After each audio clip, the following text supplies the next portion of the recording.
Rahul ji, Sonia ji, and Priyanka ji, plus our ACC president. And the ACC president happens to be from Karnataka. So there should not be any problem as such, what I see.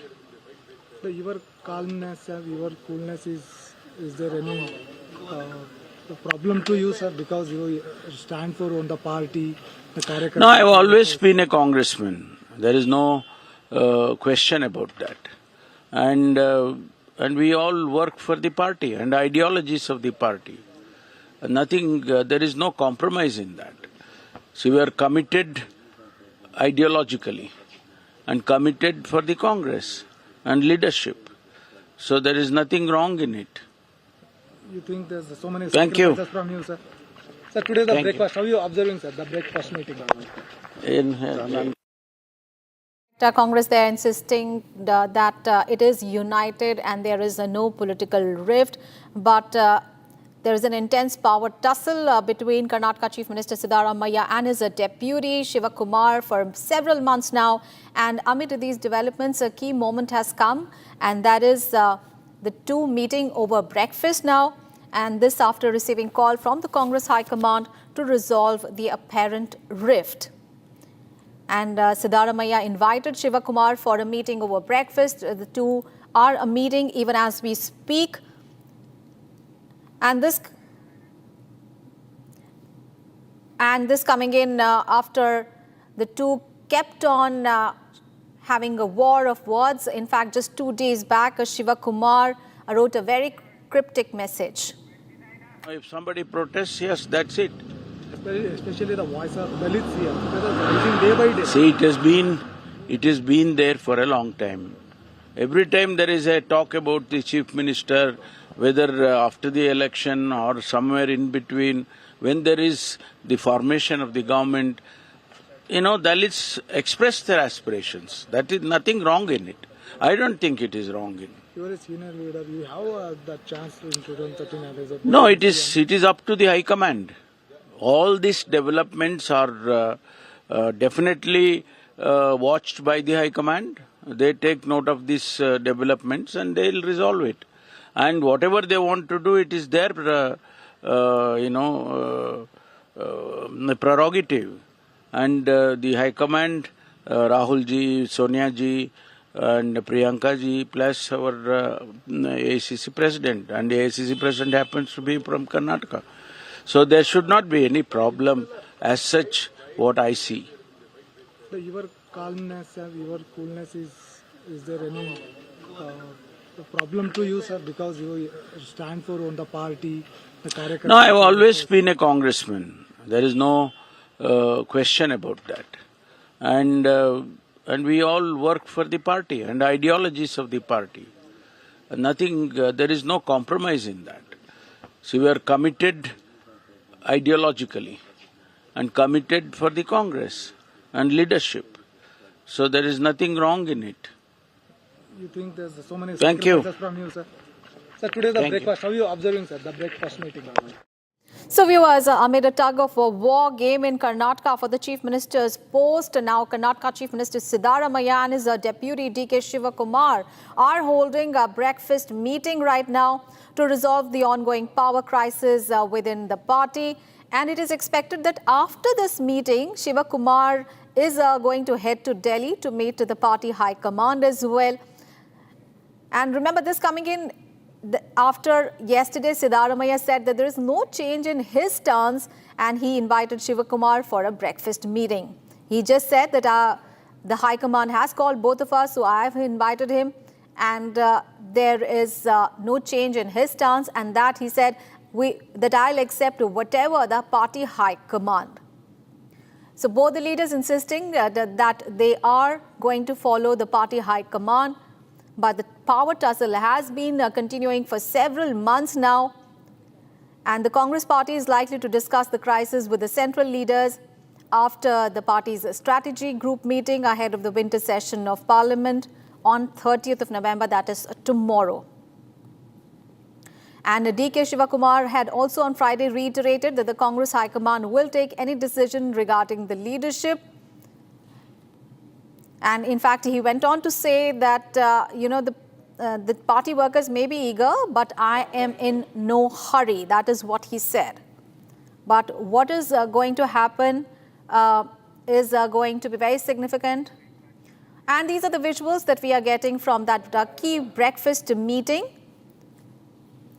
Karnataka Chief Minister Siddaramaiah and his deputy DK Shivakumar posing for the camera as they hold a breakfast meeting. It is expected that the outcome of this key meeting is going to be very significant, and after this meeting, DK Shivakumar is also likely to head to the national capital, where he is going to have a meeting with the Congress Party High Command in the national capital as well. The Deputy Chief Minister yesterday also met with the Congress MLAs from various districts, and this morning he is at the breakfast table with Siddaramaiah, and after this he is likely to head to the national capital, and he is going to hold key meetings with the party's high command in the national capital there. Remember, this power tussle was fueled by the power sharing agreement of 2023 between Siddaramaiah and Shivakumar.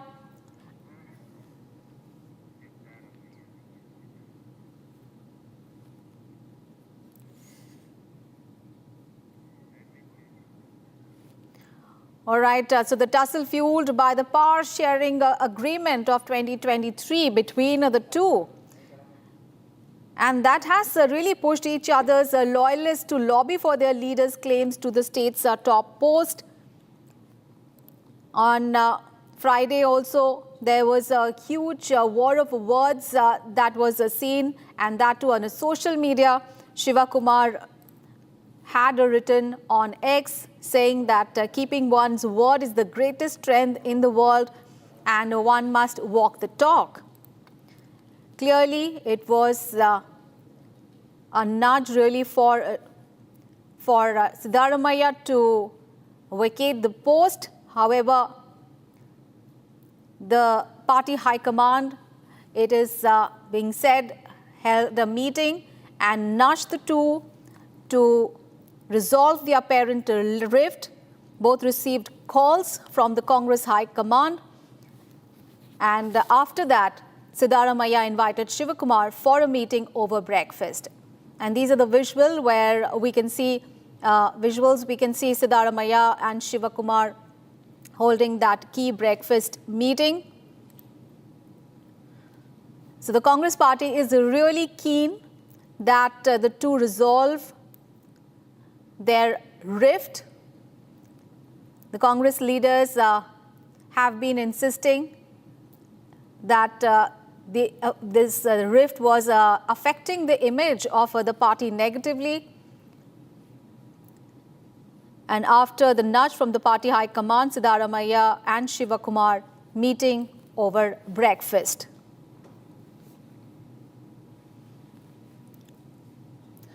So basically, it is the 2023 rotational chief minister's formula, according to which Shivakumar was to become the chief minister after 2.5 years. And the loyalists have been insisting that this formula needs to be implemented. However, Siddaramaiah says that he will do whatever he is asked by the party high command. He said that there is no change in my stance, and I will do whatever the party high command says.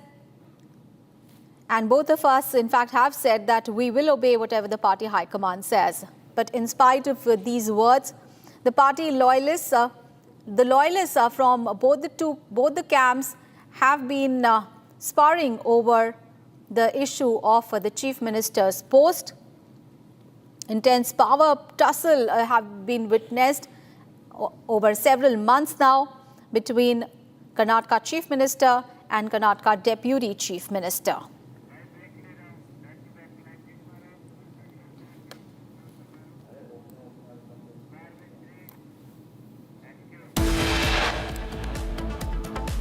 All right, viewers, we are taking a short break, but we continue our focus on that big story from Karnataka. Amid power tussle, Siddaramaiah and DK Shivakumar holding a breakfast meet. All the details coming up ahead. Stay tuned.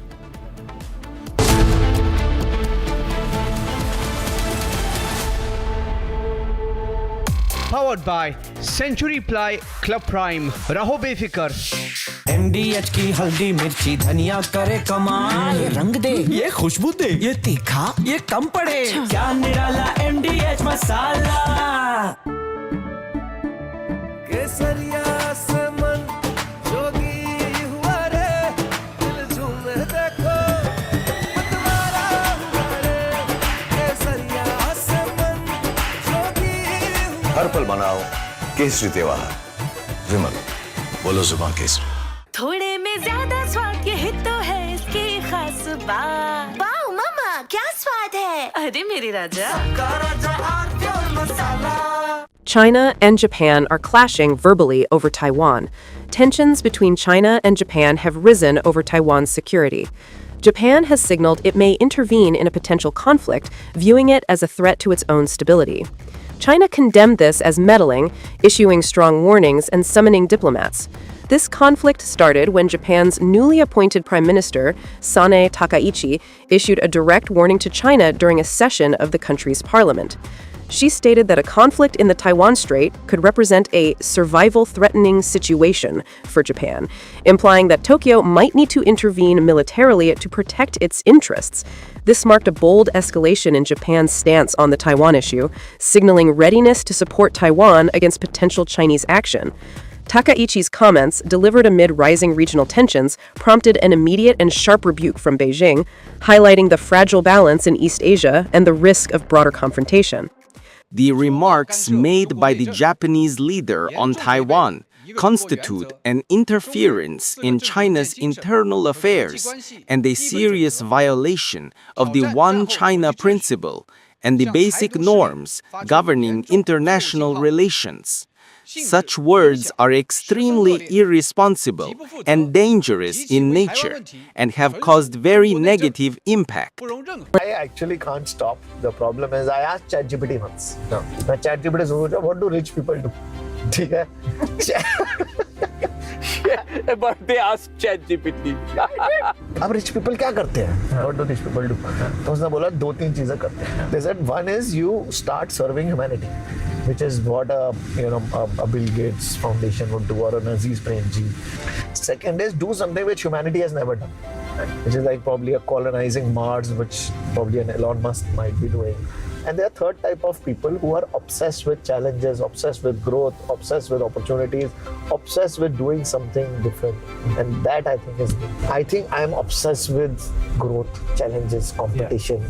And that drives me super. Life will go on. I will never retire. I don't think I will ever retire. I am also never going to retire. Yeah. I think we'll continue.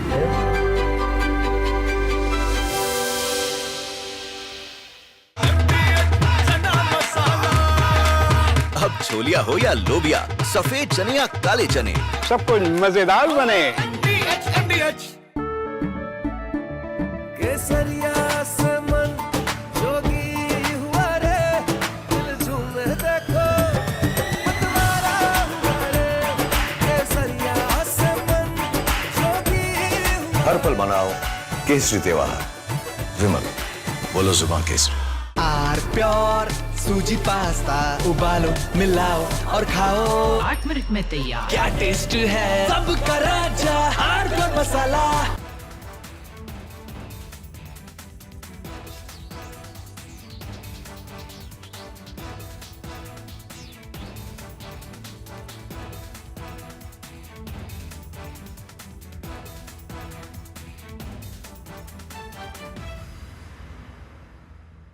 MDH की हल्दी मिर्ची धनिया करे कमाल, ये रंग दे, ये खुशबू दे, ये तीखा, ये कम पड़े, क्या निराला MDH मसाला.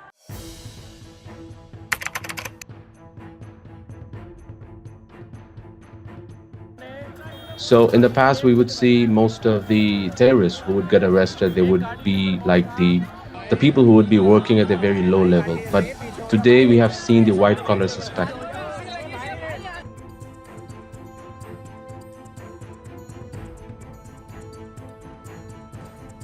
कश्मीर घाटी में डॉक्टर्स एक बहुत अल्टीमेट ड्रीम होता है वहां के लड़के लड़कियों का, उस बनने के बावजूद अगर आप रेडिकलाइज होकर अपने ही देशवासियों को मारने के लिए और अपने देश को तोड़ने के लिए तैयार हो सकते हैं, तो आप अंदाजा लगाइए किस तरह की रेडिकलाइजेशन हो रही है और इस फ्रंट पे हम क्या काम कर रहे हैं।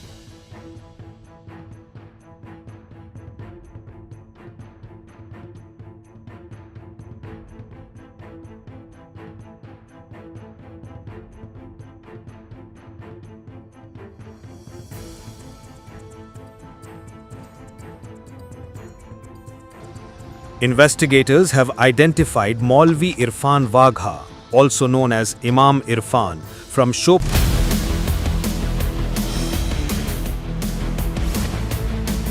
This is Republic Jack Oliver's studio. Stay tuned for all the breaking news and updates. I am Tanisha Avasthi. Let's get started.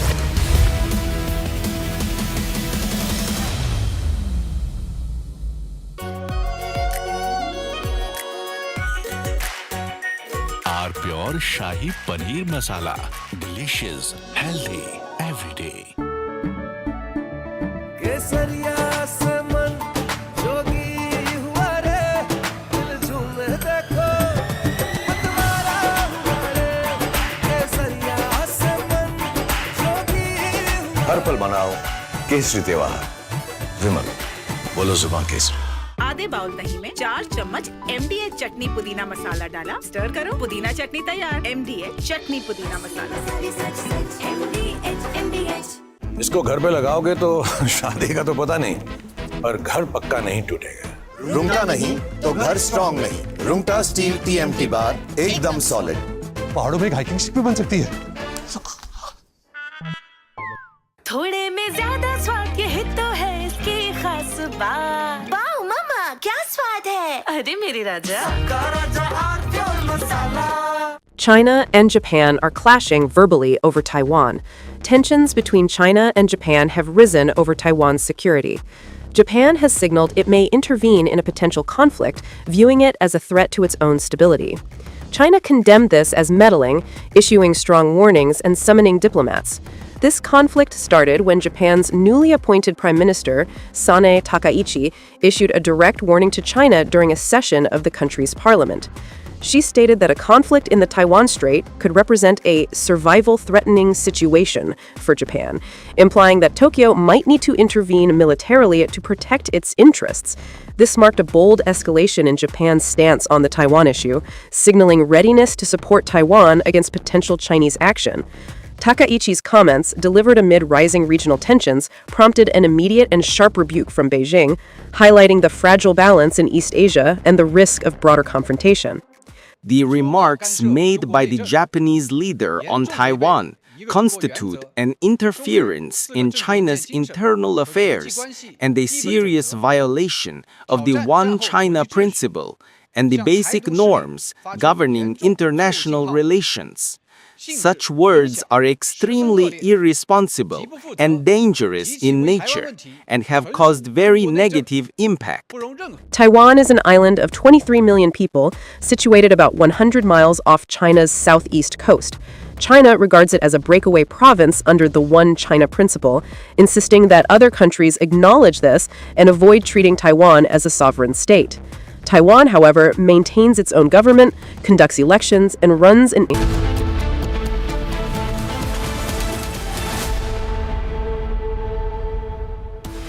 Headlines coming in. Key moment in Karnataka power tussle. DK Shivakumar meets Siddaramaiah for breakfast following High Command's order. Thousands of illegal Bangladeshi immigrants rush back to their country in fear of ongoing SIR. Russian President Putin to be on state visit to India for annual summit on December 4 and 5 to hold the bilaterals with Prime Minister Modi. Cyclone Ditwa expected to move closer to Andhra Pradesh's coast. Authorities issue high alert. India Gate protest case set for hearing today. Bail pleas of 17 activists to be heard. Jammu and Kashmir police bus JEM hideout in Awantipora. Explosive weapons seized and one terror associate arrested.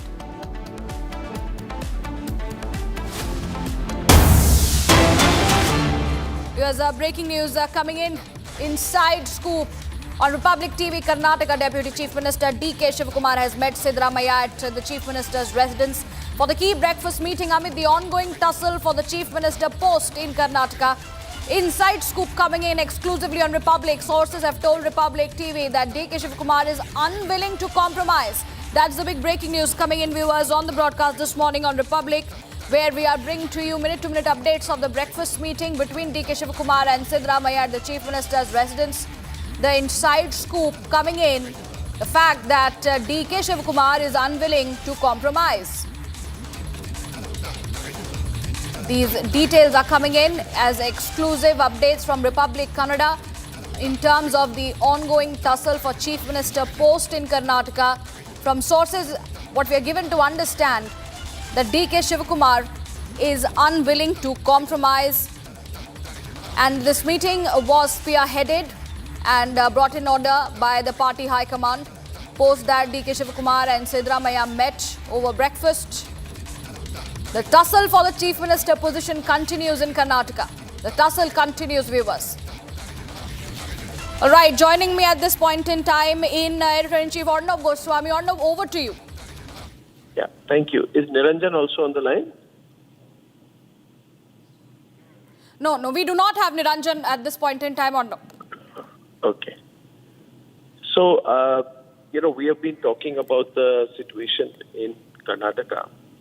And our information is that this likely compromise that is being sought by Rahul Gandhi and Sonia Gandhi is not going to work.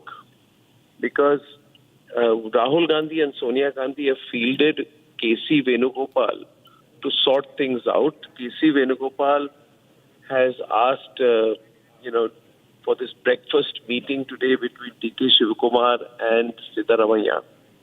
Now, initially the idea was that Siddaramaiah would go to DK Shivakumar's house, but then Siddaramaiah insisted that DK Shivakumar should come to his house. That also shows that it's not DK Shivakumar who is not, wanting to the party to work together. It is Siddaramaiah who is taking a hard line. Whereas the public perception is that DK Shivakumar is the guy who's taking a tough line. It is Siddaramaiah who does not want to compromise. He insisted that instead of his going to DK Shivakumar's house, which would be seen to be a good gesture, DK Shivakumar should come to his house, and DK Shivakumar agreed. Now, this is a last-ditch attempt by the Congress party to see if some kind of a peace offering can be made to DK Shivakumar. DK Shivakumar is unlikely to, however, compromise.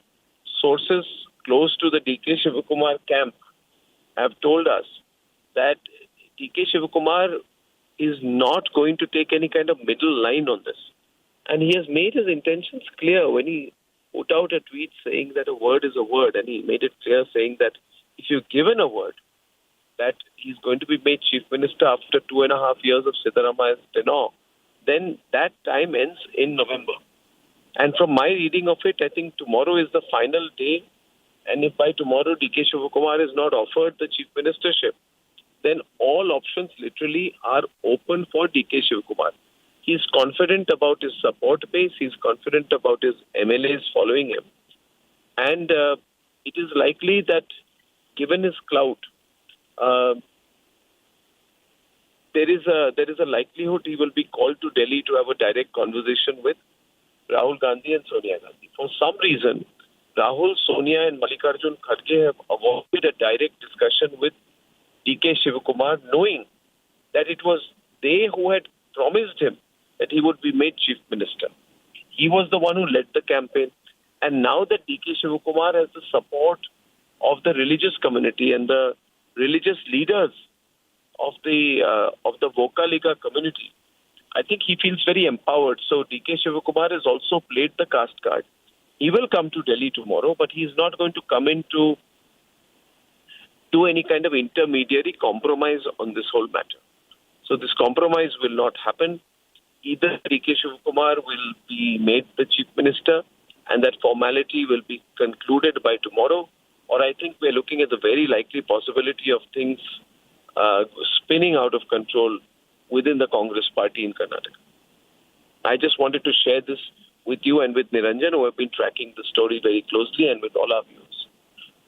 Arnab, just one question and then we'll let you go, Arnab. So what is your sense when you're picking up these details, speaking to people in case and going by the kind of vertical split there is in the Congress party right now? What are the possibilities that you see play out in Karnataka, Arnab? See, firstly, the Congress leadership has realized things are very serious, which is why Randeep Surjewala is not in the mix. Middle-level leaders like Randeep Surjewala have been kept out. This is being handled by K.C. Venugopal, who is Rahul Gandhi's right-hand man and currently effectively the working president of the Congress party. As we all know, Mallikarjun Kharge is more or less a figurehead. Now, Venugopal does not have a solution. They had told DK Shivakumar in the end of October that wait till November 16th, we will finalize this issue after November 16th. Today is the 29th. And the deadline that DK Shivakumar has given is by 30th of November, you sort this matter out this way or that. And his point is very simple. You made a promise to me. There was an agreement of a divided tenure. And that is something that the Congress leadership cannot deny. They did make the promise to him. In fact, to be exact, the change was to happen around the 20th of November. Typically, as is the Congress party, they made the promise, they pretend they cannot handle it, they have a problem on their hands. Siddaramaiah is a powerful leader. He has the support of a large base of Congress MLAs. The overwhelming feeling is that Siddaramaiah would still control 100 of the MLAs. But DK Shivakumar is equally confident. He has money power, he has financial clout. So his control on the situation is also strong. He's also one of the greatest supporters financially and monetarily in terms of organizing treasury funds to add to the corpus of the Congress party as it faces major elections in Tamil Nadu and in Assam, for which they will need a considerable amount of funds. Also keep in mind that the campaign of the BJP in Bihar, though it was not successful, was also financed from money that has been sourced from Karnataka. Karnataka is the only remaining cash cow for the Congress party. They don't have any other major state in which they are in power. So this is a very tragic situation for the Congress party. K.C. Venugopal has sort of put his hands up. He has called DK Shivakumar, and then this breakfast meeting was ham-handedly organized. There was a big discussion between them on who would go to whose house, which went on for a long time. And eventually DK Shivakumar has said that I have no ego issue here. I am willing to go. And so I think the meeting would have happened by now. I'm not expecting anything much out of this meeting simply because they want DK Shivakumar to compromise. And DK Shivakumar is seeing this as a do or die. He's also made it clear to the Congress party that he is the future-ready leader. He's positioning himself as a future-ready leader. He's saying if you choose not to go with me now, then who else do you go with? Are you going to go with 82-year-old Mallikarjun Kharge? Are you going to go with 80-year-old, Siddaramaiah? He's positioning himself as a slightly younger leader who has more years ahead of him and who can probably lead the Congress party, if given a chance, in the next election. Now, the problem for Congress party is if they get rid of DK Shivakumar now, then they have nobody in the party who can effectively lead the party 2.5 years from now. So that's the second card. First card of DK Shivakumar is you promised me. The second card of DK Shivakumar is who else do you have 2.5 years from now? You don't expect Siddaramaiah to be doing the job. Knowing all this, the Congress party does not have a solution in hand. It does not have a solution in hand. If they are going to have to be very careful, they're going to have to ask DK Shivakumar that if we make you chief minister, what can you get us? What financial support can you get us? What number of MLAs can you organize? But also, having said that, you see all the MLAs will fall in line. This is all typical trap of being in power, that you begin to think that the party MLAs are loyal to you. They are loyal to nobody. They are loyal to power. And if there is a single signal from the Congress party leadership that they have decided to dump Siddaramaiah and choose DK Shivakumar, everybody will go lock, stock and barrel to the other side. After all, elections are 2.5 years away. They all want to have the trappings of power. And I think DK is more or less strongly feeling about it. So sum total of it is that I expect that by tomorrow it's a make or break. And all these handshakes and all will not happen. I think it is going to be DK Shivakumar who will have to convince Siddaramaiah of the terms of his exit. I think there is a growing possibility that DK Shivakumar may push his way through. If he was completely being cold-shouldered by the Congress party, this breakfast meeting would not happen. So I think that I expect DK Shivakumar to win this by maybe Monday morning. Thank you, Arnab. Thank you for joining us with you. those inputs. That's a comprehensive view of how Karnataka is playing out. Arnab picking up the details. Riyanka, back to you for now. We are keeping a close track through Republic Kannada as well, our news channel in Bengaluru. Over to you, Riyanka. That's right. That's right. We continue to get in these details, inside details of the important updates coming in. The sources have told Republic TV that DK Shivakumar is unwilling to compromise. It's an entire chaos in Karnataka. We give you the inside scoop exclusively on Republic. Let's also play out that bite coming in from G. Parameshwara. No, it is up to the High Command. All these developments are definitely watched by the High Command. They take note of these developments and they'll resolve it. And whatever they want to do, it is their prerogative.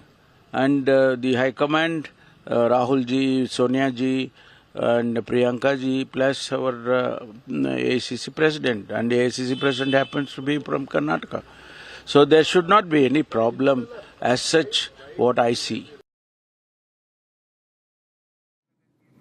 And we get you these visuals also. Let me also tell you that these are live and exclusive visuals coming in from outside the Chief Minister's residence as the breakfast meet between Siddaramaiah and DK Shivakumar has almost ended. Looks like a brief conversation that is the both of them had. And we got you those inside details also coming in. On this, there is likely compromise which may not work. These are the sources telling to Republic. Siddaramaiah is also taking a hard line on the issue. In fact, it is a large ditch attempt by Congress for a peace offering that has been made. And sources close to DK Shivakumar camp said that not taking a middle line. DK Shivakumar not very likely to compromise. He was given a word. He was told that he will be given Chief Minister post in 2.5 years. But the compromise looks unlikely. Siddaramaiah has been asserting that he has got a mandate to remain as the Chief Minister for full 5-year term, but DK Shivakumar claiming that he was promised that he will be made Chief Minister after 2.5 years on the rotational basis. I beg your pardon, on rotational basis, viewers. The issue of change of leadership had been going on for the past 2 months, but it is now intensifying. It is intensifying with the Congress government completed 2.5 years in Karnataka. These are the live visuals coming in from outside the Chief Minister's residence. An entire case of chaos. And we give you the inside scoop on Republic TV. The tussle for the Chief Minister position in Karnataka continues to intensify. And clarity is going to be coming in tomorrow as told by Arnab Goswami. There is going to be a likely stand where things will be cleared. The air is going to be cleared by tomorrow. Inside details coming in that this is a last-ditch attempt by the Congress for a peace offering and is not going to be taking a middle line. DK Shivakumar is not going to be taking a middle line. These are details coming in from our sources close to DK Shivakumar camp. They have also said that he was given a word. In fact, remember viewers, yesterday itself, DK Shivakumar went on to post a cryptic message on X saying that word power is world power and that he was given a word. The word, he was told that he will be given the Chief Minister position in 2.5 years.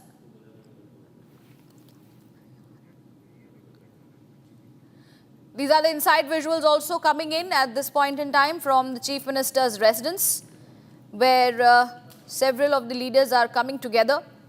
And we are expecting a joint briefing also from the side of the two leaders from Karnataka in terms of what is expected next. The breakfast meeting came on the orders of the party high command. Earlier we had seen how the MLAs of the DK Shivakumar camp had reached to the national capital. They had reached out to the party high command. The party high command had intervened and asked the two leaders to resolve the issue by talking to each other.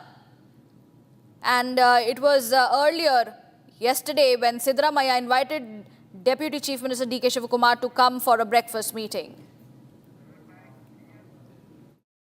See, leadership change is their party problem.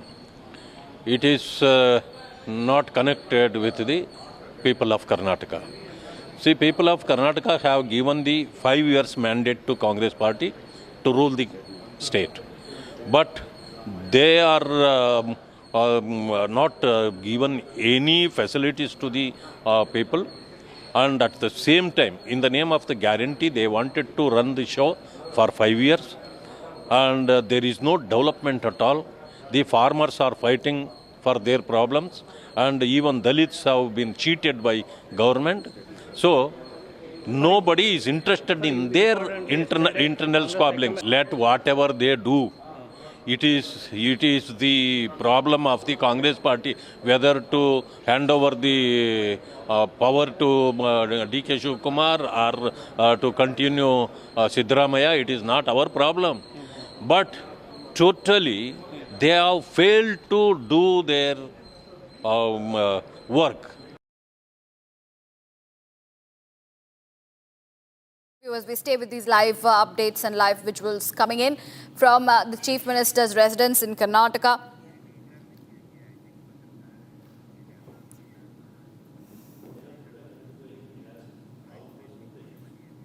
All preparations are happening for the joint briefing there at the Chief Minister's residence, and we are staying up for that, and we'll understand what exactly happened and what is the road ahead. The meeting roughly lasted for nearly 30 minutes between the Chief Minister and the Deputy Chief Minister. Although we had seen earlier how there was an entire blown out war of words that took on the social media handle X, where DK Shivakumar came out with a cryptic post saying keeping one's word is the greatest strength in the world. He said, "Word power is world power. The biggest force in the world was to keep one's word." That was DK Shivakumar's post. In fact, the comments are seen as reference to the 2023 power sharing agreement, when both DK Shivakumar and Siddaramaiah were contenders for the Chief Minister's post after Congress won the assembly elections in Karnataka. And soon after Shivakumar's cryptic message, another response came in from Siddaramaiah. He did not back down and responded with another cryptic post of his own, stating that a word is not power unless it betters the world for the people. So there he also mentioned that the mandate given by the people of Karnataka is not a moment but a responsibility that lasts 5 full years. This was seen as a direct message to Siddaramaiah, to Deputy Chief Minister DK Shivakumar from the side of Siddaramaiah. The public exchange is seen that it's not sitting right with the Congress leadership. They in fact went on and asked the two leaders to come together and put up a united front. And that is the image of the two leaders, the Deputy Chief Minister DK Shivakumar and Siddaramaiah, posing there, smiles on their face though, with their breakfast on their table. But it is yet to be seen, because as far as the inside scoop is concerned, DK Shivakumar is unwilling to compromise and saying that the Chief Minister is taking a hard line over the issue. So the question is, what will happen next?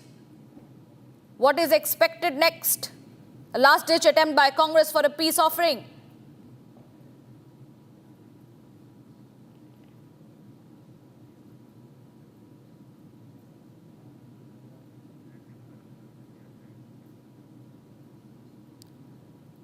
The meet over the breakfast is seen as an entire inside scoop coming in, as the fact that DK Shivakumar is unwilling to compromise. That is the main talking point, that he is unwilling to compromise, although there is going to be a joint press briefing following the meet, and preparations for that is taking place. As we are seeing the right side of your screens, viewers, that is the preparation being done before the joint briefing from DK Shivakumar and Chief Minister Siddaramaiah. Things are going to be clearing out, and they will of course be speaking on what is headed forward, how things are headed forward, whether DK Shivakumar is going to compromise, but our sources say that he's not. Internal sources say that he's not.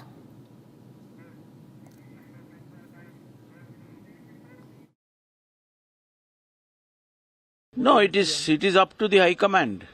All these developments are definitely watched by the High Command. They take note of these developments and they will resolve it.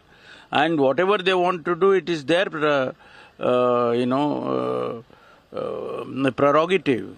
And the High Command, Rahul ji, Sonia ji, and Priyanka ji, plus our AICC President. And the AICC President happens to be from Karnataka. So there should not be any problem as such, what I see. And that was the reaction coming in from G. Parameshwara. Although the breakfast meeting has already concluded between the Chief Minister and the Deputy Chief Minister, we are still waiting and we are counting down to that joint briefing. All preparations are being made. Although all lies with the party high command is what the leaders of Karnataka are saying at the moment. But the party high command has given it clear. They have asked both the leaders, the Chief Minister and the Deputy Chief Minister, to solve the issues between them. And that's when the breakfast meet came up. In fact, Siddaramaiah had also said that he will go to Delhi if the party high command calls him. And Shivakumar had said that the state president replied in affirmative when asked if he would go to Delhi and meet the party high command. We are yet to bring in updates on what happens next, but our inside scoop continues for the fact that DK Shivakumar is unwilling to compromise. Sources who are close to DK Shivakumar are expecting a final outcome by Monday latest. With that, viewers, we dip into a short commercial break. We stay with these visuals. We will be back and get you all the updates coming in terms of the power tussle in Karnataka. Stay tuned.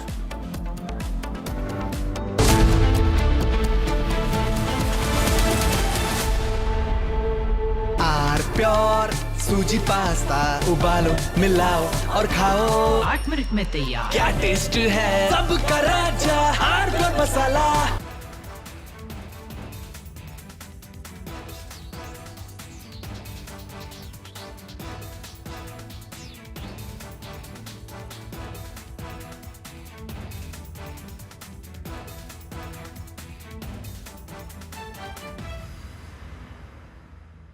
MDH की हल्दी मिर्ची धनिया करे कमाल ये रंग दे ये खुशबू दे ये तीखा ये कम पड़े क्या निराला MDH मसाला.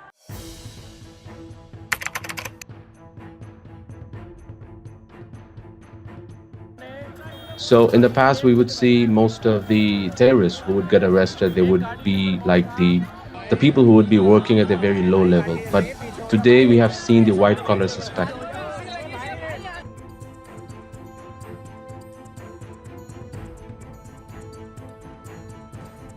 कश्मीर घाटी में डॉक्टर्स एक बहुत अल्टीमेट ड्रीम होता है वहां के लड़के लड़कियों का. उस बनने के बावजूद अगर आप रेडिकलाइज होकर अपने ही देशवासियों को मारने के लिए और अपने देश को तोड़ने के लिए तैयार हो सकते हैं, तो आप अंदाजा लगाइए किस तरह की रेडिकलाइजेशन हो रही है और इस फ्रंट पे हम क्या काम कर रहे हैं.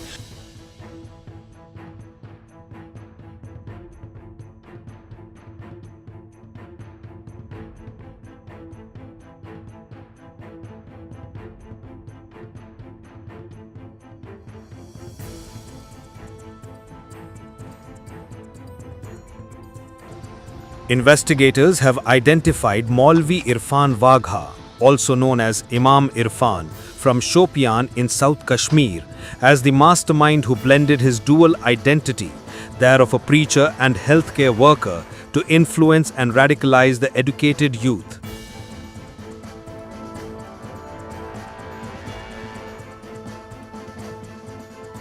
The accusation against him is completely baseless. He had been there for 7 years, offering prayers, conducting religious classes, and teaching children at the religious center. He would come only occasionally.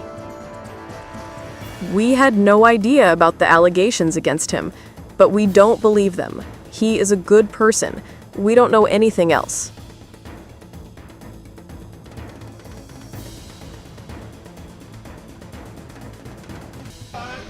According to the ongoing investigation, Maulvi used his access at GMC Srinagar and his sermons in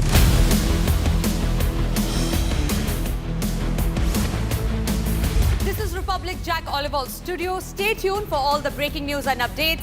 I am Tanisha Avasthi. Let's get started.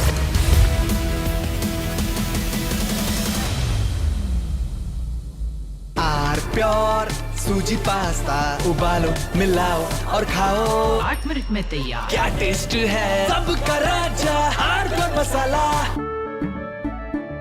केसरिया से मन जोगी हुआ रे दिल झूमे देखो मतवारा हुआ रे केसरिया से मन जोगी हर पल मनाओ केसरी त्योहार विमल बोलो जुबान केसरी दादी के हाथों का जादू और खुशबू से महकता घर, माँ की मुस्कुराहट और खाने की सुगंध। MDH गरम मसाला, क्योंकि हर रिश्ता है स्वाद से जुड़ा। China and Japan are clashing verbally over Taiwan. Tensions between China and Japan have risen over Taiwan's security. Japan has signaled it may intervene in a potential conflict, viewing it as a threat to its own stability. China condemned this as meddling, issuing strong warnings and summoning diplomats.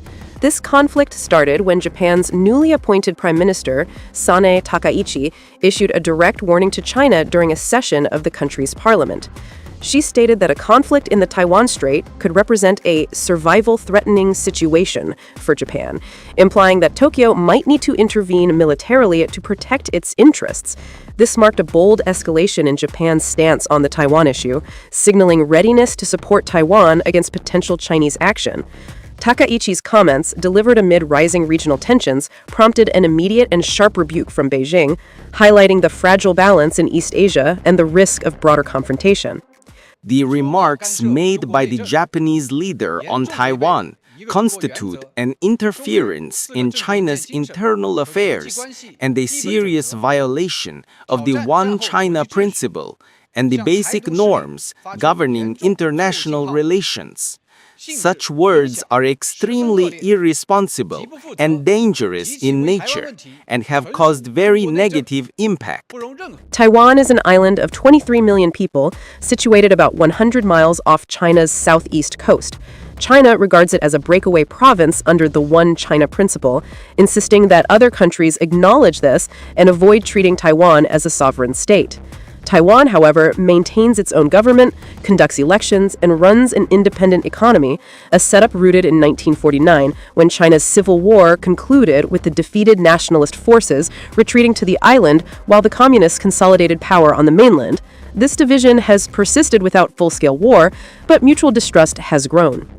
China has intensified its military presence around Taiwan in recent years, viewing reunification as a national goal.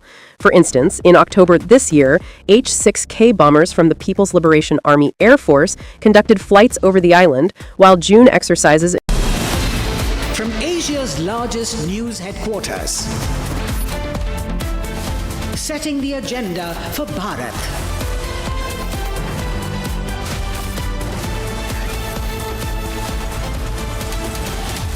You're watching Republic.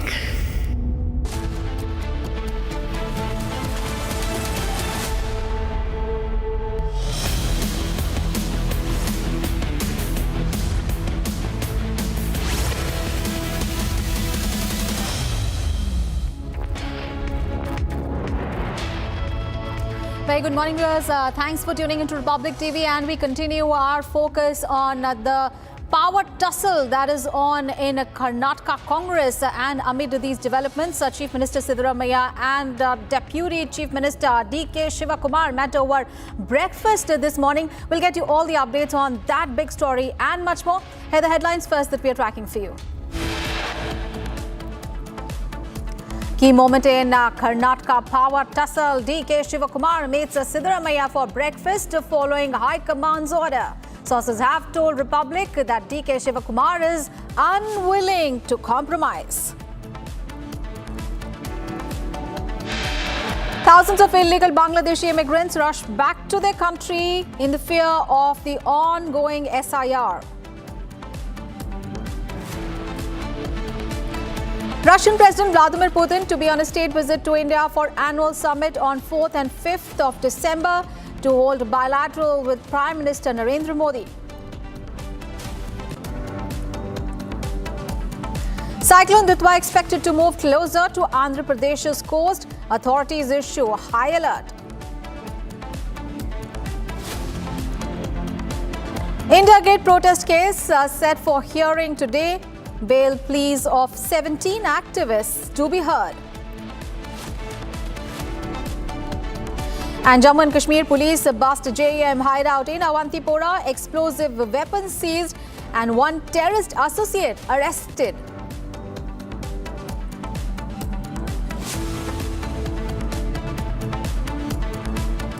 Viewers, our top focus remains on the pre-breakfast meet between Karnataka Deputy Chief Minister DK Shivakumar and Chief Minister Siddaramaiah at the Chief Minister's residence for the key breakfast meeting amid the ongoing tussle for the Chief Minister's post in Karnataka. Republic has the inside scoop over the meeting, and sources have told Republic TV that DK Shivakumar is unwilling to compromise and Chief Minister Siddaramaiah has taken a hard line over the issue.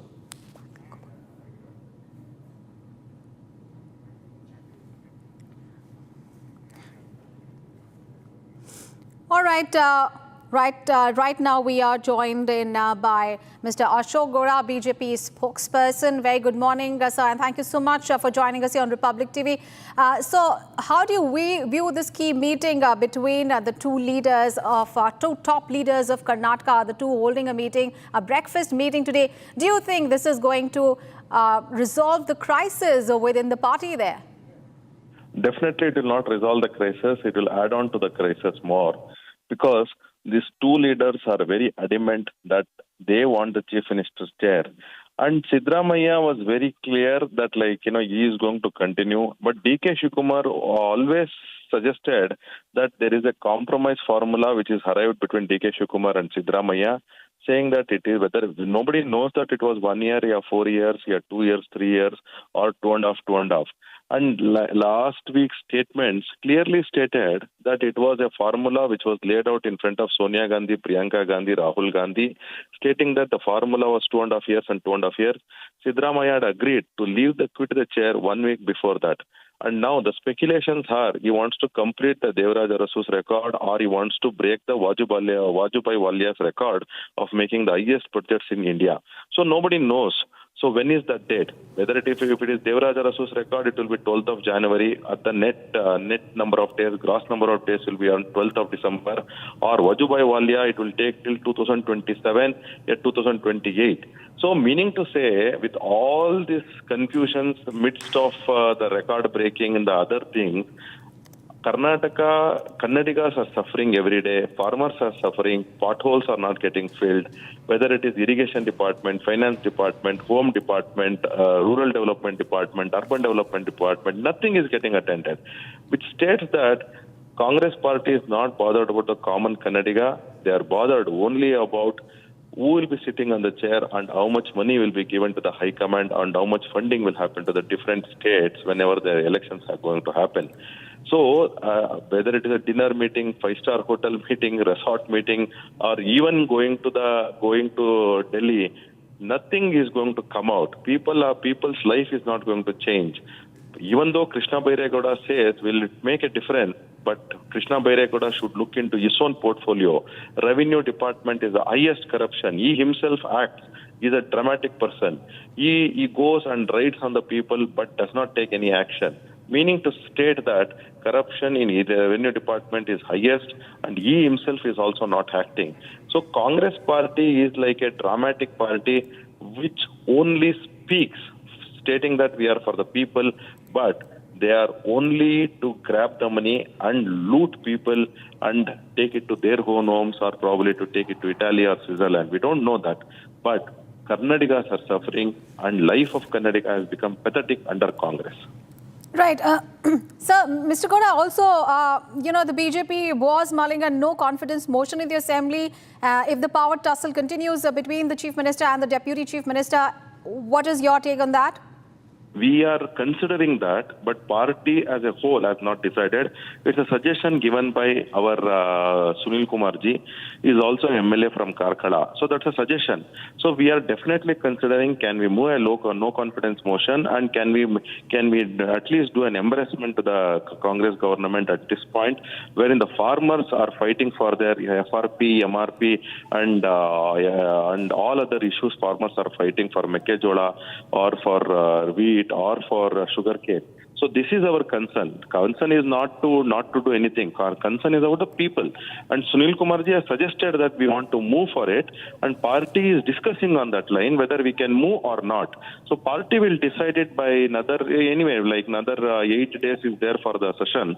So there's a good number of days to decide, and there is a joint session which is a joint meeting between JDS and BJP MLAs and MLCs today. So we are going to discuss a lot of things there, and we will discuss and come out with this formula. All right. Thank you so much, sir, for joining us here and sharing your insights on that big story. And now let's listen in to Minister G. Parmeshwara. Let's listen in to what he had to say about this meeting.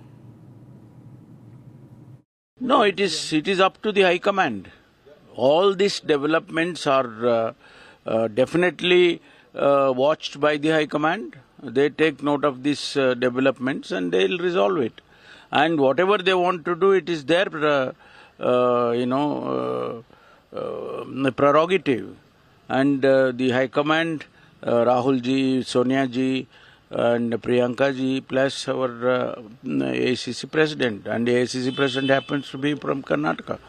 So there should not be any problem as such, what I see.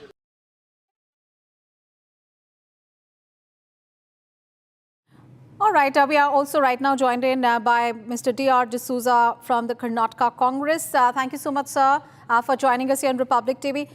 Sir, this was a very, very key meeting between the top two ministers of Karnataka in your party. How are you looking at this meeting, and do you think this is going to resolve the political crisis that your party is facing? Madam, I would like to tell you that there is no crisis at all. See, in democracy, everybody has a right to ask for, I want a chief minister, I want deputy chief minister, I want minister. This is the structure of the democracy. And we have asked, our party leaders have asked, in democracy, after 2.5 years, I want to become the chief minister. And what is wrong in that? And that is in the democratic process.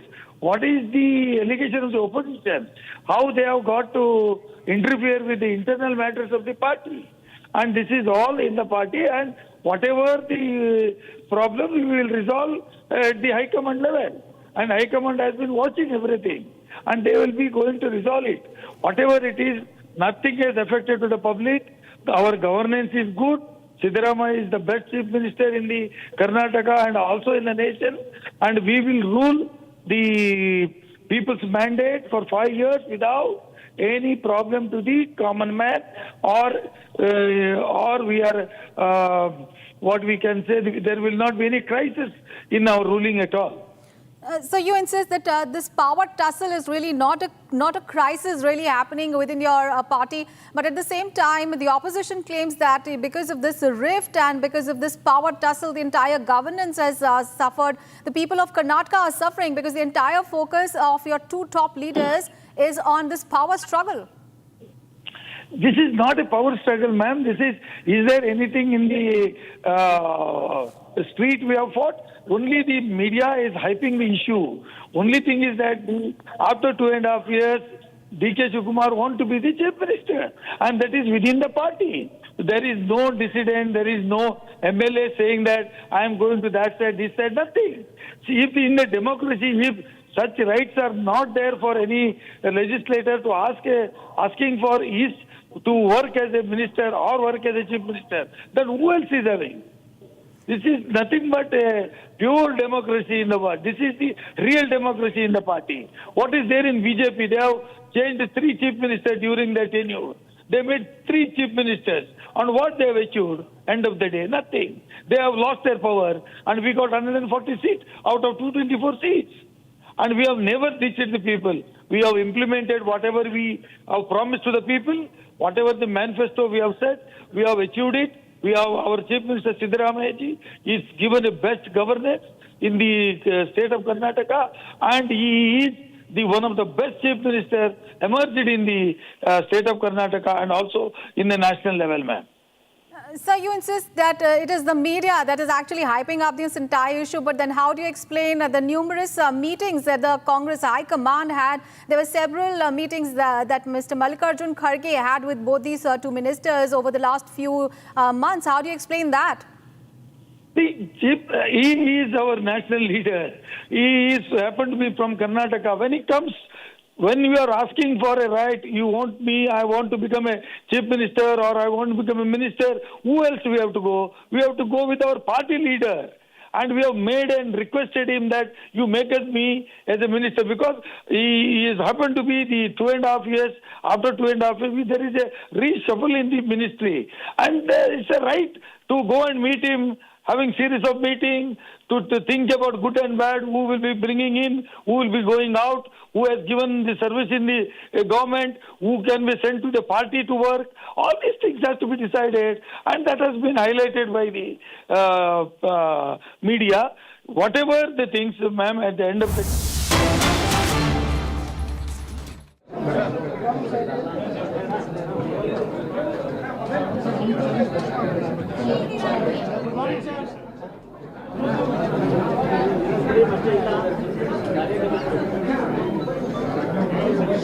How was the breakfast, sir?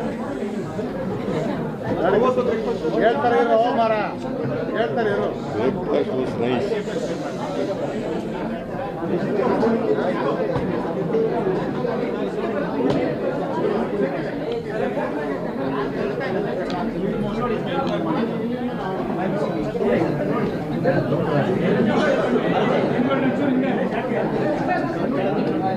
Please maintain the silence.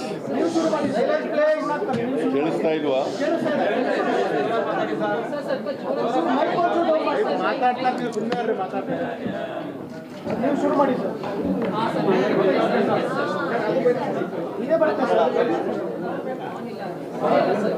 Hello hello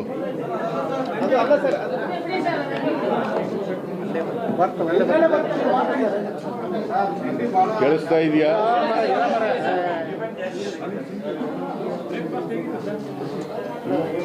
ಮಾತಾಡ್ತಾರೆ. ಅವ್ರಿಗೆ breakfast ಹೆಂಗಿತ್ತು ಅಂತ ಬೇಕಂತ. ಅವ್ರಿಗೆ breakfast ಚೆನ್ನಾಗಿತ್ತು. ನಾನು DK Shivakumar ಅವರು, ಉಪಮುಖ್ಯಮಂತ್ರಿಗಳು, ಹೊನ್ನಣ್ಣ ಬ್ರೇಕ್ಫಾಸ್ಟ್ನಲ್ಲಿದ್ದರು. ನಾವು 3 ಜನನು ಕೂಡ ಬ್ರೇಕ್ಫಾಸ್ಟ್ನಲ್ಲಿ ಭಾಗಿಯಾಗಿದ್ದು. ಅಲ್ಲೇನೂ ಮಾತಾಡಲಿಲ್ಲ.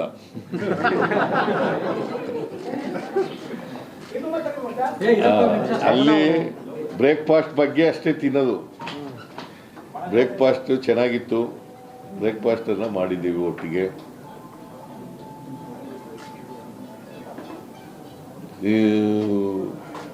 DK ಶಿವಕುಮಾರ್ ಅವರು ಇವತ್ತು ನಮ್ಮ ಮನೆಗೆ ಬಂದಿದ್ದರು. ಬ್ರೇಕ್ಫಾಸ್ಟನ್ನು ಒಟ್ಟಿಗೆ ಮಾಡಿದ್ದೀವಿ. ಯಾಕಂತಂದರೆ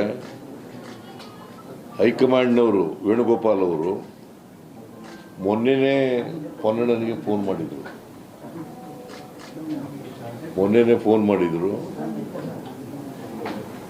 DK ಶಿವಕುಮಾರ್ ಅವರನ್ನು ಬ್ರೇಕ್ಫಾಸ್ಟ್ ಕರೀರಿ ಅಂತೇಳಿ ಫೋನ್ ಮಾಡಿದರು. ಆಮೇಲೆ DKಗೂ ಕೂಡ ಫೋನ್ ಮಾಡಿದರು. DK ಶಿವಕುಮಾರ್ಗೂ ಕೂಡ ಫೋನ್ ಮಾಡಿದರು. As A matter of fact DK Shivakumar ನಮ್ಮನೆಗೆ ಬರ್ರಿ ಊಟಕ್ಕೆ ಅಂತ ಕರೆದರು. ನಮ್ಮನೆಗೆ ಊಟಕ್ಕೆ ಬರ್ರಿ ಅಂತ ಕರೆದರು. ಇಲ್ಲ, ನನಗೆ ಹೇಳಿದ್ದಾರೆ ಮುಂಚಿತವಾಗಿ ಬ್ರೇಕ್ಫಾಸ್ಟಿಗೆ ಕರೀರಿ ಅಂತ. ಅದರಿಂದ ನಾನು ಇಲ್ಲೇ ನಮ್ಮನೇಲೇ ಬ್ರೇಕ್ಫಾಸ್ಟ್ ಮಾಡೋದು ಅಂತ ಆಗಿದೆ. ಇನ್ನೊಂದು ದಿನ ಊಟಕ್ಕೆ ಬರೋಣ ಅಂತ ಹೇಳಿದೆ ನಾನು. ಅಲ್ಲೇನಪ್ಪ? ಹೌದು. ಇನ್ನೊಂದು ದಿನ ಊಟಕ್ಕೆ ಬರೋಣ, ನಿಮ್ಮ ಮನೆಗೆ ಬರ್ತೀನಿ ನಾನು. ಸೊ ಈ ಉಭಯ ಕುಶಲೋಪರಿ ಆದಮೇಲೆ ಭಾಳ ಮುಖ್ಯವಾಗಿ ನಾವು ಇವತ್ತು ಭೇಟಿ ಮಾಡಿದ ಉದ್ದೇಶ अनगत्यವಾಗಿ ಕೆಲವು अभी राज्य में स्टेट में क्या चर्चा हो रहा है पॉलिटिकल और कांग्रेस पार्टी में क्या चर्चा हो रहा है उसका बारे में बात करने के लिए हाईकमांड हमको सूचना किया था। इसका 1 महीना से बहुत सारा चर्चा हो रहा था कांग्रेस पार्टी में और स्टेट पॉलिटिक्स में, तो इसलिए कोई बात नहीं करना है बोल के इसका वजह से इसको एक संदेश देने के लिए हमने आज ये आज का ब्रेकफास्ट हुआ है बोल के अभी सिद्धरामैया ने बोल रहे हैं हमारा हमारा टारगेट 2028 का स्टेट इलेक्शन का है, स्टेट असेंबली इलेक्शन का और लोकल बॉडी इलेक्शन हमको बहुत इम्पोर्टेंट है। इसका वजह से हम लोग आज ब्रेकफास्ट मीटिंग किया है और आज का ब्रेकफास्ट मीटिंग में ये चर्चा भी हुआ है। थोड़ा गड़बड़ हुआ था कांग्रेस पार्टी में और स्टेट पॉलिटिक्स में, इसका वजह से हम दोनों मीट करके आज ब्रेकफास्ट मीटिंग किया है। एक स्पष्ट मैसेज तो देने के लिए हाईकमांड ने बोला था, इसका बारे में हम लोग मीटिंग किया है बोल के अभी सिद्धरामैया बोल रहे हैं। अभी हम लोग ब्रेकफास्ट मीटिंग में आज तक सब लोग मिलके सामने गए, सब लोग मिलके काम किया है और आगे का दिन में भी वैसा ही सब लोग मिलके काम करने के लिए आज बातचीत हुआ है। मेरा और डीके शिवकुमार बीच में कुछ डिफरेंस नहीं है, आज तक कुछ भी डिफरेंस नहीं है और आगे भी दोनों का बीच में डिफरेंस नहीं रहता है। दोनों मिलके आगे बढ़ेगा, दोनों मिलके आज तक काम किया है, पिछले भी काम किया था, आगे भी काम किएगा, दोनों मिलके काम करने वाला है और नेक्स्ट महीने ವಿರೋಧ ಪಕ್ಷದವರನ್ನ ಬಹಳ ಸಮರ್ಥವಾಗಿ ಇಲ್ಲಿವರೆಗೂ ಎದುರಿಸಿದ್ದೀವಿ, ಮುಂದೇನೂ ಕೂಡ ಎದುರಿಸ್ತೀವಿ. We've taken up all challenges and we'll take up all challenges ahead of us. JDS ಇರಬಹುದು, ಸುಳ್ಳು BJP or JDS, we will handle all of them. ಸುಳ್ಳುಗಳನ್ನ, ಆರೋಪಗಳನ್ನ, ಸುಳ್ಳು ಅಪವಾದಗಳನ್ನ ಮಾಡ್ತಕ್ಕಂಥದ್ದು. We will counter all the fake narratives and the fake campaigns of the JDS. JDS makes a lot of charges. We know how to handle them. ನಮ್ಮ ಸರ್ಕಾರ ಎದುರಿಸ್ತದೆ. We will DCM confront all of them. Shivakumar ಇದ್ರು ಕೂಡ ಇವರನ್ನ ಅಸೆಂಬ್ಲಿನಲ್ಲಿ ಬಹಳ ಸಮರ್ಥವಾಗಿ ಎದುರಿಸ್ತೇವೆ. DK Shivakumar and me will handle these people. ಮಾಡಿದ್ದೀವಿ. DK Shivakumar and me have made a strategy to counter the JDS and BJP effectively. ನಾವಿಬ್ರು strategy ಮಾಡ್ತಕ್ಕಂಥದ್ದು ಯಾಕಂತಂದ್ರೆ we both DK Shivakumar and me have made a strategy. We know how to handle these people.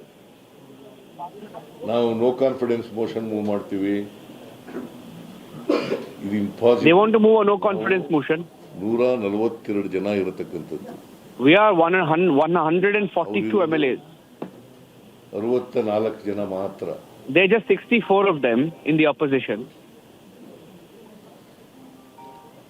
JDS ಎಷ್ಟು 17 JDS has only about 18 MLAs. 84 ಆಗ್ಬೋದು. Even if they both unite, it won't come up to 86 also. ಜಾಸ್ತಿ ಆಗಲಿಕ್ಕೆ ಸಾಧ್ಯನೇ. Yeah, I don't think it's going to be more than 86 if JDS and BJP come together. ಅದರಿಂದ ಅದು it's A futile exercise ಅಂತ ನನಗನ್ಸುತ್ತೆ. Futile exercise. To me, it appears like a futile exercise, even if they try.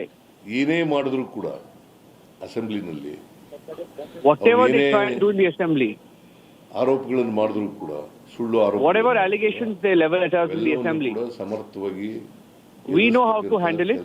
ಮಾಡ್ತೀವಿ. We know how to confront these issues. ಬಹಳ ಮುಖ್ಯವಾಗಿ ತೀರ್ಮಾನ ಮಾಡಿರ್ತಕ್ಕಂಥದ್ದು. One of the most important decisions we've taken. ಹೈಕಮಾಂಡ್ನವರು ಏನು ಹೇಳ್ತಾರೆ ಹಾಗೆ ಕೇಳೋದು. ಹೈಕಮಾಂಡ್ನವರು ಏನು ಹೇಳ್ತಾರೆ ಅದನ್ನ both of us have decided whatever the high command says we will ಹೈಕಮಾಂಡ್ನವರು most important whatever the high command says both of us will listen to that. ಈಗ assembly ಇರೋದ್ರಿಂದ get in touch with ನಮಗೆ ಇಬ್ಬರಿಗೂ ಕೂಡ ಈ ಗೊಂದಲಗಳೇನಿದಾವೆ ಇದನ್ನು ತಿಳಿ ಮಾಡ್ತಕ್ಕಂಥ ಕೆಲಸವನ್ನು ಮಾಡಿ ಅಂತ ಹೇಳಿದ್ದಾರೆ. So the High Command has asked us to sort this out, whatever it is. ನಾಳೆಯಿಂದ ಯಾವುದೇ ಗೊಂದಲ ಇರಲ್ಲ. From tomorrow there will be no confusion. ನಿಮ್ಮ ಮೂಲಕ ಹೇಳ್ತಾ ಇದ್ದೀನಿ, ಈಗಲೂ ಇಲ್ಲ, ಆದರೆ From tomorrow there will be no confusion. Creation ಆಗ್ಬಿಟ್ಟಿದೆ ಗೊಂದಲಗಳು. Yes, there is a confusion today, but from tomorrow there won't be any ಕೆಲವು confusion. ಮೀಡಿಯಾಗಳು ಮಾಡಿದ್ದಾರೆ. ನೀವು ಒಪ್ಕೊಳ್ಳದೆ ಇದ್ರೆ ಬಿಡಮ್ಮ, ನೀವು ಒಪ್ಕೊಳ್ಳಲ್ಲ, ಎಡಿಟರ್ ನೀವು ಹೇಳ್ದ ಕೇಳ್ತಾರ?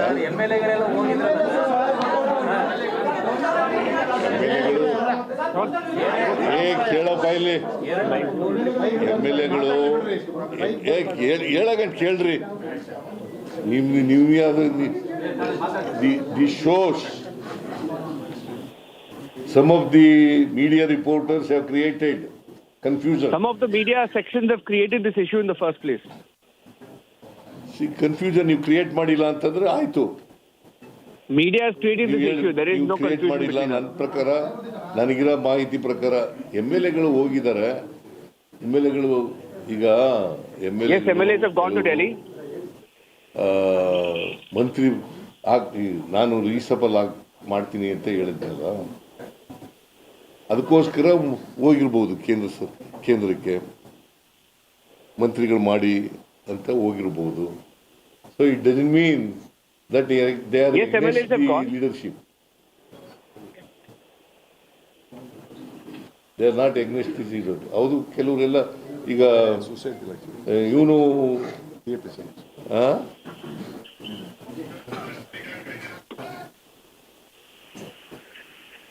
ಕೆಲವರೆಲ್ಲ ಬಂದು ನನ್ನ ಜೊತೆ ಮಾತಾಡಿದ್ದಾರೆ. Many ministers came to me ನಾವು ಹೋಗಿದ್ದು ಇದಕ್ಕೋಸ್ಕರ ಅಂತ ಹೇಳಿದ್ದಾರೆ.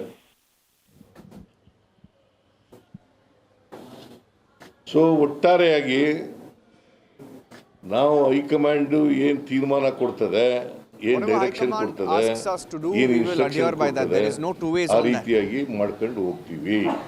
We will listen to the High Command, and that's the final. This is what between DK Shivakumar and myself we have decided. ನೀವಿಬ್ಬರು ಚರ್ಚಿಸಿ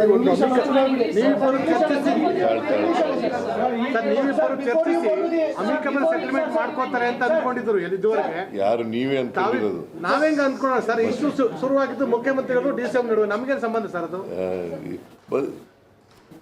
ನಾವಿಬ್ಬರೇ ಸೆಟಲ್ಮೆಂಟ್ ಮಾಡ್ಕೋತೀವಿ ಅಂತಂದ್ರೆ ಅದೇ ಸೆಟಲ್ಮೆಂಟ್, ಇಬ್ರು ಒಟ್ಟಿಗೆ ಹೋಗೋದೇ ಸೆಟಲ್ಮೆಂಟ್. ಹೈಕಮಾಂಡ್ ಹೇಳ್ದ ಕೇಳದೆ ಸೆಟಲ್ಮೆಂಟ್.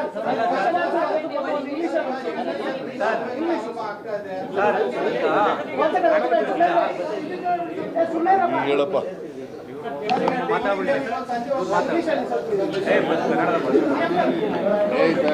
ಇವ್ರು ಹೇಳ್ತಾರೆ ತಾಳೆ.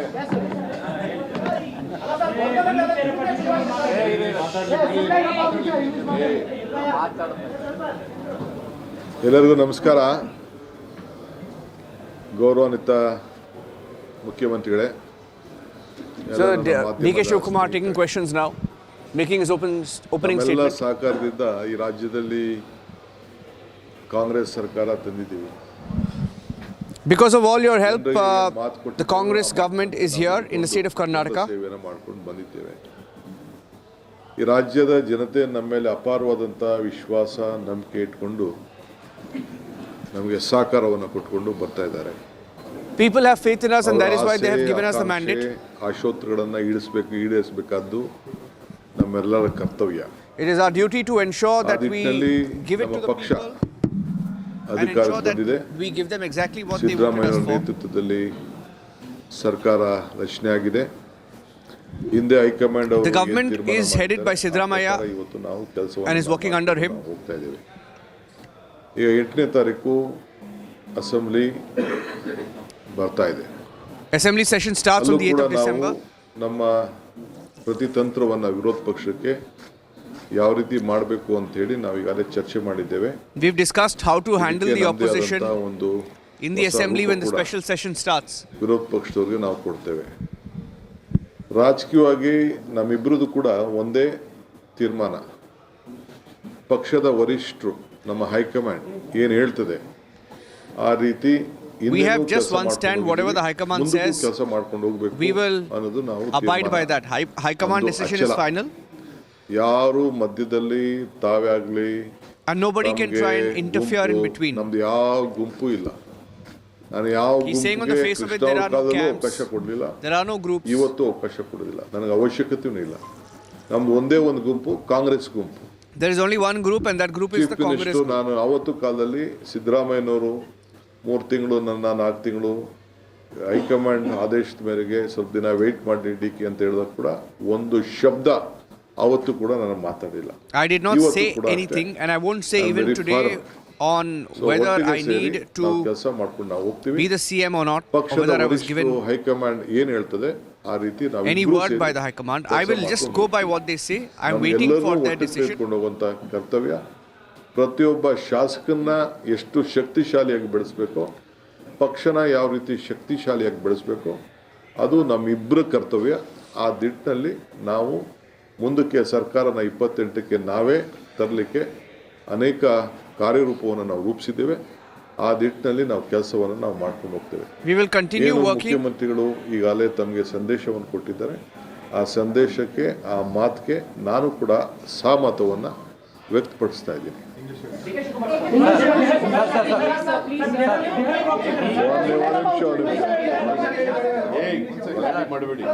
ಟುಡೇ ಒನ್ ಮಿನಿಟ್ ಹೇಳಿ. ನೀ ಹೇಳ್ದಂಗೆಲ್ಲ ನಾವು ಕೇಳೋಕ್ಕಾಗಲ್ಲ. ನಾವು ಈಗ ಕರೆದಿದ್ದೀವಿ, ನಾವು ಹೇಳ್ದಂಗೆ ಫಸ್ಟ್ ಕೇಳಿ, ಆಮೇಲೆ ನಾಳೆ next.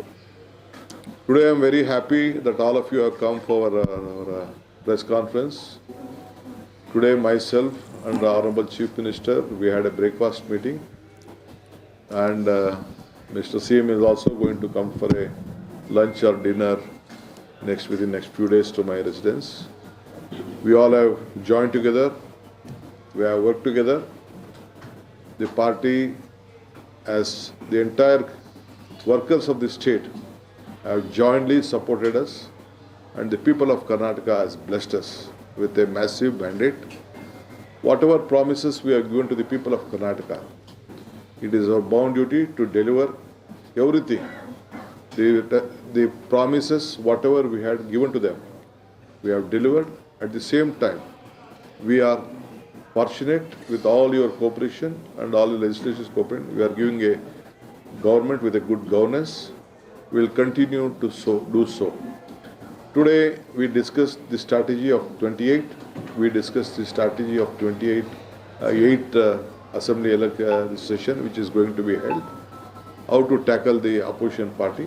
We will do it. Whatever they do politics, they may try to create a lot of issues. We are ready to answer to them. As far as political issues is concerned, the leadership issue is concerned, we go by my party high command. Whatever my party high command tells, it is our decision. We have been a loyal soldiers of the party. At utmost, we all are the basic party workers to keep our party regime very high. We know the party is in difficult stage in our country, but still we have confidence. Karnataka will take a major role, repeat in 28, and will take forward in 29. Again under the leadership of Mallikarjun Kharge and Rahulji. We are confident that we'll come back and we'll support 29 to bring them back to power. That is our commitment. We have taken a oath. We will do that and we will deliver for the people of Karnataka.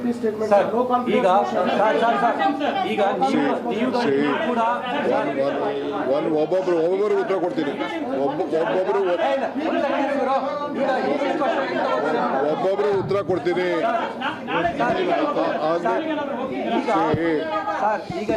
ಸ್ವಲ್ಪ ಇರ್ರಿ, ಒಂದು ನಿಮಿಷ. ಒಬ್ಬೊಬ್ರು ಉತ್ತರ ಕೊಡ್ತೀನಿ. ನನಗಿರೋದು ಒಂದು ಬಾಯಿ, 2 ಕಿವಿ. See, if the party wants us to go, definitely we will go. But have some issues.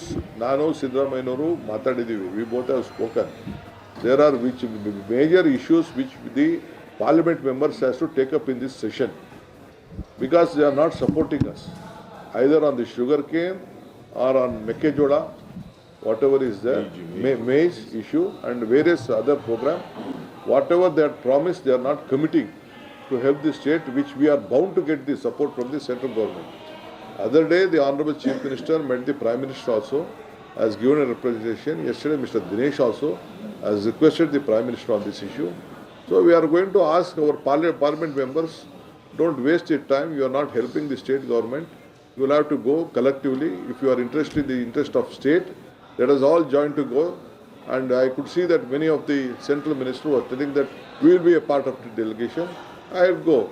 With fortunately, justice has been flown from the seat of justice. As far as Mekedat is concerned, we are very proud that we have got a good verdict and the ball lies with the central government now. The CWA has to give a decision on that issue. So we are planning to submit a detailed project report, revise the project report. Connected to that, they have to support us on irrigation. They have to support us on all other activities, whatever there. Lot of financial sectors are due. Karnataka is a state, very important state in the country, where India can be seen through Karnataka and Bangalore. This is the state what we are going to do. We will deliver. So we might have to go to Delhi to apprise to the parliament member. So, 1 minute. If you are urgent, you can please. As far as the no confidence motion is concerned, let them do, because they need some time for the discussion. They will not get the time. They are also politicians. They feel that they can't discuss much. If no confidence motion is there, they can go elaborately. There will be no time for that. But let them take no confidence motion, or let them go any adjournment motion, or let them do whatever they want. As an opposition leader, opposition party, they are bound to take any route they want. As a ruling party, we are there. They are there to oppose us. We are there to give them the answer to the, not only to them, to the entire state and the country. We are capable of running the assembly and the government. We will do it.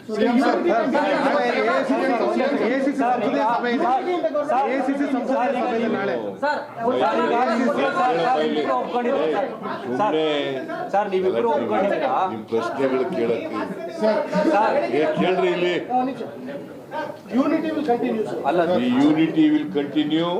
We are together. Myself and the President of the KPCC and Deputy Chief Minister, Mr. DK Shivakumar, and myself are single. We are you are united. You are united, and there is no differences between DK Shivakumar and myself. ನೀವಿಬ್ರು ಯಾವುದೇ ರೀತಿ ಭಿನ್ನಾಭಿಪ್ರಾಯ ಎಲ್ಲ ಒಟ್ಟಾಗಿ ಹೋಗ್ತೀವಿ ಅಂತ ಒಪ್ಕೊಂಡಿದ್ದಾರೆ sir. ಇದೇ ರೀತಿ ಶಾಸಕರುಗಳು ಮತ್ತೆ ಸಚಿವರುಗಳು ಕೂಡ ಇದೇ ರೀತಿ ಅವರು ಕೂಡ ಯಾರು ಕೂಡ ಸರ್ಕಾರದ ವಿರುದ್ಧ ಇಲ್ಲ.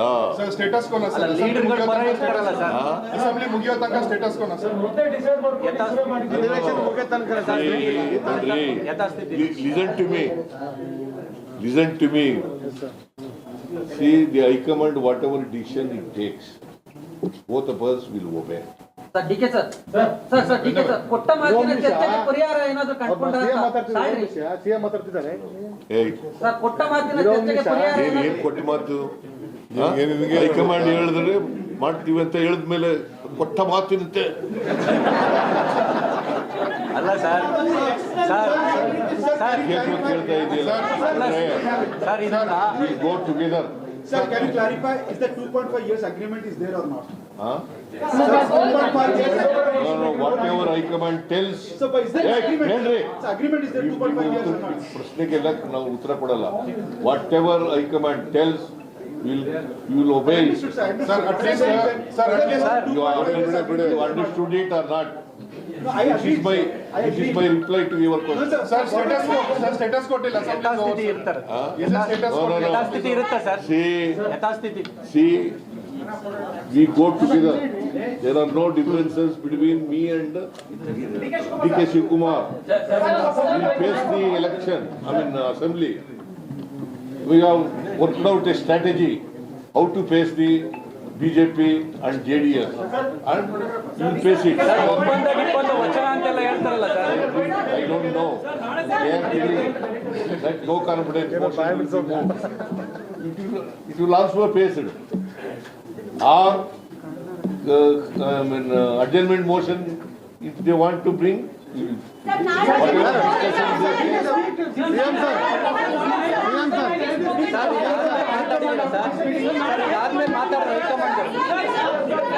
ಹೈಕಮಾಂಡ್ ಏನ್ ಹೇಳ್ತಾರೆ ಅದನ್ನ communicate breakfast meeting message communicate ಮಾಡಿದ್ರೆ ಸರ್ ಮಾಡಿ ಆಯ್ತು ಹೈಕಮಾಂಡ್ ಸೇರಿದ್ರಿಂದ you communicate with high command. Sir DCM sir ಡೆಲ್ಲಿಗೆ ಹೋಗ್ತೀರಾ sir?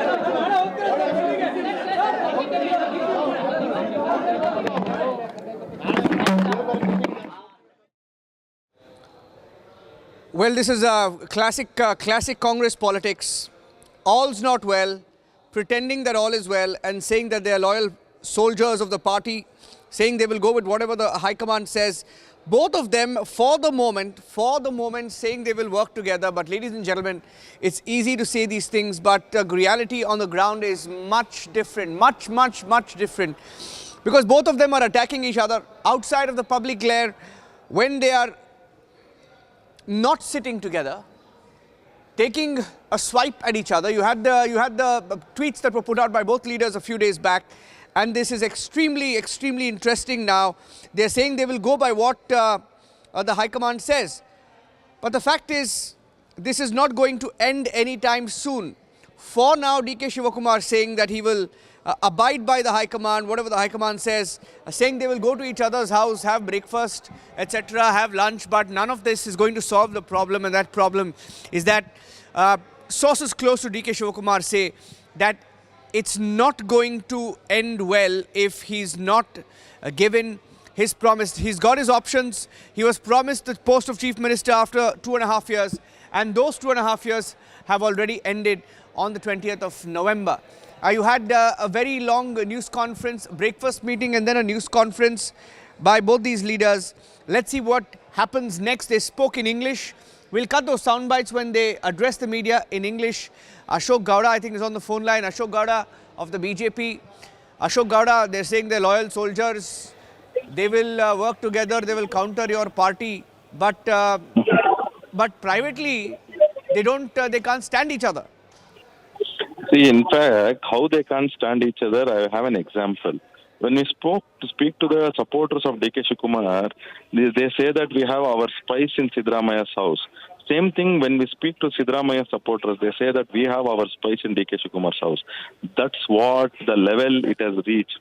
The fight is on in and out, and they are fighting like, you know, the what we call it as street people, the way they fight. That's how the fight is happening. Let them fight whatever they want, whether it is inside Vidhan Sabha or in CM's house or Deputy CM's house or in front of Sonia Gandhi. We are not bothered. We are bothered about Kannadigas, what they promised. Have they delivered that or not? So that is what is our question again and again to the Congress party and Congress High Command. All these problems is coming because the High Command of Congress is so weak that they cannot decide that who should lead the state and who can lead the state better. That is the point. Yeah. Interesting. Now, all this is optics, and this is what, the High Command wanted. Optics of having breakfast, having lunch, going to each other's house. Not like they didn't visit each other's house before this. But this is only for the cameras, right? And politicians have ambitions. And DK Shivakumar's camp knows that the clock is ticking. And before the session starts, they will need an answer. Do you think there is going to be an outcome? Or is it going to be status quo? See, I don't think that before the 8th of December anything going to be decided, because from tomorrow there is a parliament, that is day after tomorrow parliament will start, and post that Karnataka Assembly will start on 8th of December till 19th of December. So post 19th of December, Dhanur Masa is happening, and as well Devraj Arasu's record will be broken on January 12th, and Dhanur Masa will also get over. I think they are waiting for January 15th, and if they wait for January 15th, it will be till February 15th or February 28th, because CM Siddaramaiah wants to present his last budget probably. And then probably we don't know whether it will be Tamil Nadu elections will be the reason, post that BBMP and ZPTP elections. We don't know. So this is a testing time for DK Shivakumar's patience and his supporters' patience. Okay, so very interesting that the BJP is saying that DK Siddaramaiah wants a record of being the longest serving chief minister, and that record will be in January. If he hangs on to power till about January or February, he would have broken a record of having served as the longest chief minister, and that's the record he's going for. But it gets tricky after that because there are elections in several states in the month of April 2026. Kerala, Tamil Nadu, etc., Assam. Interesting turn of events. Thank you for joining us, Ashok Gowda of the BJP. And we'll play out some of those reactions from Bengaluru as the Chief Minister and DK Shivakumar. Both of them have had their knives out. Knives are out, but in front of the media, those knives are hidden. And all smiles just on the face of it. Once they go away from each other, of course, is when the real game will actually begin. In fact, in the next few days, it will be interesting to see what comment each of them makes outside of this controversy. Here are some of the reactions that came in this morning to the political developments in Karnataka. No, it is up to the High Command. All these developments are definitely watched by the High Command. They take note of these developments and they'll resolve it. And whatever they want to do, it is their, prerogative. And the High Command, Rahul ji, Sonia ji, and Priyanka ji, plus our AICC President. And the AICC President happens to be from Karnataka. So there should not be any problem as such, what I see.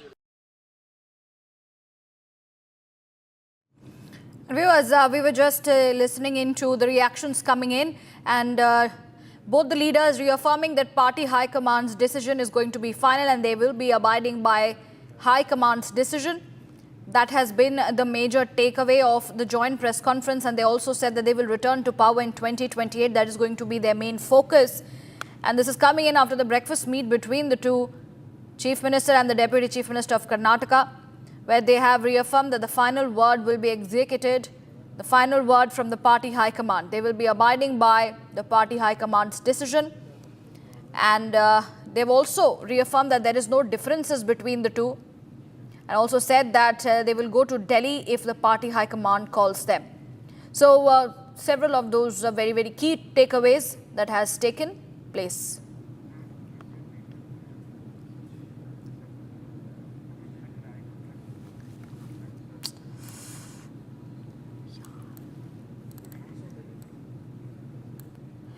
And viewers, we continue to bring you the updates coming in from Karnataka. We will touch upon that story and updates coming in on the broadcast as we continue to track the power tussle in Karnataka at this point in time.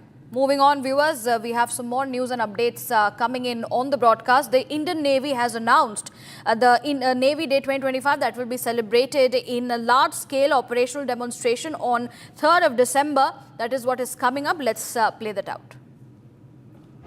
From bustling ports that fuel our economy to the tranquil shores where life thrives, the ocean is our lifeline. Guarding the nation's lifelines, the Indian Navy remains ever vigilant across vast trade routes and strategic quarters. From coastal security to humanitarian relief, the Indian Navy stands committed to your safety and peace. From the historical victory of Operation Trident to our maritime dominance during Operation Sindoor, we are the enablers of maritime security across the Indian Ocean region. Witness our prowess, experience our commitment. This December 3rd, join us at Shangamugam Beach, Tiruvananthapuram. The Navy for the nation.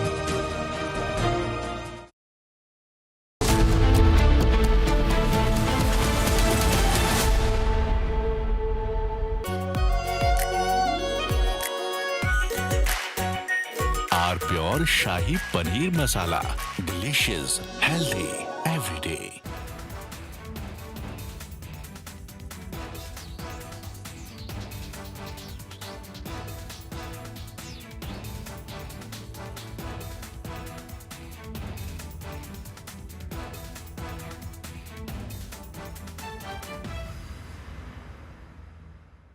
Secret recipe MDH का जीरा sip जल जीरा मसाला।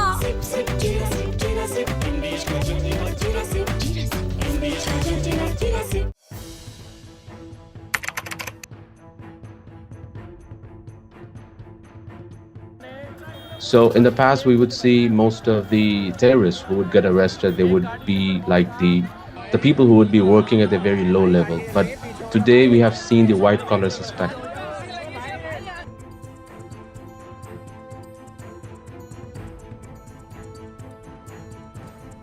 कश्मीर घाटी में doctors एक बहुत ultimate dream होता है वहां के लड़के लड़कियों का। उस बनने के बावजूद अगर आप रेडिकलाइज होकर अपने ही देशवासियों को मारने के लिए और अपने देश को तोड़ने के लिए तैयार हो सकते हैं, तो आप अंदाजा लगाइए किस तरह की रेडिकलाइजेशन हो रही है और इस फ्रंट पे हम क्या काम कर रहे हैं।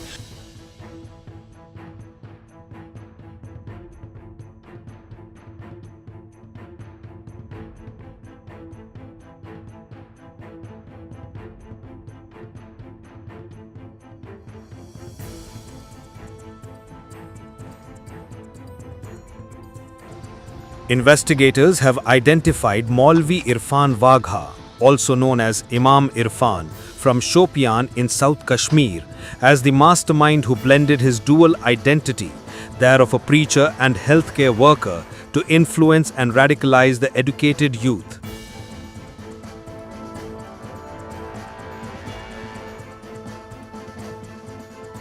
The accusation against him is completely baseless. He had been there for 7 years, offering prayers, conducting religious classes, and teaching children at the religious center. He would come only occasionally. We had no idea about the allegations against him, but we don't believe them. He is a good person. We don't know anything else.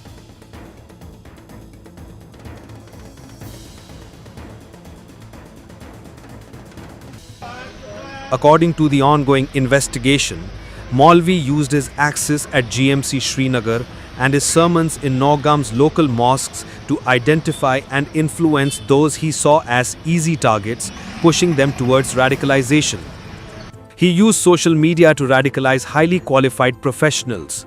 During the questioning, Irfan admitted to the police that he had radicalized Dr. Muzammil Shakil, who is the key accused of Faridabad arms haunt. By the way, viewers, I'm driving in Delhi with Delhi wala boy Aman Gupta, who is too busy waving to his fans than talking to me. Please come down to earth, Aman. Yes, sorry, sir. You're on my show. I forgot. This is not your show. I forgot, sir. India wants to know. This is my show. Yes, sir. Stop waving to your fans. Be modest. अभी बाद में बात करेंगे. आप politician हो. आप politician हो. आप नहीं ये क्या कर रहे हो? अरे सर, humble है. आपने बोला humble हो, मैं humble हो रहा हूँ.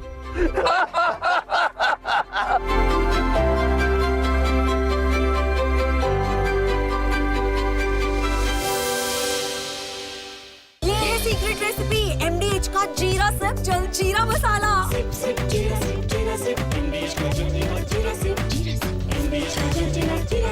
इसको घर पे लगाओगे तो शादी का तो पता नहीं, पर घर पक्का नहीं टूटेगा। रुंगटा नहीं तो घर स्ट्रॉन्ग नहीं। रुंगटा स्टील TMT बार एकदम सॉलिड। पहाड़ों में एक हाइकिंग शिप भी बन सकती है। थोड़े में ज्यादा स्वाद, यही तो है इसकी खास बात। वाओ मामा, क्या स्वाद है? अरे मेरे राजा। China and Japan are clashing verbally over Taiwan. Tensions between China and Japan have risen over Taiwan's security. Japan has signaled it may intervene in a potential conflict, viewing it as a threat to its own stability. China condemned this as meddling, issuing strong warnings and summoning diplomats. This conflict started when Japan's newly appointed Prime Minister, Sanae Takaichi, issued a direct warning to China during a session of the country's parliament.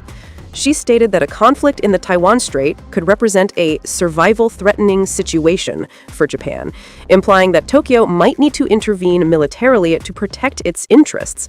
This marked a bold escalation in Japan's stance on the Taiwan issue, signaling readiness to support Taiwan against potential Chinese action. Takaichi's comments, delivered amid rising regional tensions, prompted an immediate and sharp rebuke from Beijing, highlighting the fragile balance in East Asia and the risk of broader confrontation. The remarks made by the Japanese leader on Taiwan constitute an interference in China's internal affairs and a serious violation of the One China principle and the basic norms governing international relations. Such words are extremely irresponsible and dangerous in nature and have caused very negative impact. Taiwan is an island of 23 million people, situated about 100 miles off China's southeast coast. China regards it as a breakaway province under the One China principle, insisting that other countries acknowledge this and avoid treating Taiwan as a sovereign state. Taiwan, however, maintains its own government, conducts elections, and runs an independent economy, a setup rooted in 1949 when China's civil war concluded with the defeated nationalist forces retreating to the island while the communists consolidated power. First year when I went to Shark Tank, I was not an investor. I didn't know how investment happens, what do investors look at, because I was busy building boat. Correct. I was busy building my company, which is a good thing. And suddenly, the Shark Tank came in, and I was supposed to be on the chair. Yeah. So it was very easy for me making decisions. I didn't know Excel sheets, or even today, I don't care about Excel sheets. I love that. I just love it. I think many great ideas can end with an Excel sheet, but they won't begin with one. Sir, Excel sheet तो मुझे आज भी सबको पता है कि मेरे को ना, there is a line which I always say. Well done, Aman. Well done. I'm so proud of you. I don't believe in data, sir. I believe in data. You know data? Not data.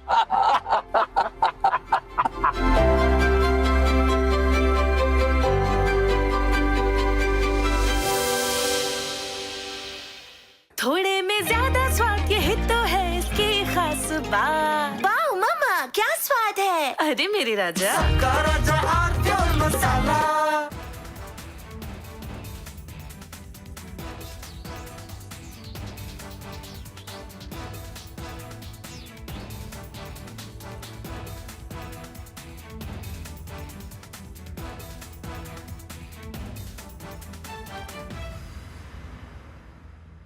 आधे bowl दही में 4 चम्मच MDH चटनी पुदीना मसाला डाला, stir करो, पुदीना चटनी तैयार। MDH चटनी पुदीना मसाला। MDH।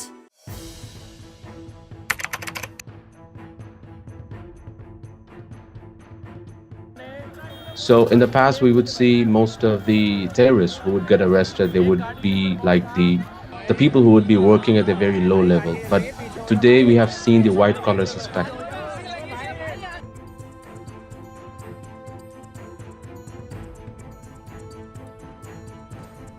कश्मीर घाटी में डॉक्टर्स एक बहुत अल्टीमेट ड्रीम होता है वहां के लड़के लड़कियों का। उस बनने के बावजूद अगर आप रेडिकलाइज होकर अपने ही देशवासियों को मारने के लिए और अपने देश को तोड़ने के लिए तैयार हो सकते हैं, तो आप अंदाजा लगाइए किस तरह की रेडिकलाइजेशन हो रही है और इस फ्रंट पे हम क्या काम कर रहे हैं।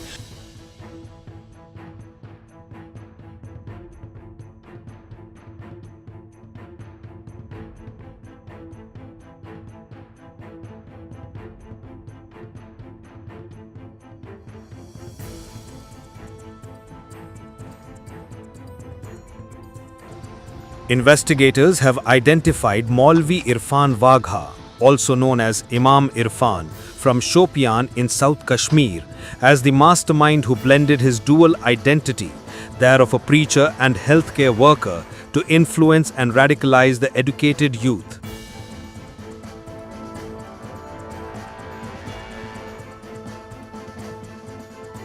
The accusation against him is completely baseless.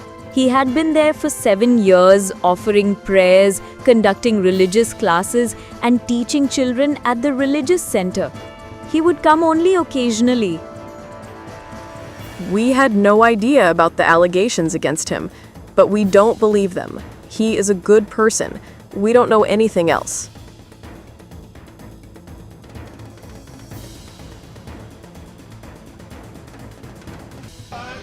According to the ongoing investigation, Maulvi used his access at GMC Srinagar and his sermons in Naugam's local mosques to identify and influence those he saw as easy targets, pushing them towards radicalization.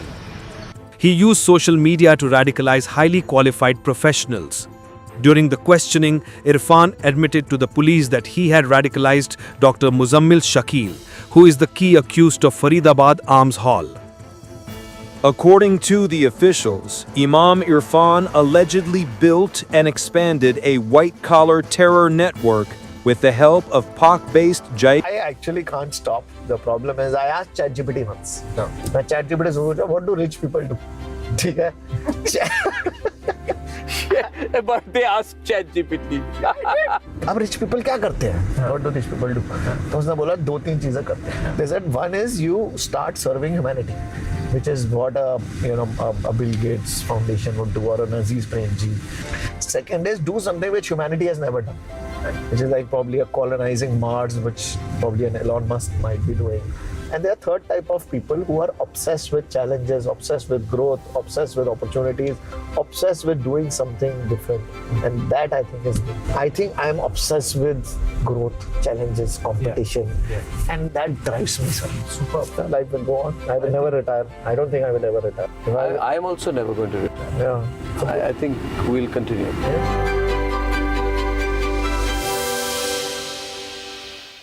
दादी के हाथों का जादू और खुशबू से महकता घर, माँ की मुस्कुराहट और खाने की सुगंध। MDH गरम मसाला, क्योंकि हर रिश्ता है स्वाद से जुड़ा।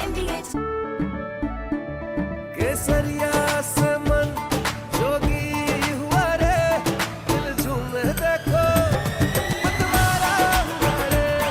केसरिया से मन जोगी हुआ। हर पल मनाओ केसरी त्योहार। विमल, बोलो जुबान केसरी। थोड़े में ज्यादा स्वाद, यही तो है इसकी खास बात। वाओ मामा, क्या स्वाद है? अरे मेरे राजा। China and Japan are clashing verbally over Taiwan. Tensions between China and Japan have risen over Taiwan's security. Japan has signaled it may intervene in a potential conflict, viewing it as a threat to its own stability. China condemned this as meddling, issuing strong warnings and summoning diplomats. This conflict started when Japan's newly appointed Prime Minister, Sanae Takaichi, issued a direct warning to China during a session of the country's parliament. She stated that a conflict in the Taiwan Strait could represent a survival-threatening situation for Japan, implying that Tokyo might need to intervene militarily to protect its interests. This marked a bold escalation in Japan's stance on the Taiwan issue, signaling readiness to support Taiwan against potential Chinese action. Takaichi's comments, delivered amid rising regional tensions, prompted an immediate and sharp rebuke from Beijing, highlighting the fragile balance in East Asia and the risk of broader confrontation. The remarks made by the Japanese leader on Taiwan constitute an interference in China's internal affairs and a serious violation of the One China principle and the basic norms governing international relations. Such words are extremely irresponsible and dangerous in nature and have caused very negative impact. Taiwan is an island of 23 million people, situated about 100 miles off China's southeast coast. China regards it as a breakaway province under the One China principle, insisting that other countries acknowledge this and avoid treating Taiwan as a sovereign state. Taiwan, however, maintains its own government, conducts elections, and runs an independent economy, a setup rooted in 1949 when China's civil war concluded with the defeated nationalist forces retreating to the island while the communists consolidated power on the mainland. This division has persisted without full-scale war, but mutual distrust has grown. China has intensified its military presence around Taiwan in recent years, viewing reunification as a national goal. For instance, in October this year, H-6K bombers from the People's Liberation Army Air Force conducted flights over the island, while June exercises involved over 70 aircraft, including J-16 fighters and... From Asia's largest news headquarters, setting the agenda for Bharat.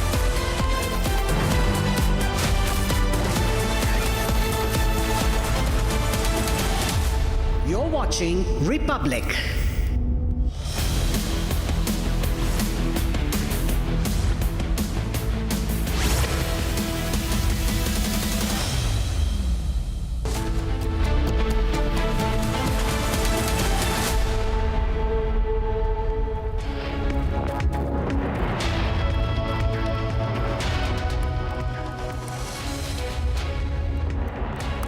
Hello and welcome viewers. You're watching Republic TV and I am Riyanka Chaudhary. We had a key focus a while ago where there was a joint briefing by DK Shivakumar and Siddaramaiah amid the power tussle in Karnataka, and they have said that the decision lies with the party high command and that there is no difference between the two leaders in Karnataka. We get to the details, but first the headlines.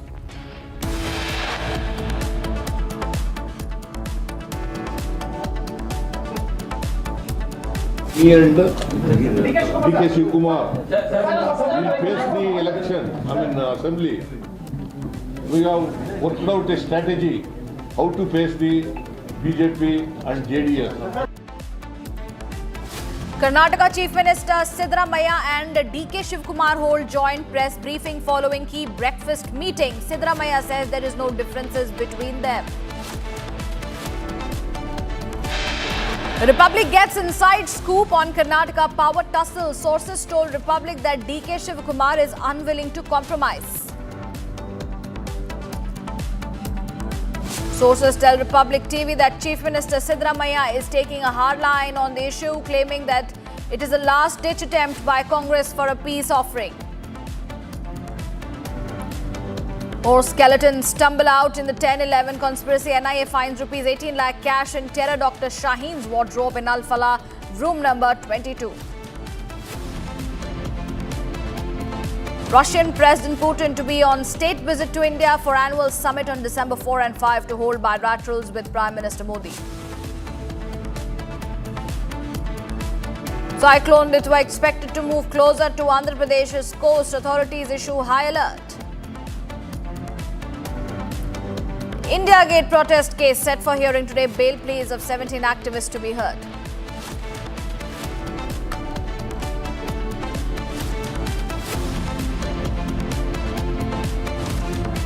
Viewers, our top focus remains on the key breakfast meet between Karnataka Deputy Chief Minister DK Shivakumar and Siddaramaiah at the Chief Minister's residence for the key breakfast meeting amid the ongoing tussle for Chief Minister post in Karnataka. Republic gets you the inside scoop of the meeting. Sources told Republic TV that DK Shivakumar is unwilling to compromise and Chief Minister Siddaramaiah has taken a hard line over the issue.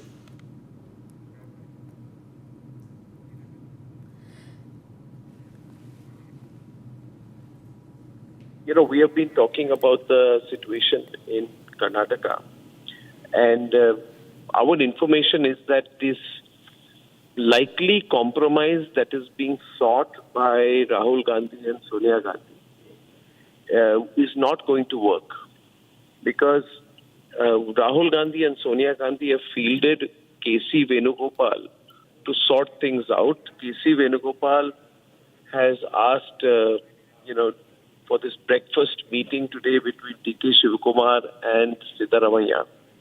Now, initially the idea was that Siddaramaiah would go to DK Shivakumar's house, but then Siddaramaiah insisted that DK Shivakumar should come to his house. That also shows that it's not DK Shivakumar who is not, wanting to, with the party to work together. It is Siddaramaiah who is taking a hard line. Whereas the public perception is that DK Shivakumar is the guy who's taking a tough line. It is Siddaramaiah who does not want to compromise. He insisted that instead of his going to DK Shivakumar's house, which would be seen to be a good gesture, DK Shivakumar should come to his house, and DK Shivakumar agreed. Now, this is a last-ditch attempt by the Congress party to see if some kind of a peace offering can be made to DK Shivakumar. DK Shivakumar is unlikely to, however, compromise. Sources close to the DK Shivakumar camp have told us that DK Shivakumar is not going to take any kind of middle line on this. And he has made his intentions clear when he put out a tweet saying that a word is a word. And he made it clear saying that if you've given a word that he's going to be made Chief Minister after 2.5 years of Siddaramaiah's tenure, then that time ends in November. And from my reading of it, I think tomorrow is the final day. And if by tomorrow DK Shivakumar is not offered the Chief Ministership, then all options literally are open for DK Shivakumar. He's confident about his support base. He's confident about his MLAs following him. And it is likely that given his clout,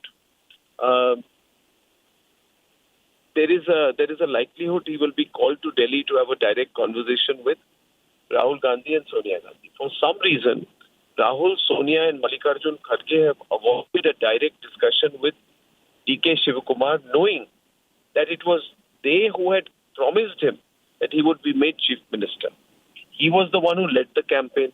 And now that DK Shivakumar has the support of the religious community and the religious leaders of the Vocaliga community, I think he feels very empowered. So DK Shivakumar has also played the caste card.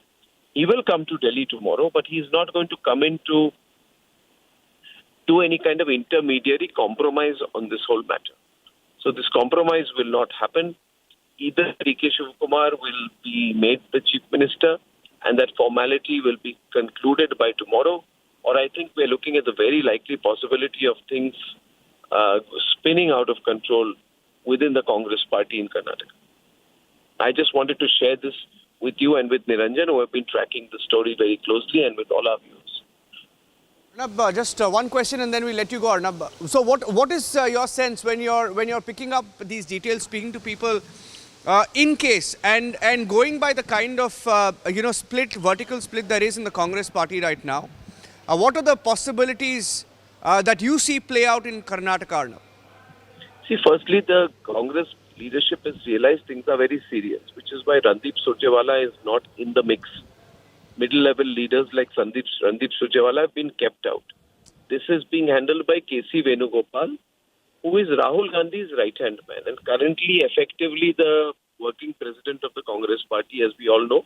Mallikarjun Kharge is more or less a figurehead. Now, Venugopal does not have a solution.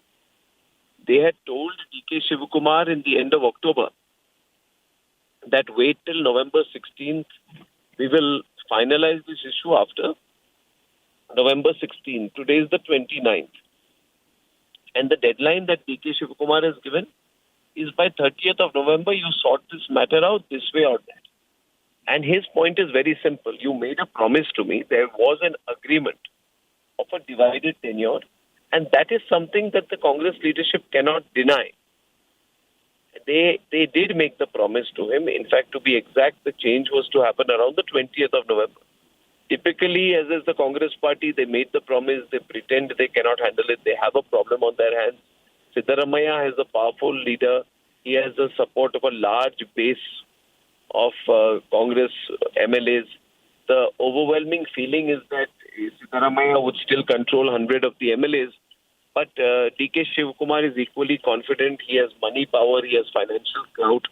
So his control on the situation is also strong. He's also one of the greatest supporters financially and monetarily in terms of organizing treasury funds to add to the corpus of the Congress party as it faces major elections in Tamil Nadu and in Assam, for which they will need a considerable amount of funds. Also, keep in mind that the campaign of the BJP in Bihar, though it was not successful, was also financed from money that has been sourced from Karnataka. Karnataka is the only remaining cash cow for the Congress party. They don't have any other major state in which they are in power. So this is a very tragic situation for the Congress party. K.C. Venugopal has sort of put his hands up. He has called DK Shivakumar, and then this breakfast meeting was ham-handedly organized. There was a big discussion between them on who would go to whose house, which went on for a long time. And eventually DK Shivakumar has said that I have no ego issue here. I am willing to go. And so I think the meeting would have happened by now. I am not expecting anything much out of this meeting simply because they want DK Shivakumar to compromise. And DK Shivakumar is seeing this as a do or die. He's also made it clear to the Congress party that he is the future-ready leader. He's positioning himself as a future-ready leader. He's saying, if you choose not to go with me now, then who else do you go with? Are you going to go with 82-year-old Mallikarjun Kharge? Are you going to go with 80-year-old, Siddaramaiah? He's positioning himself as a slightly younger leader who has more years ahead of him and who can probably lead the Congress party, if given a chance, in the next election. Now, the problem for Congress party is if they get rid of DK Shivakumar now, then they have nobody in the party who can effectively lead the party 2.5 years from now. So that's the second card. First card of DK Shivakumar is you promised me. The second card of DK Shivakumar is who else do you have 2.5 years from now? You don't expect Siddaramaiah to be doing the job. Knowing all this, the Congress party does not have a solution in hand. It does not have a solution in hand. If they are going to have to be very careful, they're going to have to ask DK Shivakumar that if we make you chief minister, what can you get us? What financial support can you get us? What number of MLAs can you organize? But also, having said that, you see, all the MLAs will fall in line. This is all typical trap of being in power, that you begin to think that the party MLAs are loyal to you. They are loyal to nobody. They are loyal to power. And if there is a single signal from the Congress party leadership that they have decided to dump Siddaramaiah and choose DK Shivakumar, everybody will go lock, stock and barrel to the other side. After all, elections are 2.5 years away. They all want to have the trappings of power. And I think DK is more or less strongly feeling about it. So sum total of it is that I expect that by tomorrow, it's a make or break. And all these handshakes and all will not happen. I think it is going to be DK Shivakumar who will have to convince Siddaramaiah of the terms of his exit. I think there is a growing possibility that DK Shivakumar may push his way through. If he was completely being cold-shouldered by the Congress party, this breakfast meeting would not happen. So I think that I expect DK Shivakumar to win this by maybe Monday morning. Viewers, we have some breaking news coming in. Airbus grounds 6,000 planes across the world, and Airbus has grounded the half of the global A320 fleet. These A320 fleets are being grounded for emergency software fix. In fact, intense solar radiations corrupting the critical flight control system is what you're given to understand. There's an unprecedented recall by Airbus to ensure software is fixed. The massive disruption is expected to peak travel season. Over 1,000 older jets require hardware replacements. Airbus has now grounded 6,000 planes across the world. The best-selling jet Airbus A320 is facing software issues. Harsha, my colleague, joins us to give us details. Harsha, over to you. Yes, Priyanka rightly pointed out, more than 6,000 Airbus planes across the world are heavily impacted with the software snag which is caused in the Airbus. For all our viewers to know that there are almost 50 sub-varieties of Airbus, which is now used by several airlines across the world. Not only Indigo, Air India, SpiceJet, Akasa or AirAsia in our country uses Airbus, but there are so many European countries as well, and the US country as well, which uses the Airbus fleet. And that is the reason why on Friday, the night of Friday, it was issued by Airbus that there's a major ELAC flight control system which is impacted in the fleet of Airbus, and it has to be immediately fixed, because this system, Priyanka, is responsible for the flight controls, and so that the flight control doesn't go to automatic and doesn't lose the control mid-air, immediately the software has to be fixed. And that is the reason why today so many delays, cancellation and diversions are happening in several airlines across the world. And in our country, if we say since morning, more than 300 flights are majorly impacted. There has been heavy cancellations because airlines has been advised by the Airbus to immediately fix this software snag, and to modification in the ELAC has to be done. The regulatory body in our country, DGCA, has also issued the notice to all the airlines that they have to modify ELAC, which is the inbuilt flight control system, immediately, so that passengers don't suffer and don't go through massive inconvenience as they're already going through since morning. We have spoken to Air India Express, we have spoken to Indigo. Now Indigo stated that less than 60%, like almost 60% of the Indigo fleet have already complied by the Airbus new ELAC format, because they are right now not using the older format of the Airbus. They have all the new Airbus in their fleet, and that is the reason no cancellations in Indigo has happened since morning. And when we spoke to Air India Express, they told us that 1/3 of the Air India Express fleet is impacted by the software technical snag and what they are trying to fix, and therefore major Airbus fleet is right now now grounded. But yes, airlines should not take any risk, and that is the reason why each and every aircraft of Airbus, be it A320, A319, A341, there are almost 50 different fleets of Airbus. Each and every fleet is being checked massively by each and every airline so that this software snag could be fixed, because this is some emergency snag which has occurred and impacted all the airlines. If not fixed right now, Riyanka, it could cause massive issue mid-air. And it also come to notice by Air India when there was one of the European airline which was using Airbus, the nose fell. The nose automatically fell, and there was no monitoring and no control over the ATC. And that was immediately when it was known, when the technical teams came on point, they got to know that exactly the issue is with the ELAC. And that is the reason the modification is needed. After that, the order was issued to all the airlines across the world that immediately the new ELAC system has to be modified and fixed in this software system. That is the reason today why the checks are continuously happening. The MOCA, DGCA, and the other regulatory bodies are already in touch with the Airbus India headquarters, and also each and every airline is complying by the rules and regulation what Airbus have already stated. But yes, today if we say today, passengers will go through massive inconvenience. They're already going through it because several flights have already been cancelled. But we are expecting that this software fixing will take place.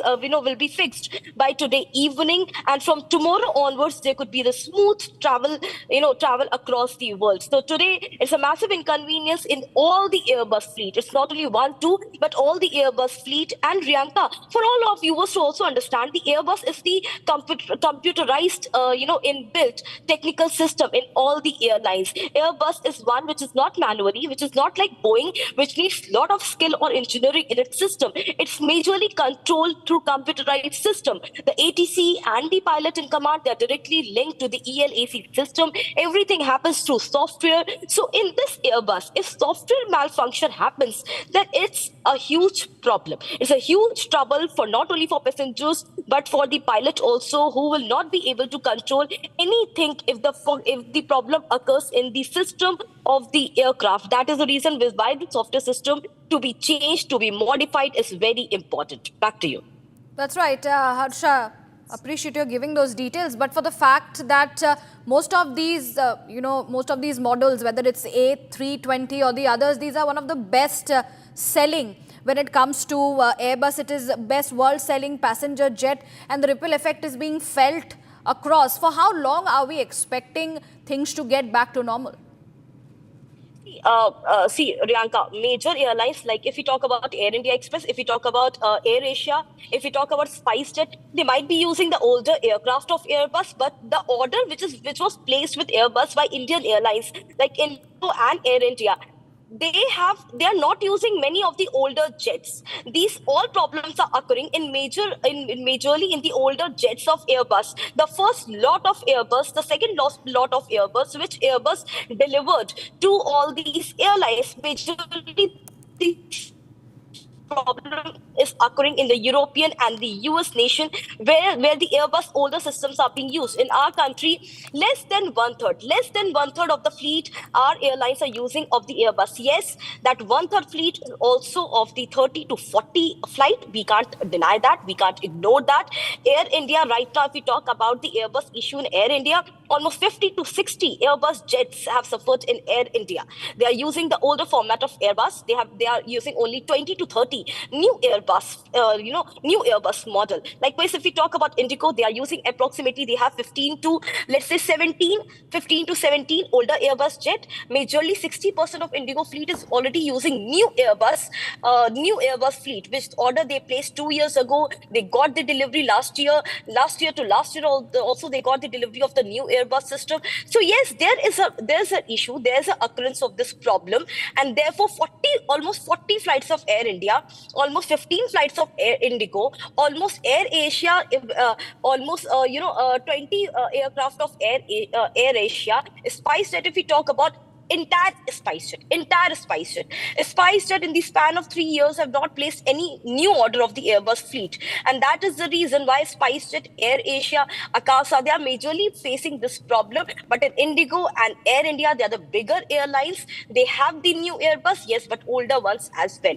And therefore, since morning, almost 200 cancellations happened. 200 flights were, grounded for the Airbus fleet check.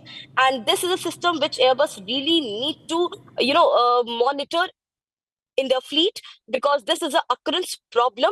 If it enhances, if it goes to next level, then there could be a mid-air scare, and it could be very troubling for the passenger, because the system controls entire flight, controls each and every, be it autopilot, be it the landing, be it the navigation, be it the GPS, everything. Right, Harsha, thank you for giving us the details. Let me also go across to Captain Kabir Malik, is an aviation expert. We'll also try and understand from him what does this mean. Mr. Malik, how do we... Okay, I've been told that we have lost that connection with Captain Kabir Malik. If Harsha is still with us, Harsha, as you were giving us all the details in terms of the upgrade of the emergency software fix, there are intense solar radiations that are corrupting the critical flight control, which is why these upgrades are needed. And, what are the measures being taken by the airlines for smooth mobility of the people? How are they, putting it all together? So, Riyanka, majorly, there are certain protocols which airlines have to follow. Since yesterday night, when the notification from the Airbus came, major of the airlines, they already started rectifying it. They already started modifying the ELAC system, the new software fix. But even, Riyanka, this new software fix is not an easy thing to modify. It requires a lot of time for this fixation. First of all, the checks have to happen in the jet, whether exactly what kind of flight controls this is hampering. After that check, each and every flight is monitoring that how this new modification will happen. The software fixation, each and every guideline is directly given by Airbus. So it's not an easy task. It might take a lot of time. And that is the reason the airlines have grounded their aircraft. They are not right now. These Airbus, since the notification came out, all the Airbus have been grounded. The companies, the airlines are taking maximum precaution. It is something which directly controls flight control, as I was also telling you. In Boeing, there are several options. Like if one function doesn't work, there is type B, type C, type D. But if we talk about Airbus, it is completely computerized. It is completely dependent on the software. So if there's an issue, if there's a snag in a software system of the aircraft, the software has to be changed. And this Airbus software system is a very technical system. It needs modification, it needs upgradation, it needs fixing of all the flight control system. So they have to fix all these issues, and after that, the jets will be ready to go. So today, entire day, the passengers are going to face inconvenience. They are going to face the cancellation issue. And we have been told that the airlines are also refunding the entire amount of the cancellation since this problem has occurred since morning. But right now, all major airlines have grounded their flight, have grounded the Airbus fleet for the proper checks. They're not taking any risk, not only the older fleet of Airbus, but the new fleet of Airbus as well. They're continuously monitoring, checking, the ground checks is happening. After the proper fixation and updation and modification of the ELAC system in the software, the airlines will fly the Airbus. Back to you. Right, Harsha, thank you for giving us those details, very, very crucial details coming in from my colleague Harsha, who has explained the entire situation. On this, we continue to bring you updates on that story, viewers, as people are going to be facing a bit of issues in terms of that. But it's time we take a short commercial break. Stay tuned. We will be back with more news and updates on the other side as we bring you more details in terms of the flights which have been grounded from the side of Airbus. Over 6,000 flights being grounded. More details on the other side. Stay tuned.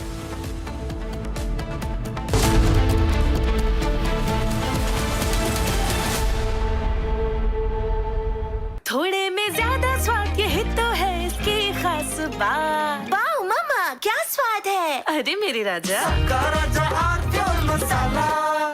In the global employability rankings by Times Higher Education UK, only the following 6 institutions from India are ranked amongst the top 230 in the world for having the most employable graduates: IIT Delhi, IISc Bangalore, IIT Bombay, IIM Ahmedabad, IIT Kharagpur and Amity University.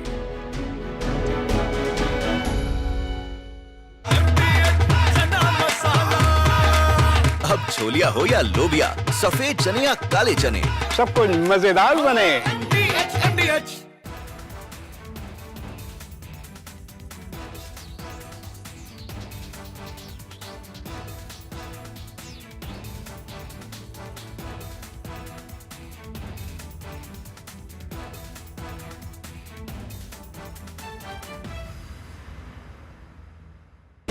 Pure सूजी pasta उबालो मिलाओ और खाओ 8 minute में तैयार। क्या taste है सबका राजा हार्डकोर मसाला।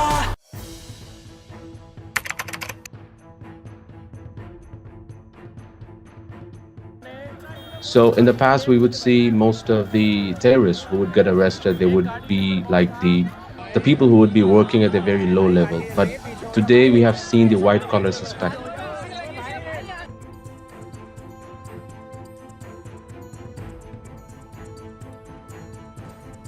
कश्मीर घाटी में डॉक्टर्स एक बहुत अल्टीमेट ड्रीम होता है वहां के लड़के लड़कियों का। उस बनने के बावजूद अगर आप रेडिकलाइज होकर अपने ही देशवासियों को मारने के लिए और अपने देश को तोड़ने के लिए तैयार हो सकते हैं, तो आप अंदाजा लगाइए किस तरह की रेडिकलाइजेशन हो रही है और इस फ्रंट पे हम क्या काम कर रहे हैं।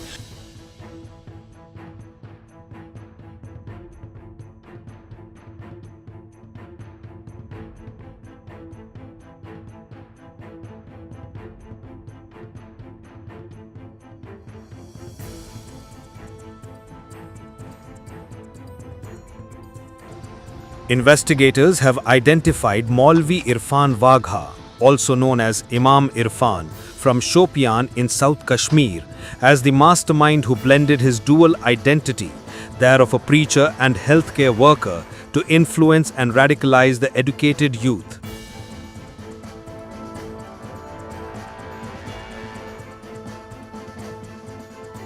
The accusation against him is completely baseless.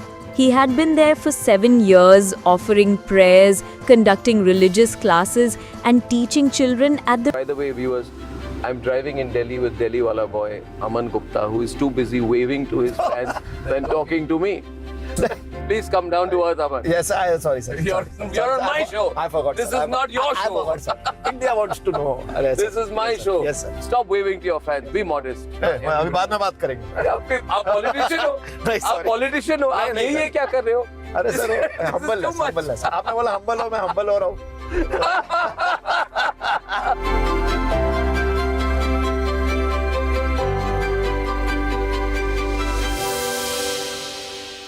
आधे बाउल दही में 4 चम्मच MDH चटनी पुदीना मसाला डाला, स्टर करो, पुदीना चटनी तैयार। MDH चटनी पुदीना मसाला। MDH केसरिया से मन जोगी हुआ रे, दिल झूमे देखो मतवारा हुआ रे। केसरिया से मन जोगी हुआ। हर पल मनाओ केसरी त्योहार। विमल बोलो जुबान Kesari.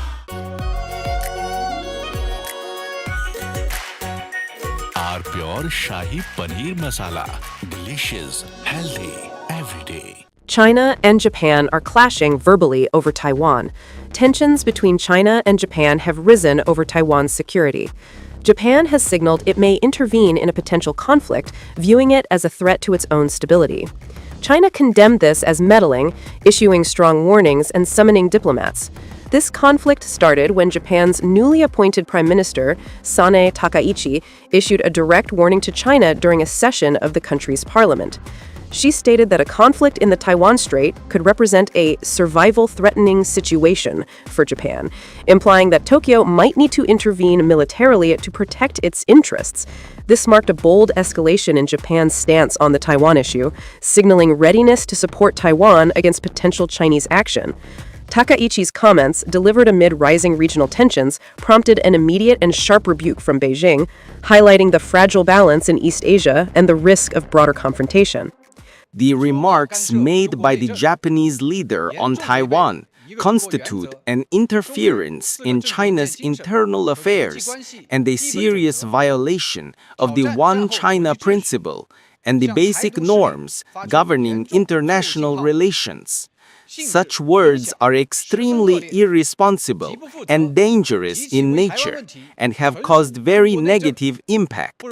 Taiwan is an island of 23 million people, situated about 100 miles off China's southeast coast. China regards it as a breakaway province under the One China principle, insisting that other countries acknowledge this and avoid treating Taiwan as a sovereign state.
A very warm welcome to the latest edition of Our Defense with me, Rakhta Mishra. Viewers, you're watching the show that brings you all the top defense stories and the stories that matter for India. From the India-France deal on the hammer bomb kit to the warning by the Defense Secretary to defense manufacturers to the notum that has been issued in the Bay of Bengal. We get you covered with all the top stories of the week as we keep our forces first.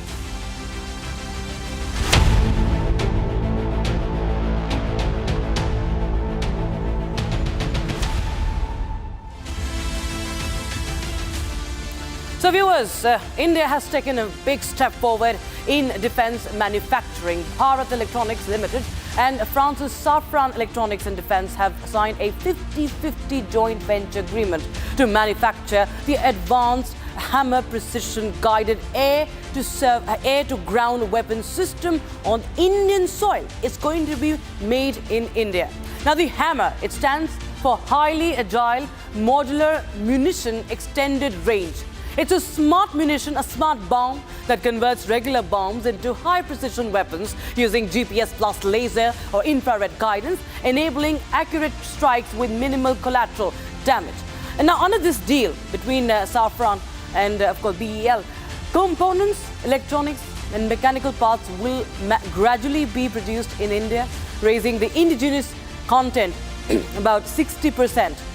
Now, final assembly, testing and quality control will be handled by BEL. With this, India not only reduces dependence on foreign imports for critical defense equipment, but also strengthens domestic defense manufacturing capability in line with Atmanirbhar Bharat goals. And in short, what was once a fully imported weapon system is now moving towards being built in India, a concrete step towards operational readiness for the Indian Air Force and Navy. Now, originally, viewers, it has been, why is it important, viewers? Why India is going all hammer and BrahMos now? It has been used by NATO forces in Afghanistan, Mali, Libya and Syria. Now, importantly, it has been used in Operation Sindoor. We'll go to that part very, very soon. Now, hammer has been used to obliterate the terror hubs in Pakistan very, very importantly. So, Pakistan knows very well what the hammer is capable of. It is resistant to jamming as well. India first acquired the system in 2020 during heightened tensions with China after Galwan clash. it was part of the emergency procurement, viewers. Now, its impact was seen most recently during Operation Sindoor, as I just mentioned, where the Indian Air Force used the Hammer-armed Rafale jets to carry out deep, precise and calibrated strikes on terror infrastructure in Pakistan and the Pakistan-occupied Kashmir. Now, if we compare, now why do we need the Hammer? Because we've been talking about the BrahMos so much, viewers. But both are very, very important. Many of the analysts tell us that India must adopt a dual-track missile strategy. BrahMos should remain the scalpel, a precise, high-value strike weapon. But India also needs a Hammer, a cheaper, long-range cruise missile that can be mass-produced in large numbers to saturate enemy systems. Operation Sindoor cemented BrahMos's reputation. But future conflicts will demand not just speed and accuracy, they will also demand scale. They need preparation for that challenge, and it may shape India's next phase of missile development.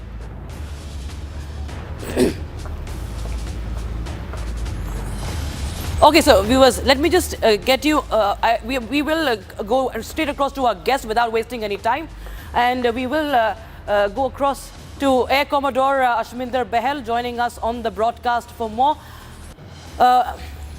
Okay, let me just tell you the difference between both the BrahMos and Hammer. Now, this is of course the long-range cruise missile I was just telling you. This is the precision glide GPS-guided bomb.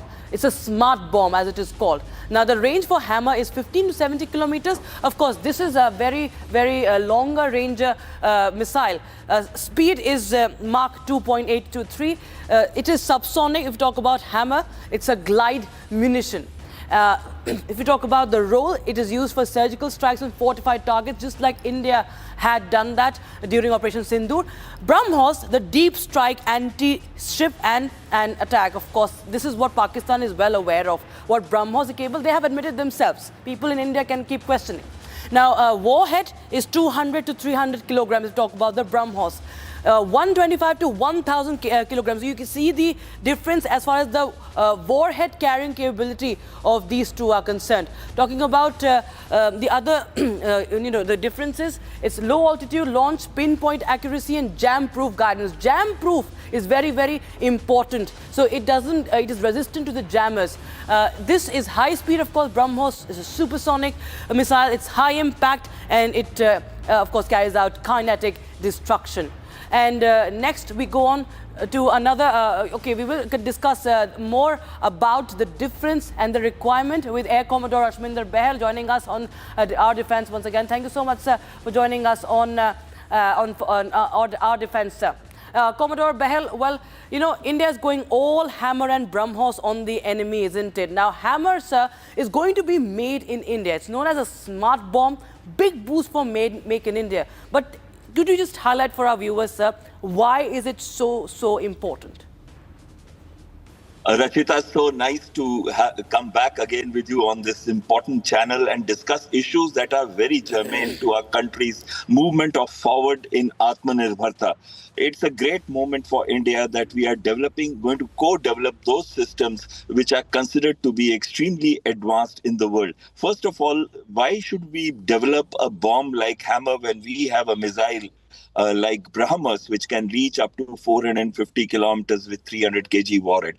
There are certain very important aspects to this. The first aspect is that we can convert dumb bombs. Dumb bombs are relatively much cheaper, which means they are not smart munitions, they are not very accurate, and they fall free under the effect of gravity. So those bombs could be 250 kg, 500 kg, 1000 kg bombs. And now we have those in large numbers, and we can produce those in large numbers. So when we want to use a BrahMos missile, which is very costly, between $3 to $4 million per missile, we want to attack only a high value target. But once we want to attack all other targets that are there in the tactical battle area, not very far from the border, even if they are bunkers, you know, mostly Pakistan hides their terrorists in bunkers or in command and control structures which are underneath the ground, and where you need penetration by a high mass weapon system such as the Hammer.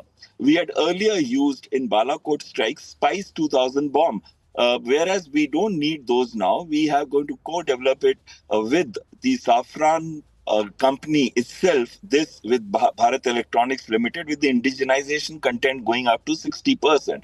And when we want to convert a large number of munitions into smart weapon systems, which means you need modification in two aspects. The first aspect is the guidance and accuracy part, where they will guide and accurately hit the bunker type or the hardened, the structure type of target systems, such as weapon depots, which are located in the vicinity of where the warfare is taking place. So those kind of targets, if you're going to hit, then this weapon would be very cost effective and you can use it. And remember, in warfare, the weapon systems are being consumed in hundreds or thousands per day. So when we are looking at that kind of scale, we need a weapon system that is not so expensive as a BrahMos missile, but does a task which it is required to do. And that is where Hammer comes in. And we are not only going to produce for the Air Force, we are also going to produce it for the Navy, Indian Navy, where we are getting 26 more Rafale. But more importantly, it is the strategic cooperation and strategic partnership that we have with France. France is our second largest importer and second largest exporter of defense equipment to India. Can you believe that? Second largest exporter and second largest importer of defense equipment, which includes software and electronic equipment, as well as systems for airframe, systems for Airbus aircraft, which is also one of the companies is from France. Now, when we look at this, we are also looking at developing an ecosystem. If you remember, Rafale fuselage are going to be manufactured in India, in Hyderabad, between Dassault Aviation as well as Tata Advanced Systems Limited. Then we are also going to manufacture Safran engine, co-develop it in India.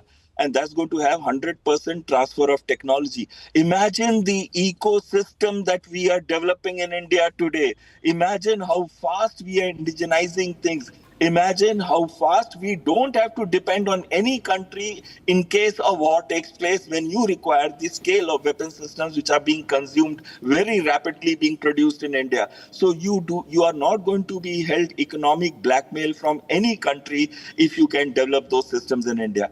And imagine that in case of the Rafale fuselage, which we are developing with Tata Advanced Systems Limited, we'll be exporting it. There are 533 orders for Rafale for the French company, and they need another help, some other country which can manufacture the fuselage for them, and that's where India comes in. See, it's not just developing a bomb, it is developing an ecosystem, developing the MSMEs, developing the SMEs who will be supporting this ecosystem and enhancing the technological development in our great country, India. Right, sir. Many thanks, Commodore Behel, for joining us with your insights on today's story, viewers. We'll tell you more about this partnership between India and France, viewers. This is about Safran, the French company that's involved in making the Hammer. It has stepped up the expansion in India for civil and military aviation to further Atmanirbharta goals. Now, Safran is essentially looking at a model that blends global expertise and homegrown muscle. The Safran DRDO partnership currently propels the Advanced Medium Combat Aircraft, or the AMCA. Much talked about AMCA, much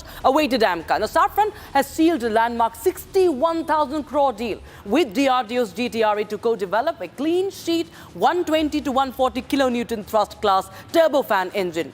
It has been touted as a from-scratch marvel, granting India 100% tech transfer, full IPR ownership and zero foreign components, slashing import chains and empowering other Indian firms to forge additional engines locally. In fact, France, and that is of course important, that France's aerospace giant Safran is doubling down on India, and not just with bombs and missiles, but with engines, maintenance, supply chains, deep technology transfer. So this of course has been signified by the inauguration of the first global engine MRO center outside France in Hyderabad that happened recently for servicing civilian aircraft. So the maintenance will be in India, a move that will shorten the maintenance cycles and also slash the foreign dependencies and make India a hub for engine upkeep.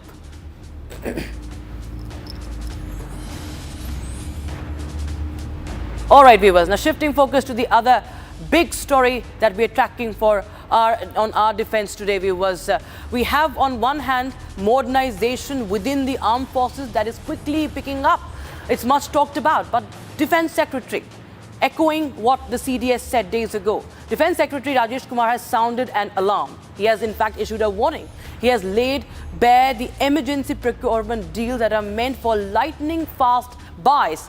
It must deliver in 1 year flat or face foreclosure. Point blank period. That's the warning. He questioned the overpromise, under-delivered trap and vowing steeper liquidated damages to enforce timelines. And this, of course, is a big statement that has been given by the Defence Secretary. Let me say that the delays are not only by domestic manufacturers. You've seen the S-400s getting delayed because of the conflicts. Israel orders, also many of them are delayed because of the conflicts that they are facing. There are supply chain issues which have affected them in the context of the General Electric engines that they've been having to wait for. So yes, all of it is not solely attributable to our indigenous manufacturers, but yes, I mean, there is a tendency to overpromise and underdeliver.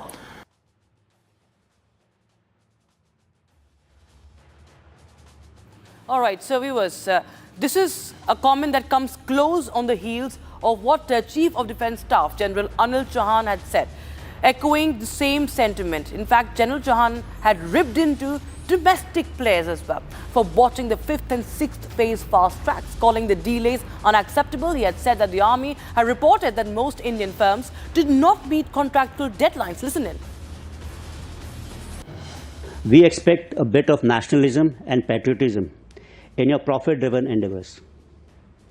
I'm given to understand, actually, the army was telling me that they were scouting around for 5th and 6th EP procurements. Most of the people have overpromised things and they fail to deliver in that time frame. Now, this is unacceptable. Defense reforms is not a one-way street. Industry will have to be truthful about their capabilities to us. You can't leave us in a lurch. You sign a contract and you don't deliver at that particular time. It's a capability that is being lost. You have to be truthful about your indigenous capabilities.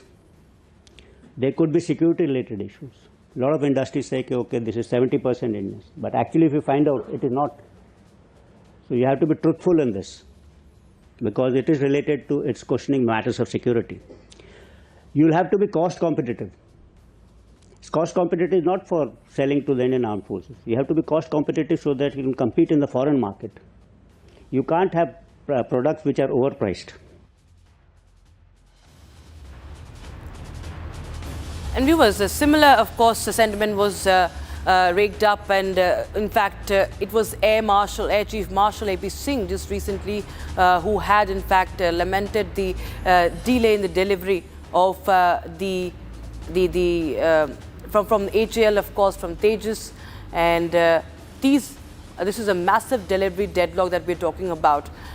This is Rajesh Singh, the Defence Secretary, and after that, General Chauhan, 16th of November. Now, these are the projects specially in focus. There are many of them, but this is like the Tejas Mark 1 timeline. You can see it has been delayed.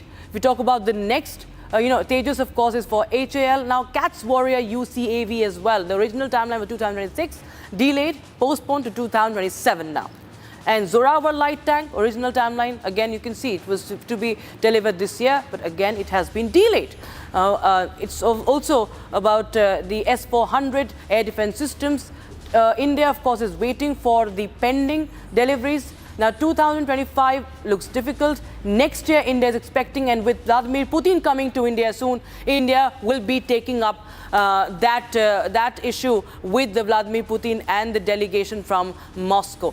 We were shifting focus now. India has expanded the danger zone off the coast of Visakhapatnam between the 1st of December and 4th of December, issuing a notification, the NOTAM, the space for an upcoming sea-launched missile test could cover as much as 3,485 kilometers. This move comes amid renewed activity by multiple Indian Ocean region operating so-called research vessels from China. We call them the spy ships from China. Ships that, while officially civilian, are widely believed to carry advanced sensors capable of tracking missile telemetry, submarine movements and maritime data. Okay, we just show you the no-fly zone. That is the maximum length. It's quite long range if you see.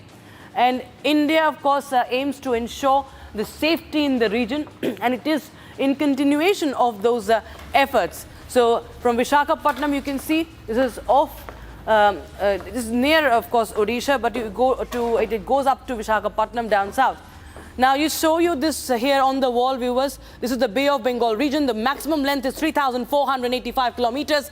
And this entire region is on alert. This is a NOTAM that has been issued. No-fly zone for a likely missile test. Looks like a long range or could be a high altitude one as well. And henceforth, this notice to airmen has been sent out by New Delhi. And we will be joined shortly by our guest on that story. Okay, defense expert Major General A.K. Sivach is joining us on the broadcast.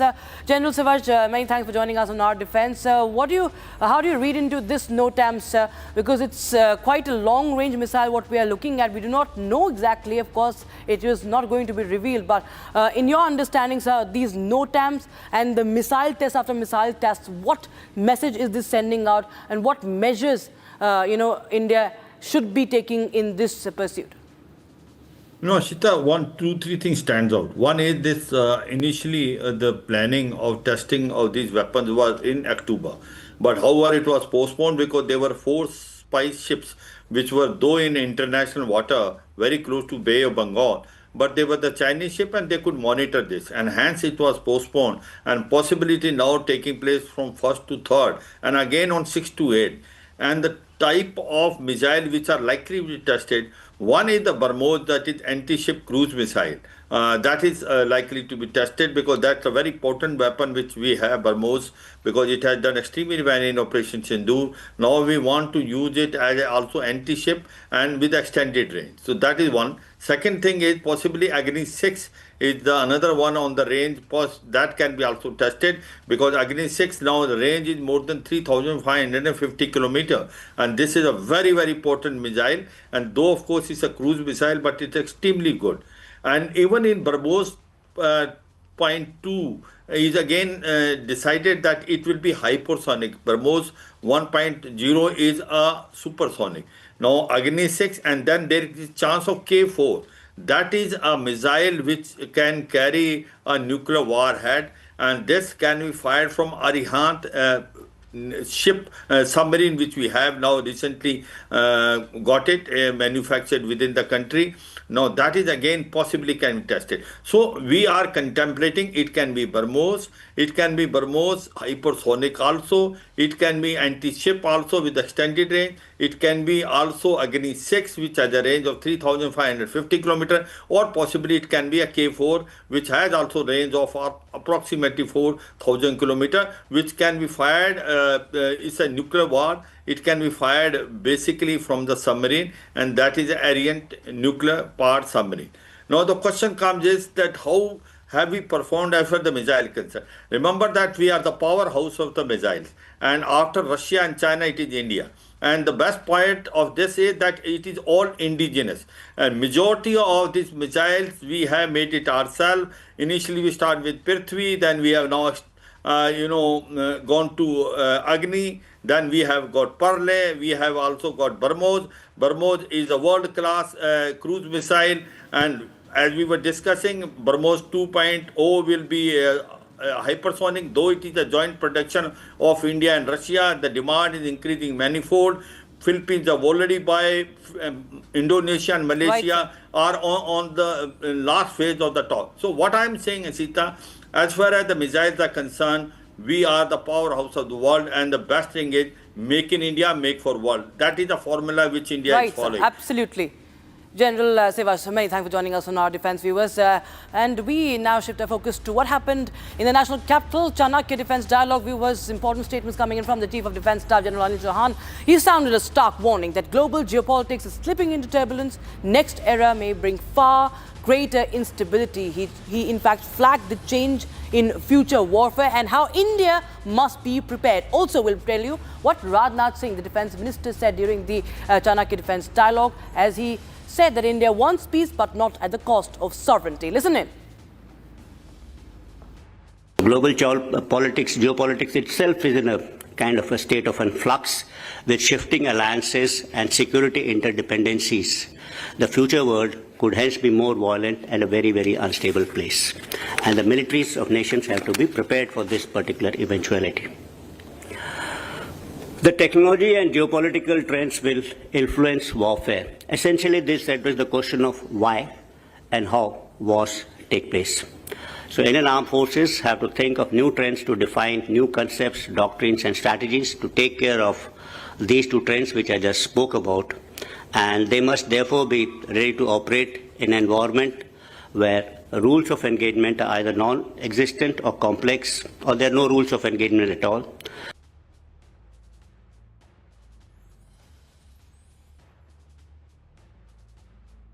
India has always believed in peace and dialogue, and we remain committed to that approach. But let me say clearly, when it comes to our sovereignty and the security of our people, we do not compromise. Our armed forces have shown again and again that they are capable and ready. It is this blend of restraint and the firmness that allows us to manage our neighborhood challenges while contributing to regional stability. And finally, viewers, India's coastal security has got a major boost, a powerful boost this week with the induction of INS Mahe, the first of a new class of shallow water anti-submarine warships built indigenously under the Cochin Shipyard Limited. Commissioned on 24th of November at the Naval Dockyard in Mumbai, the INS Mahe stands out not just as a ship, but as a symbol of India's growing self-reliance in defense, viewers. This is the silent hunter in the seas. Why it's important? In fact, take a look at this beauty and understand the significance of the induction.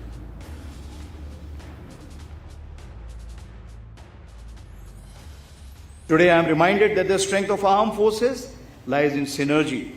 The sea, land, and the skies form a single continuum of national security. And together, the Army, Navy, and Air Force form the trinity of India's strategic strength. In this age of multi-domain operations, our ability to act in concert from the depths of ocean to the highest frontier will determine the security and influence of our republic. We are an operation line in every domain, from Ladakh to the Indian Ocean, from information warfare to joint logistics. Op Sindoor was an apt example towards that synergy. The Indian Army too has launched a series of initiatives under our overall umbrella of a decade of transformation in which jointness and integration is an important pillar.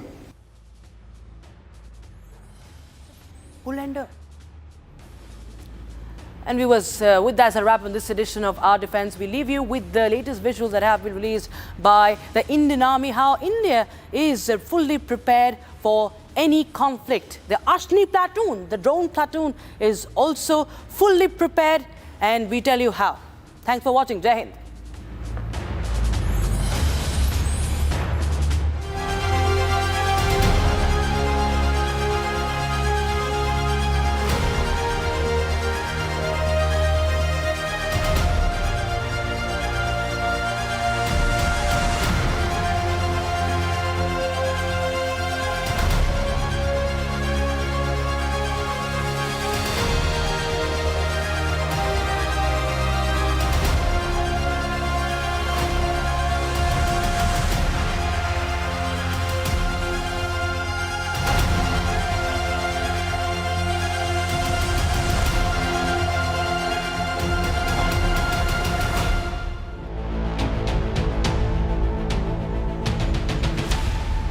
थोड़े में ज्यादा स्वाद ये ही तो है इसकी खास बात। वाओ मामा, क्या स्वाद है? अरे मेरे राजा।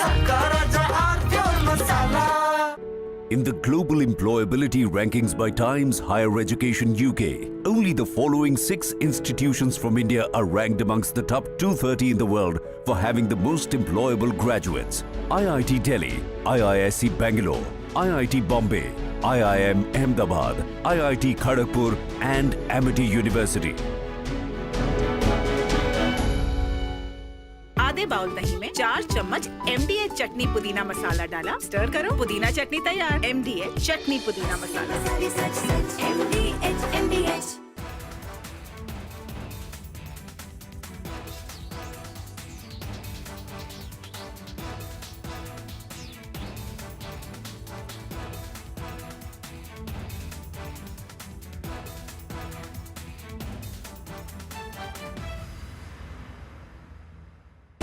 प्योर सूजी पास्ता उबालो मिलाओ और खाओ 8 मिनट में तैयार। क्या टेस्ट है सबका राजा हार्डकोर मसाला।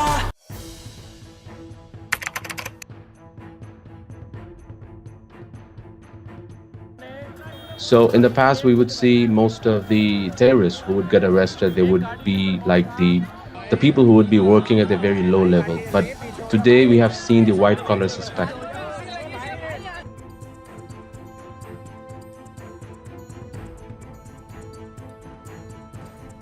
कश्मीर घाटी में डॉक्टर्स एक बहुत अल्टीमेट ड्रीम होता है वहां के लड़के लड़कियों का। उस बनने के बावजूद अगर आप रेडिकलाइज होकर अपने ही देशवासियों को मारने के लिए और अपने देश को तोड़ने के लिए तैयार हो सकते हैं, तो आप अंदाजा लगाइए किस तरह की रेडिकलाइजेशन हो रही है और इस फ्रंट पे हम क्या काम कर रहे हैं।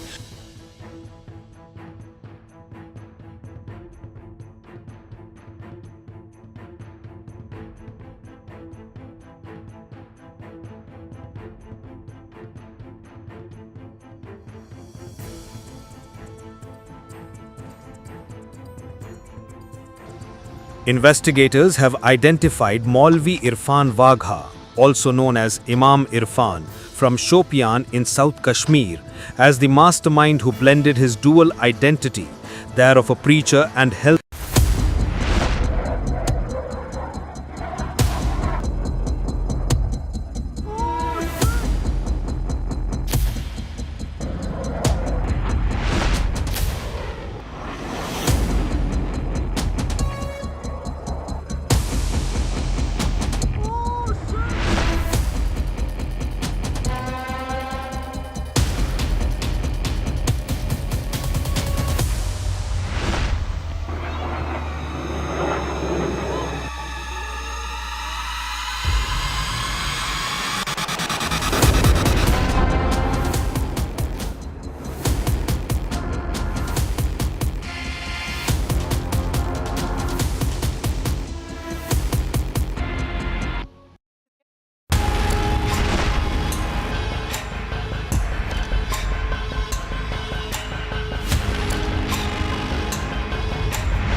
From Asia's largest news headquarters, setting the agenda for Bharat.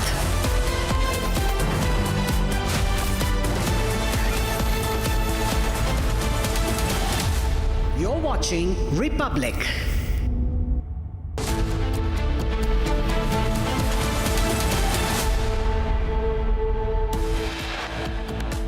Power tussle. DK Shivakumar Siddaramaiah holds press briefing after key breakfast meeting. Siddaramaiah says there's no difference between them. DK Shivakumar Siddaramaiah said they will abide by High Command's order and reiterate that Congress will return to power in 2028. Republic gets inside scoop on Karnataka power tussle. Sources tell Republic that DK Shivakumar is unwilling to compromise. Airbus grounds 6,000 flights worldwide for urgent software update after JetBlue pitched down scare.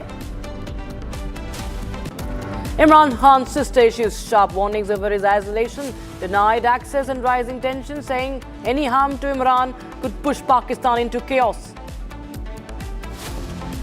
Russian President Vladimir Putin to be on state visit to India for annual summit on the 4th and the 5th of December to hold bilaterals with Prime Minister Modi.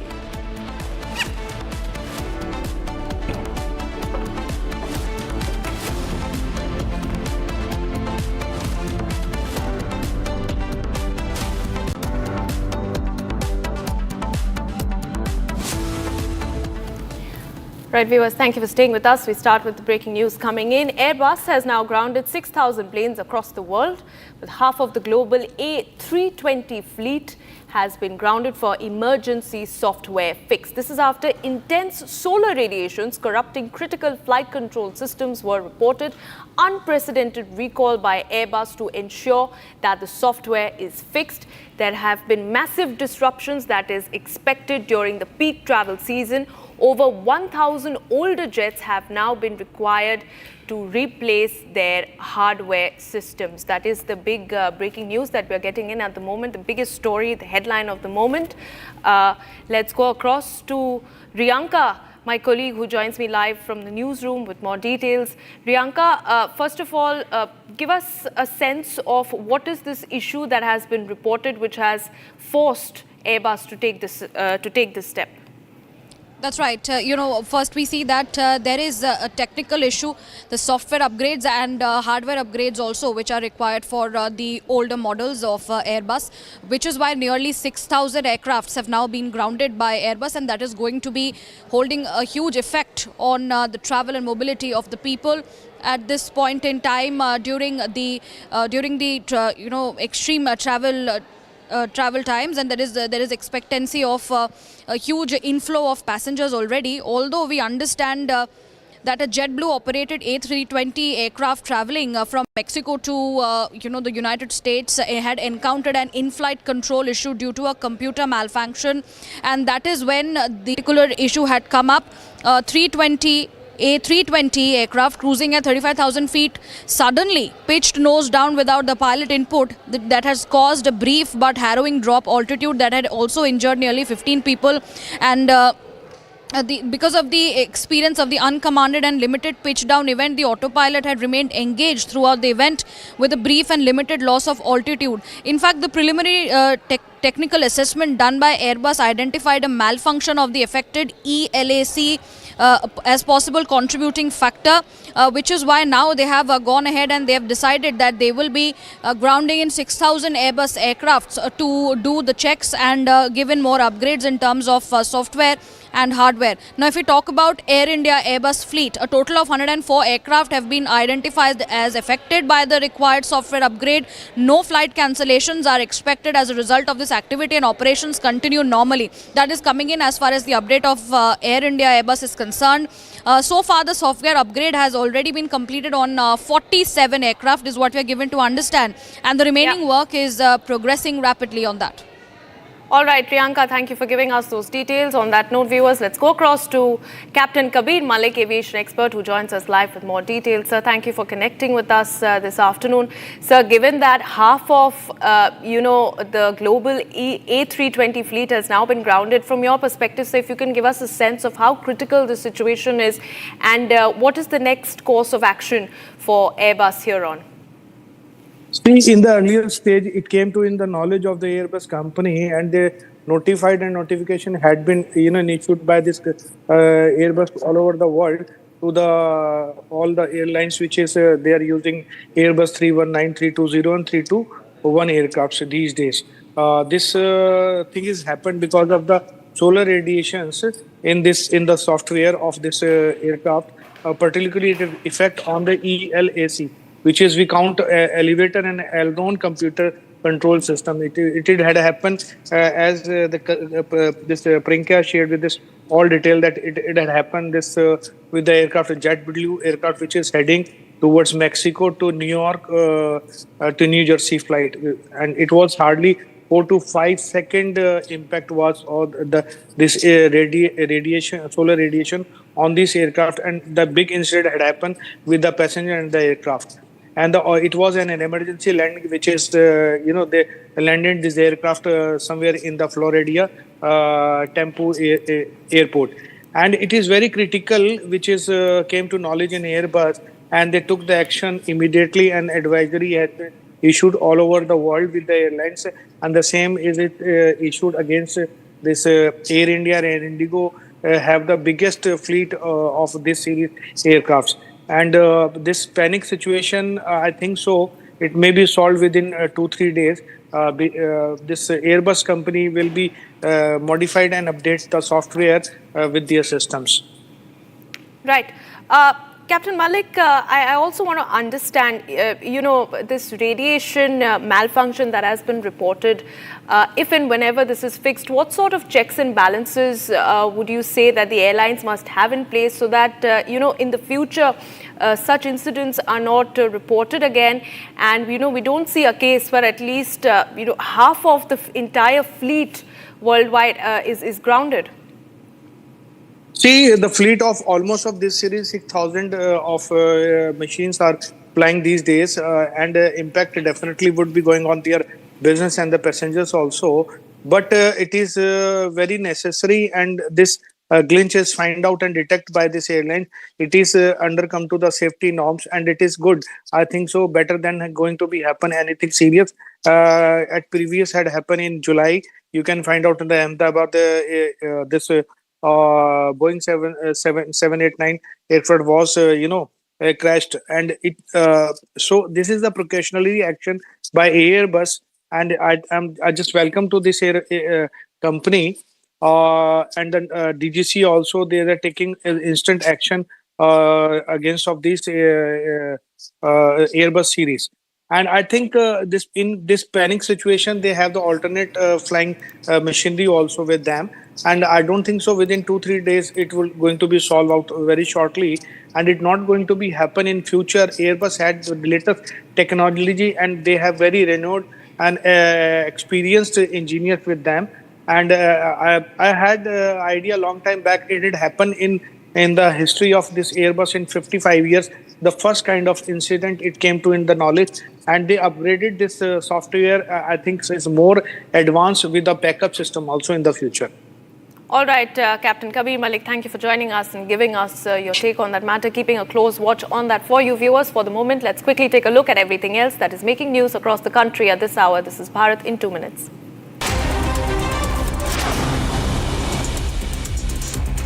European aerospace giant Airbus has warned flights will be disrupted after it requested immediate modifications to thousands of its planes. The move comes after the discovery that intense radiation from the sun could corrupt data crucial to flight controls. About 200 to 250 aircraft of Indian Airlines are under threat from the radiation and will have to be grounded for some time. Several areas of Tamil Nadu received rainfall influenced by cyclone Ditwa that centered over coastal areas of Sri Lanka and adjoining southwest Bay of Bengal caused waterlogging in many areas. Delhi's overall air quality remained in the very poor category on Saturday morning, with the AQI at most places above 300 and at some places above 400. The city has been battling poor air quality for the last 14 days. The ongoing cold wave gripping the national capital and nearby cities is compounding the crisis. Prime Minister Modi will chair the 60th All India Conference of Directors General and Inspectors General of Police being held in Chhattisgarh today. The Prime Minister will take part in various sessions scheduled under the conference today and tomorrow. The 3-day conference began yesterday at the Indian Institute of Management in Nava Raipur.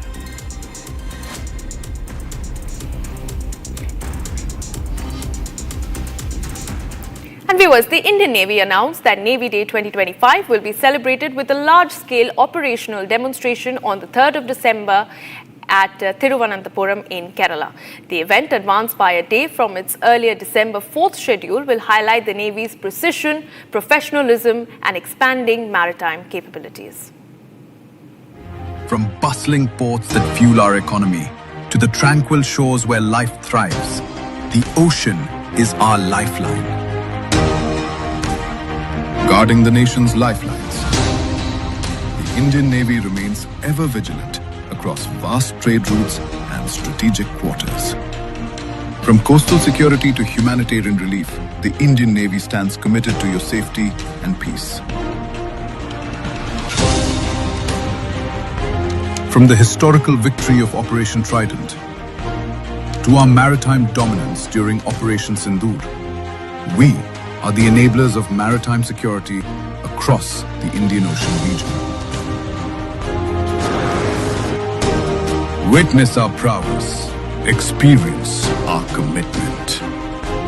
This December 3rd, join us at Shangamugam Beach, Tiruvananthapuram. The Navy for the nation.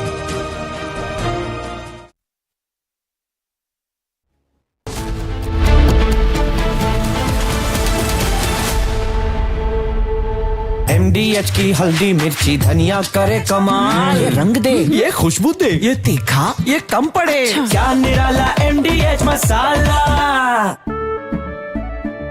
केसरिया से मन जोगी हुआ रे, दिल झूमे देखो मतवारा हुआ रे, केसरिया से मन जोगी हुआ। हर पल मनाओ केसरी त्योहार। विमल, बोलो जुबान केसरी। आर प्योर सूजी पास्ता उबालो मिलाओ और खाओ 8 मिनट में तैयार, क्या टेस्ट है सबका राजा R pure masala. China and Japan are clashing verbally over Taiwan. Tensions between China and Japan have risen over Taiwan's security. Japan has signaled it may intervene in a potential conflict, viewing it as a threat to its own stability. China condemned this as meddling, issuing strong warnings and summoning diplomats. This conflict started when Japan's newly appointed Prime Minister, Sanae Takaichi, issued a direct warning to China during a session of the country's parliament. She stated that a conflict in the Taiwan Strait could represent a survival-threatening situation for Japan, implying that Tokyo might need to intervene militarily to protect its interests. This marked a bold escalation in Japan's stance on the Taiwan issue, signaling readiness to support Taiwan against potential Chinese action. Takaichi's comments, delivered amid rising regional tensions, prompted an immediate and sharp rebuke from Beijing, highlighting the fragile balance in East Asia and the risk of broader confrontation. The remarks made by the Japanese leader on Taiwan constitute an interference in China's internal affairs and a serious violation of the One China principle and the basic norms governing international relations.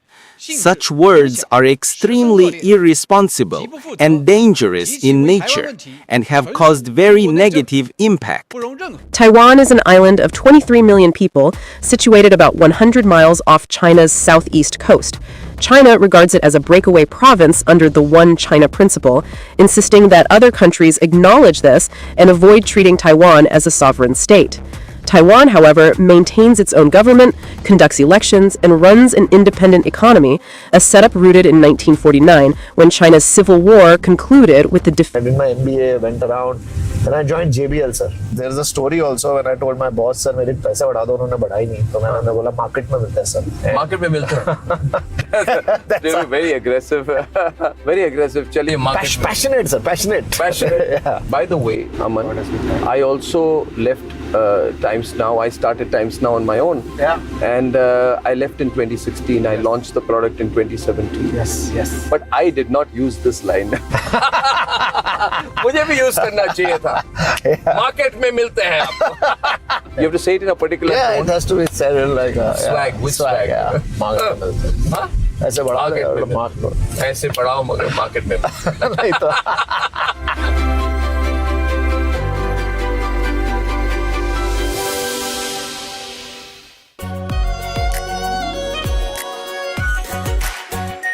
Are pure shahi paneer masala, delicious, healthy every day.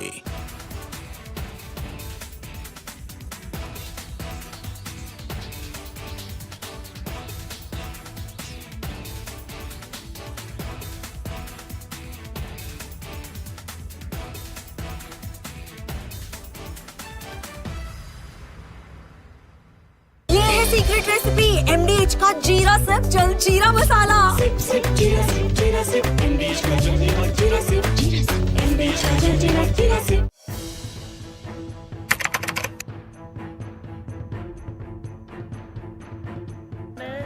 So in the past, we would see most of the terrorists who would get arrested, they would be like the people who would be working at a very low level. But today we have seen the white collar suspect.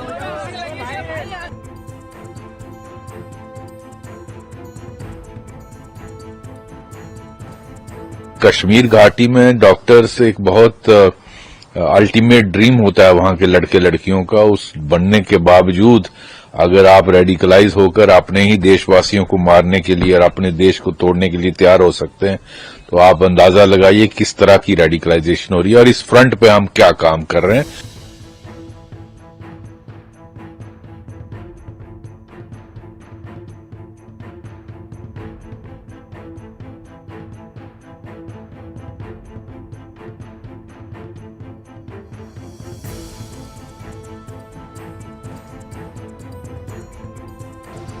Investigators have identified Maulvi Irfan Wagha, also known as Imam Irfan, from Shopian in South Kashmir, as the mastermind who blended his dual identity, that of a preacher and healthcare worker, to influence and radicalize the educated youth.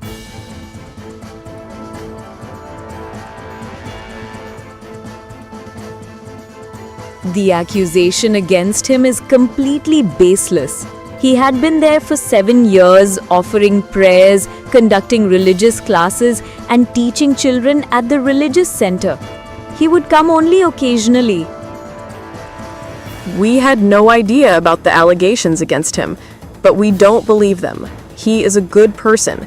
We don't know anything else.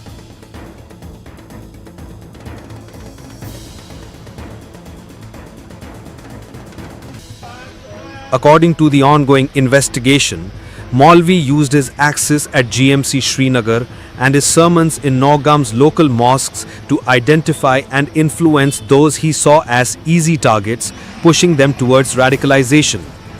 He used social media to radicalize highly qualified professionals. During the questioning, Irfan admitted to the police that he had radicalized Dr. Muzammil Shakil, who is the key accused of Faridabad Arms Hall.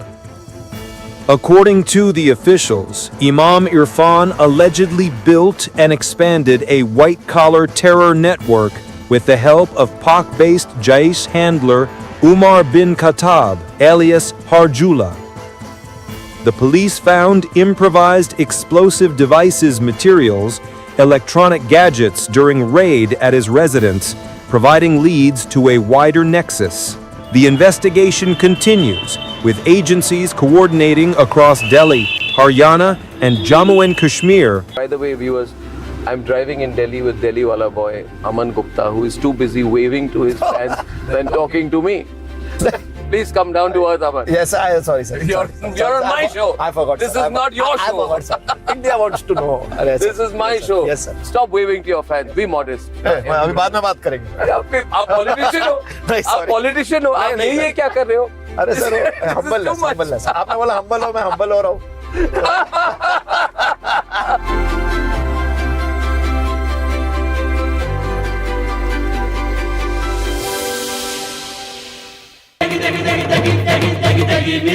MDH की देगी मिर्च, देगी मिर्च का तड़का, अंग अंग फड़का. MDH की देगी मिर्च. केसरिया से मन जोगी हुआ रे, दिल झूमे देखो मतवारा हुआ रे. केसरिया से मन जोगी हुआ. हर पल मनाओ केसरी त्योहार. विमल, बोलो जुबान केसरी. थोड़े में ज्यादा स्वाद, यही तो है इसकी खास बात. वाओ मामा, क्या स्वाद है. अरे मेरे राजा. China and Japan are clashing verbally over Taiwan. Tensions between China and Japan have risen over Taiwan's security. Japan has signaled it may intervene in a potential conflict, viewing it as a threat to its own stability. China condemned this as meddling, issuing strong warnings and summoning diplomats. This conflict started when Japan's newly appointed Prime Minister, Sanae Takaichi, issued a direct warning to China during a session of the country's parliament. She stated that a conflict in the Taiwan Strait could represent a survival-threatening situation for Japan, implying that Tokyo might need to intervene militarily to protect its interests. This marked a bold escalation in Japan's stance on the Taiwan issue, signaling readiness to support Taiwan against potential Chinese action. Takaichi's comments, delivered amid rising regional tensions, prompted an immediate and sharp rebuke from Beijing, highlighting the fragile balance in East Asia and the risk of broader confrontation. The remarks made by the Japanese leader on Taiwan constitute an interference in China's internal affairs and a serious violation of the One China principle and the basic norms governing international relations. Such words are extremely irresponsible and dangerous in nature and have caused very negative impact. Taiwan is an island of 23 million people situated about 100 miles off China's southeast coast. China regards it as a breakaway province under the One China principle, insisting that other countries acknowledge this and avoid treating Taiwan as a sovereign state. Taiwan, however, maintains its own government, conducts elections, and runs an independent economy, a setup rooted in 1949 when China's civil war concluded with the defeated nationalist forces retreating to the island while the communists consolidated power on the mainland. This division has persisted without full-scale war, but mutual distrust has grown. China has intensified its military presence around Taiwan in recent years, viewing reunification as a national goal. For instance, in October this year, H-6K bombers from the People's Liberation Army Air Force conducted flights over the island, while June exercises involved over 70 aircraft, including J-16 fighters and unmanned drones, crossing the median line of the Taiwan Strait. Naval operations have featured Type 052D destroyers and Type 054A frigates patrolling the waters. Beijing frames these as defensive drills to deter independence moves.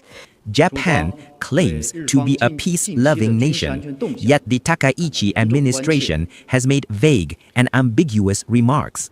China is seriously concerned about Japan's recent military and security developments. In turn, the United States supplies Taiwan with arms like Patriot missiles and F-16 jets, offering security commitments without formal recognition. Allies, such as Japan, provide indirect support through joint exercises and intelligence sharing. Japan's warning stems from its proximity and vulnerabilities. The Taiwan Strait lies just 70 miles from Japan's southern islands, serving as a vital choke point for global trade. An estimated $5 trillion in goods pass through annually, including oil, electronics, and raw materials. Japan-Taiwan bilateral trade hit $72.3 billion in 2024, with Japan exporting $38.5 billion in machinery and chemicals, while importing $33.8 billion in semiconductors and components. Any blockage could cripple Japan's economy, which relies on Taiwan for over 60% of its advanced chip supply. Additionally, Japan hosts about 54,000 U.S. troops across bases.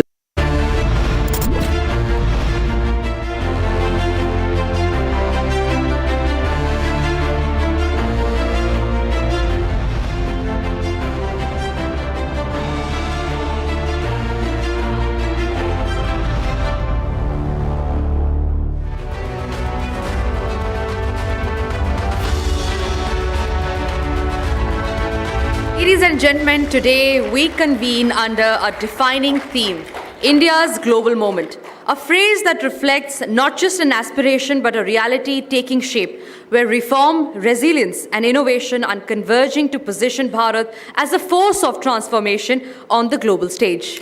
And we will be inaugurating this day of dialogue and discovery with our very special guest. The first Our Talk that features one of India's most dynamic policy visionaries, a civil servant whose leadership has propelled landmark national missions like Make in India, Startup India, and Ease of Doing Business. A believer in the power of innovation and enterprise, he has championed India's transition into a globally competitive and self-reliant economy. Please join me in welcoming Mr. Amitabh Kant, G20 Sherpa and former CEO of Niti Aayog, a visionary reformer who continues to inspire a new era of public policy leadership. Please welcome Mr. Amitabh Kant as he shares his insights on Atmanirbharta, antidote to turmoil. So distinguished guests, ladies and gentlemen, let me first say what a delight it is to visit this campus. I've been to the CNN, BBC and the Al Jazeera campuses, and this one is at least 1,000 times better than all of them. So this is by far the finest campus of any news channel, and the newsroom is absolutely world class. I don't think there's a better newsroom than this anywhere in the world. So this demonstrates what the spirit of excellence, what great passion and commitment can do, and I'm truly delighted to be here, Arnav. So my compliments to you and your very dynamic, energetic and vibrant team which has built this institution with love and passion. Ladies and gentlemen, I'll take you back to 2014. At that point of time, I was Secretary, Department of Industrial Policy and Promotion. India was facing the twin balance sheet problem. There were huge debts on the balance sheet of corporates, and there were non-performing assets on the bank side. Indian economy was then termed as one of the fragile fives of the world.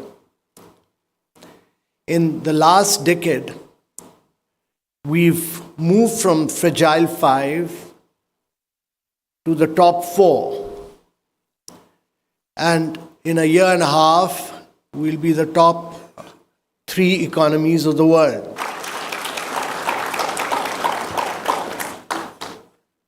During this period, I've been associated personally with the Ease of Doing initiative.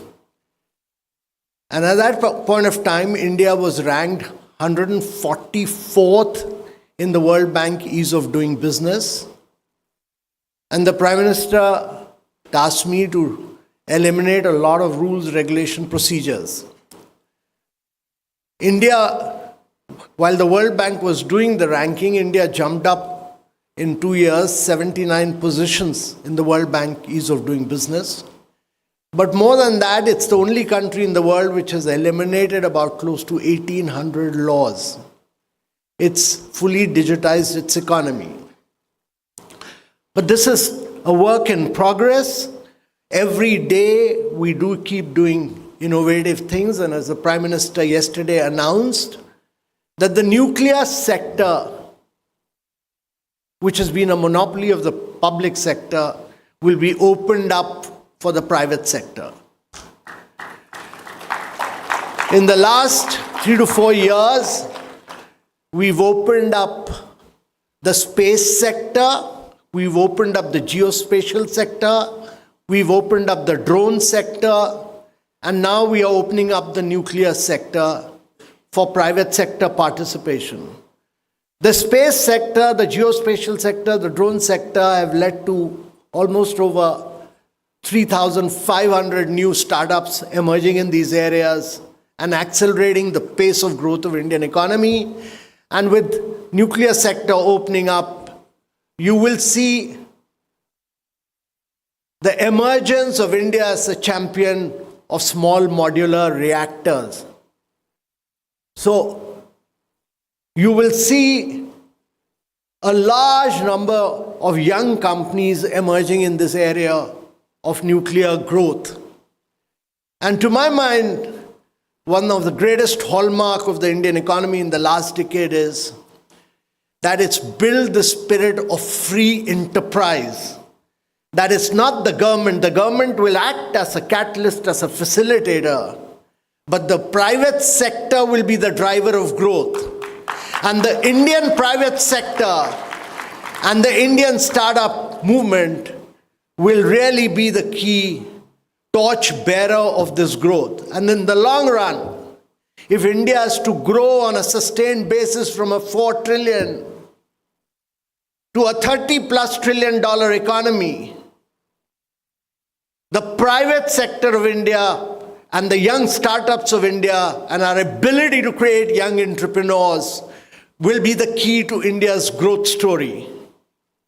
And therefore, my belief that this challenge of 4 trillion to a 30+ trillion dollar economy, we should clearly comprehend this. It means that your GDP has to grow 9 times, your per capita income has to grow 8 times, your manufacturing has to grow 16 times. And since there's a young audience here, it's important to tell you that very few countries in the world have been able to do this. It was done by Japan post-World War II, it was done later by Korea, and in recent time, China has grown at scorching pace of growth. Only 3 countries in the world, all other countries of the world were caught in the middle income trap. 108 countries of the world are caught in the middle income trap. So the Prime Minister's bet on India becoming Viksit Bharat is a very ambitious, a very audacious task. And for India to be able to do this, you need free enterprise to grow and prosper. When these 3 countries were growing, it was a different world. It was a period of political stability across the world. New institutions like UN, Security Council, World Trade Organizations were there. They ensured stability in the growth of these countries in the world. What we are seeing is a different world. We are seeing geopolitical crisis, you're seeing conflict, you're seeing wars, you're seeing the breakdown of global supply chains. You're seeing a war in the heart of Europe for 4 years. You saw a war in the Middle East. You've seen over 180,000 people dying in Russia-Ukraine war. And you're seeing over 350,000 people dying in the Middle East. It's a different world. When Japan was growing, Korea was growing, China was growing, there was a post-World War II era. So first and foremost, we must understand that the period of stability across the world has come to an end. The period of stability has come to an end. There's a geopolitical conflict and tension on. The second is that when these 3 countries were growing, Japan, Korea, China were growing, the global supply chains were growing and expanding. It was possible to import, do value addition, and re-export. There was free trade. America was driving free trade. Europe was driving free trade. And therefore they said, we'll manufacture in China, we'll import, we'll put it together, we'll do value addition. Value will be made in the United States, but hard manufacturing will be done in China. But global value chain was their approach. That has broken down completely, and you're seeing protectionism and tariff at the heart of policies across the world. Trump is imposing tariffs, he's pushing for protectionism, Xi Jinping is responding with counter tariffs, and then, therefore, across the world, you're seeing a period of breakdown of global value chain with protectionism and tariff at the heart of it. But let me tell you, ladies and gentlemen, that in the midst of these 2 global crises, there is a third force. And we are all living in an era when the world is seeing the biggest rise in productivity and growth.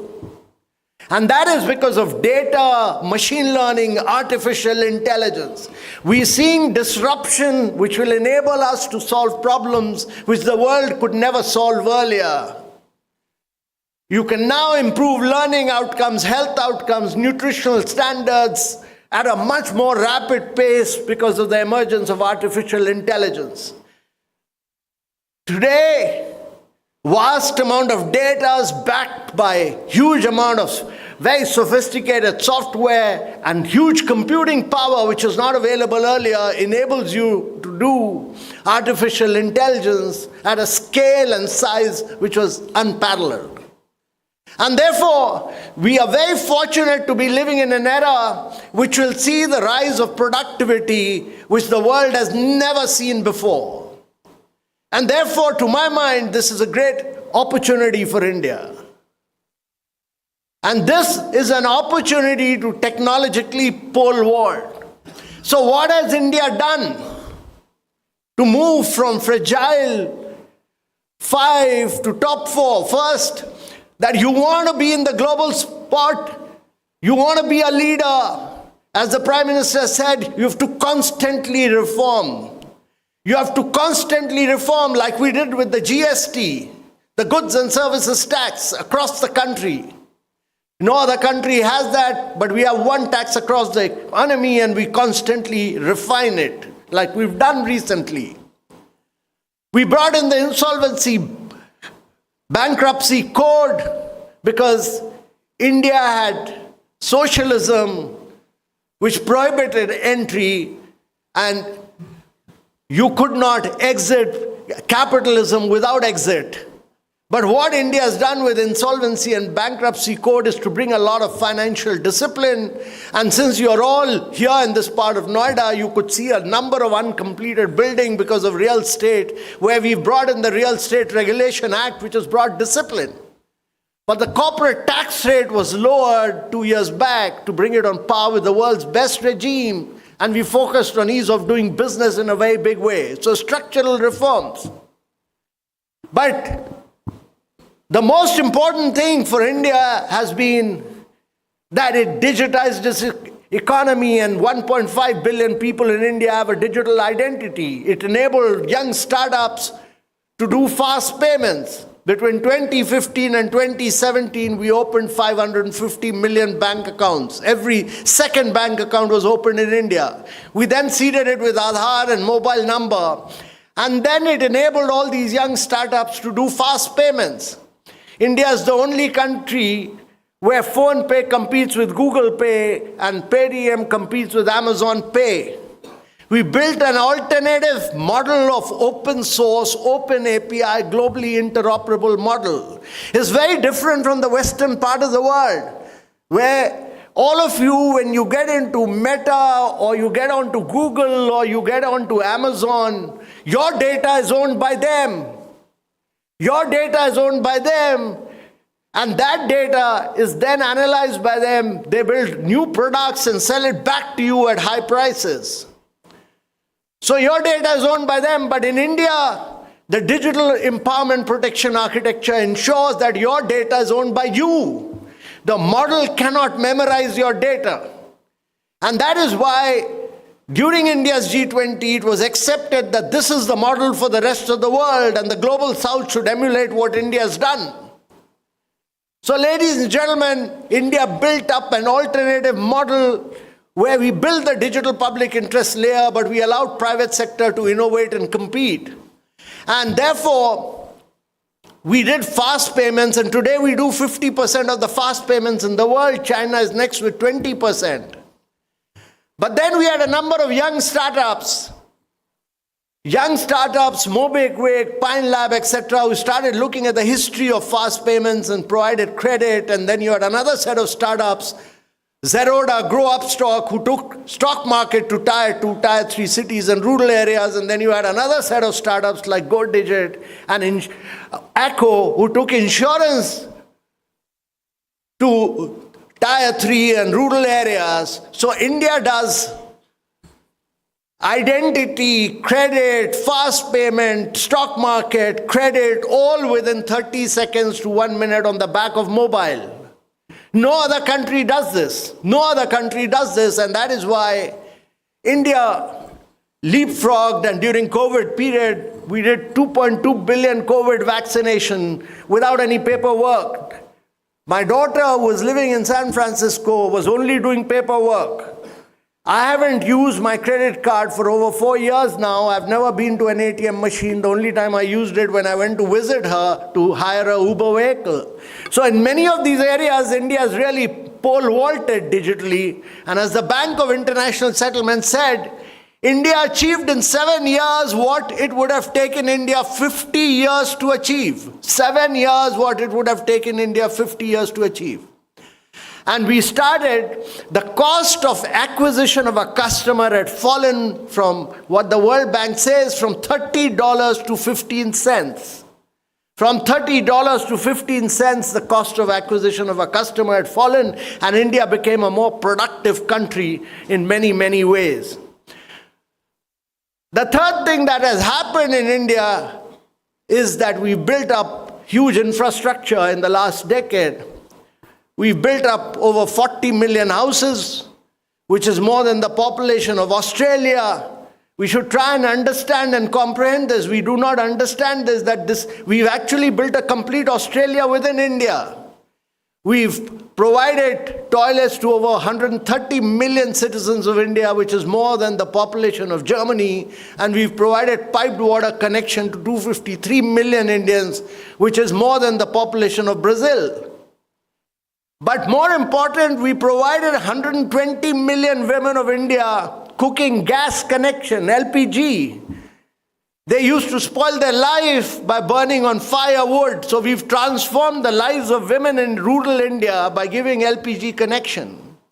And therefore, what you see is the size and scale of India, of what India has done in infrastructure. We've built over 88,000 kilometers of roads, and we've moved our capex spend from less than 1% to close to 4% of our GDP. So infrastructure story is the third one, and I would say the fourth one is really that India has done it in a sustainable manner. So India has gone green. We built up 256 gigawatt of renewable energy at very low price points. Our aim is to become a champion of green hydrogen. Today we import 180 billion worth of fossil fuel. Our aim is that by the time we become 100, we should be the biggest exporter of green hydrogen at $1 per kilogram and export it to the rest of the world in its liquid form, ammonia. And therefore, the ambition of India is that it should grow and develop in a sustainable manner, because 50% of India is still to be built. 50% of India is still to be built. Arnab Goswami will be creating many more studios like this across India in the days to come. Because if 500 million Indians have to move to urban areas, means India will be creating 2 Americas, India will be creating 1 Chicago every 5 years. That's the way the people will move. But we have to do it in a manner that we do it sustainably, with cycling, walking, with public transportation, with better quality of air, and improve the livelihood of citizens in India. So ladies and gentlemen, our ability to do it in a sustainable manner is also dependent on our population, because when Bill Gates says that when you move from fossil fuel to clean energy, you pay 35% extra. But India has demonstrated that using its size and scale, when we bought 500 million LED bulbs, we were able to bring down the price of LED bulb to 15% of their original price. When we did the first tender for electric buses, 7,000 buses, we brought it on par with fossil fuel buses. The next tender of 10,000 buses will bring it 15% lower than fossil fuel buses. And the Prime Minister's vision is that the third tender should be 30,000 buses and the fourth tender for 100,000 buses. So when you do 100,000 buses, you'll make India the center for global manufacturing for electric vehicles. So we are really pushing for Make in India and cutting edge technology. We are pushing it in a sustainable manner. And the fifth is that we are pushing for cutting-edge technology through the artificial intelligence mission, because data exists in India.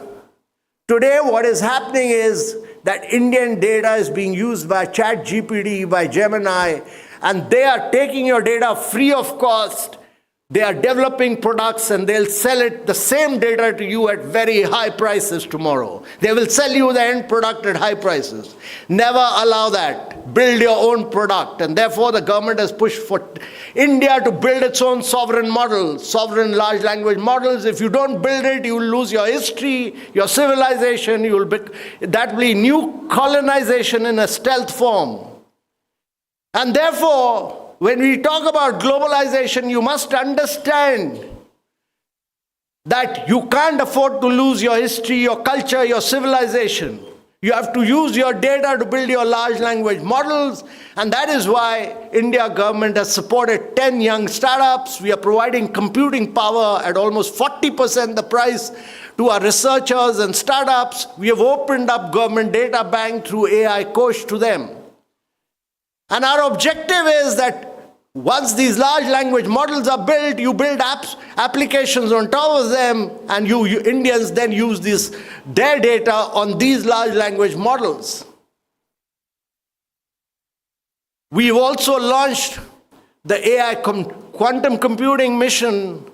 We've launched the semiconductor mission by which, because tomorrow's world will be fought by chips, all studios, all electric vehicles, all drones, all planes, all wars will be fought on chips.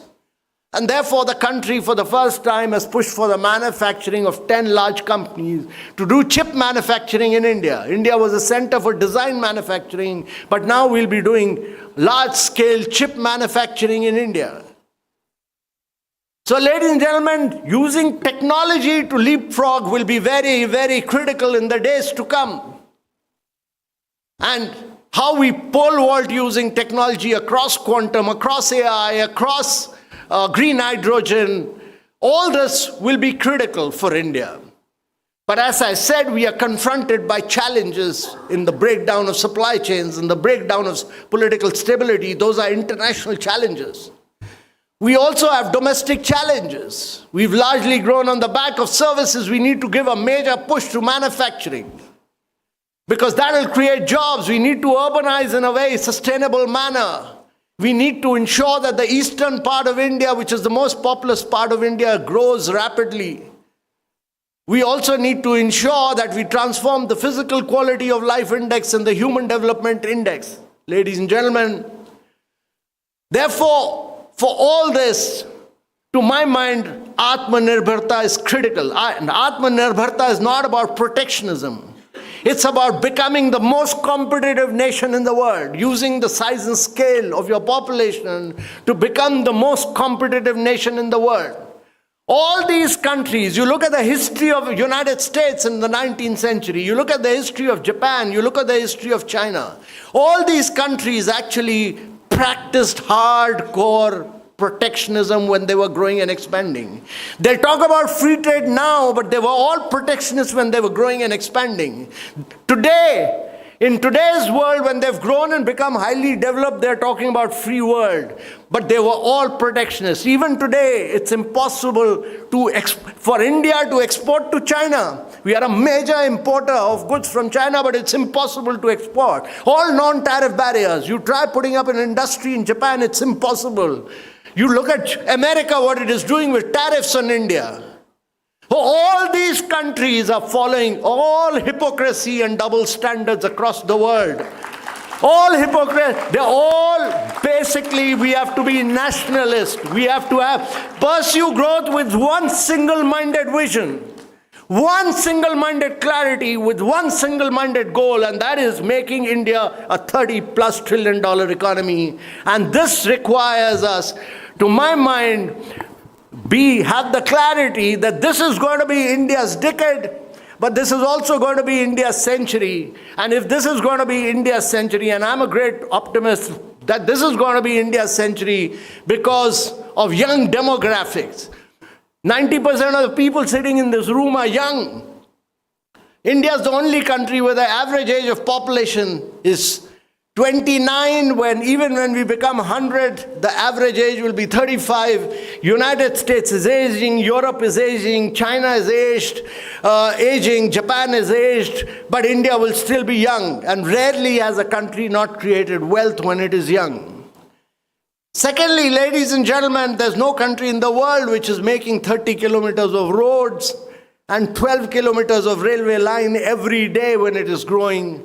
There's no country in the world which is making 9 metros every day. And there's no country in the world which has expanded its solar energy 31x in the last 7 years. And there's no country in the world which does 50% of the fast payments by mobile.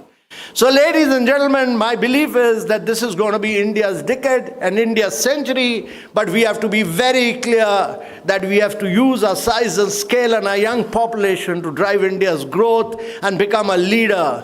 And that will require Atmanirbharta in a very big way. And Atmanirbharta, to my mind, is not about protectionism. It's about making India the most competitive economy. This will require us to break down rules, regulation, procedures, the socialist mindset, which we've built over the years. We'll have to allow free enterprise to grow. We'll have to have a clear vision that India will have to grow on the back of free enterprise with government acting as a facilitator and catalyst, and we'll have to become a leading exporter because without exports, India will not be able to grow, and we'll have to ensure that India's physical quality of life index improves across the world. And therefore, ladies and gentlemen, this is a rare moment in history. Rarely does a country get a moment when you have political stability over a long period of time. Rarely does a country get a moment when it has young population. Rarely does a country get a government which is very in favor of breaking rules and regulation. Rarely does a country get a moment when the country wants reforms to grow and progress. All these factors are combining, all these factors are converging, they are integrating together for making India Atmanirbhar, but more than that, they are pushing India towards a Viksit Bharat of 2047. Thank you very much, ladies and gentlemen.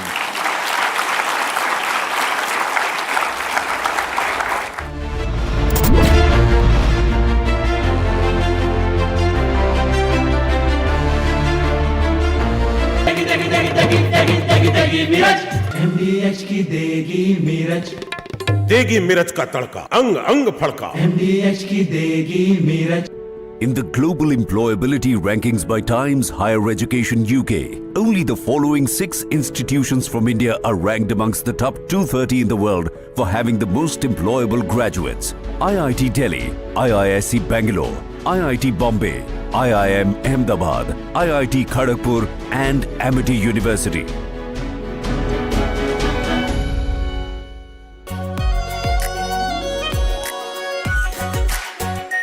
Our pure Shahi Paneer Masala. Delicious, healthy, every day.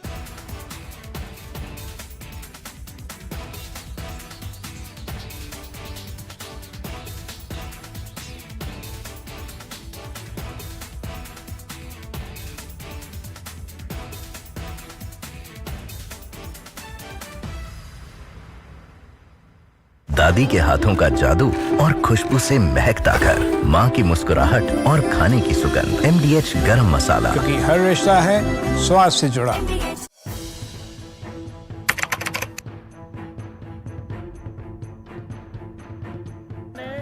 So in the past, we would see most of the terrorists who would get arrested, they would be like the people who would be working at a very low level. But today we have seen the white collar suspect.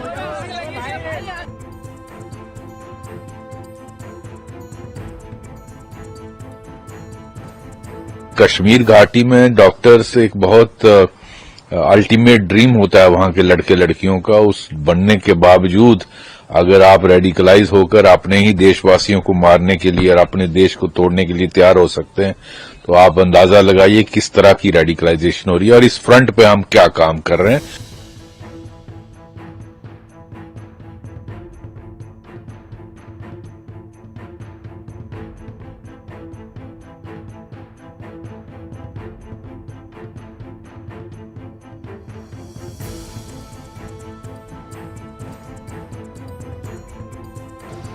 Investigators have identified Maulvi Irfan Wagha, also known as Imam Irfan, from Shopian in South Kashmir, as the mastermind who blended his dual identity that of a preacher and healthcare worker, to influence and radicalize the educated youth.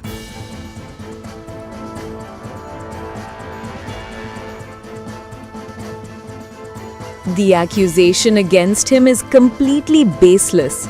He had been there for 7 years, offering prayers, conducting religious classes, and teaching children at the religious center. He would come only occasionally. We had no idea about the allegations against him, but we don't believe them. He is a good person. We don't know anything else.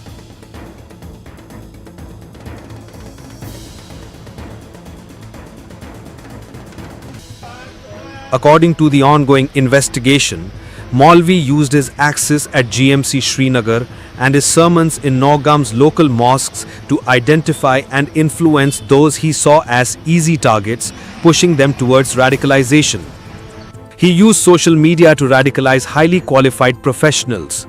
During the questioning, Irfan admitted to the police that he had radicalized Dr. Muzammil Shakil, who is the key accused of Faridabad Arms Hall. According to the officials, Imam Irfan allegedly built and expanded a white-collar terror network with the help of Pak-based Jaish handler Umar bin Khattab, alias Harjula. The police found improvised explosive devices materials, electronic gadgets during raid at his residence, providing leads to a wider nexus. The investigation continues, with agencies coordinating across Delhi, Haryana, and Jammu and Kashmir to uncover how this white-collar network expanded under the guise of From Asia's largest news headquarters,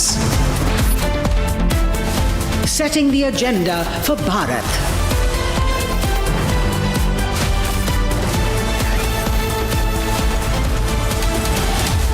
You're watching Republic.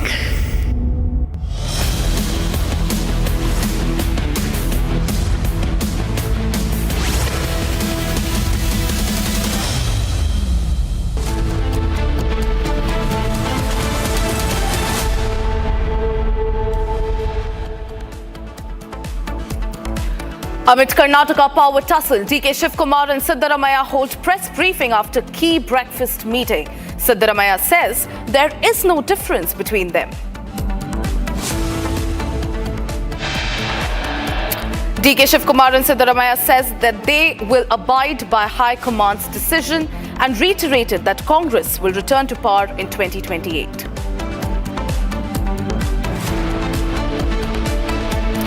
Republic gets inside scoop on Karnataka power tussle. Sources told Republic that DK Shivakumar is unwilling to compromise.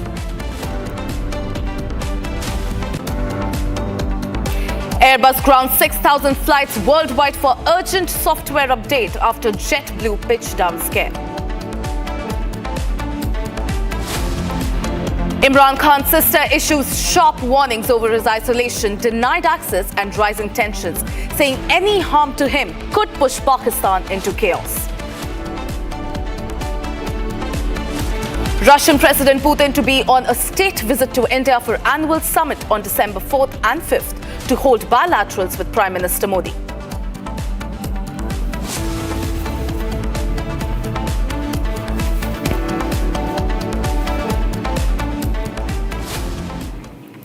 Ladies and gentlemen, we are starting this edition with a breaking news that is coming in. This one is from Maharashtra, where AIMIM MLA from Hyderabad, Majid Hussain, issued an open threat at a rally in Maharashtra's Washim.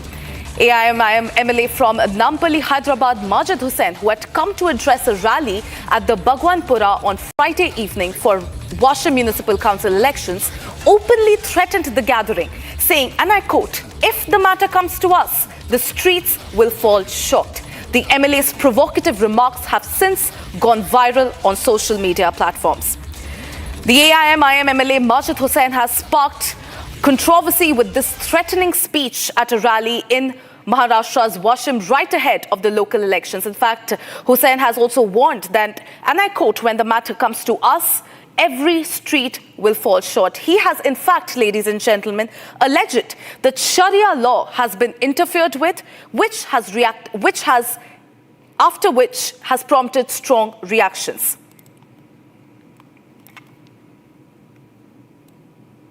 जब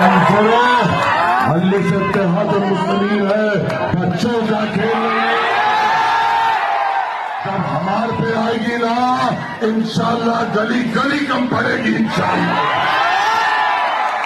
मेरे बुजुर्गों है, मेरे नौजवानों, मजलिस इत्तेहाद मुस्लिमीन है, बच्चों का खेल जब हमारे पे आएगी ना, इंशाल्लाह गली गली कम पड़ेगी इंशाल्लाह। मेरे बुजुर्गों है, मेरे नौजवानों। All right, joining me live on this bulletin is my colleague Satya Prakash. Satya Prakash, Maharashtra में ये जो लोकल इलेक्शंस होने वाला है, इस बीच में इन नेता का ये स्पीच बहुत तेजी से वायरल हुआ है. He has in fact, इन्होंने एक बहुत ही थ्रेटनिंग स्पीच भी उन्होंने बोला है, जिसमें उन्होंने एकदम साफ तरीके से बोला है कि अगर हमारे हिसाब से काम नहीं हुआ तो the streets will fall short. किस वजह से उन्होंने ये स्टेटमेंट बनाया और इसके ऊपर क्या रिएक्शंस आ रहे हैं? सत्य प्रकाश. देखिए, महाराष्ट्र में लोकल बॉडी इलेक्शन चल रहे हैं. उसी प्रचार के दौरान एमआईएम के जो विधायक हैं वाशिम जिले में प्रचार करते दौरान कहा कि अगर हमारे शरीयत छेड़छाड़ किया गया या हमारे ऊपर ज्यादा अत्याचार हुआ तो कहीं न कहीं गली नहीं बचेगी, गली नहीं बचेगी. आम तौर से जिस तरह धमकाने की कोशिश किया गया है अपने स्पीच के दौरान, उन्होंने धमकाने की कोशिश किया गया है. और इस बयान आने के बाद कहीं के जो महाराष्ट्र बीजेपी की तरफ से डिमांड किया जा रहा है कि जो एमआईएम के विधायक हैं हुसैन खिलाफ मामला दर्ज किया जाए, क्योंकि जिस तरह से महाराष्ट्र में भाईचारा का माहौल चल रहा है और जिस तरह से लोकल बॉडी इलेक्शन के प्रचार के दौरान एमआईएम के विधायक हुसैन ने बयान दिया है, उनके खिलाफ मामला दर्ज करके कड़ी कार्रवाई किया जाए. क्योंकि जिस तरह से उन्होंने कल शाम को ये बयान दिया, उसके बाद वाशिम इलाके में लगातार बीजेपी कार्यकर्ता डिमांड कर रहे हैं पुलिस स्टेशन में वाशिम में जाके कि इनके खिलाफ मामला दर्ज करा जाए, क्योंकि उन्होंने जो लोगों को भड़काने की कोशिश किया है, देशद्रोह का मामला दर्ज किया जाए. इसी मामले को लेकर लगातार बीजेपी की डिमांड बढ़ती जा रही है. जी सत्य प्रकाश, ये पहली बार नहीं है जब इन नेता ने इस तरीके की इस तरीके का स्पीच बोला है. इसके पहले भी इनको बुक किया गया था जब इन्होंने पुलिस वालों के साथ बदसलूकी की. इस पे इनके ऊपर एक केस भी दर्ज हुआ था.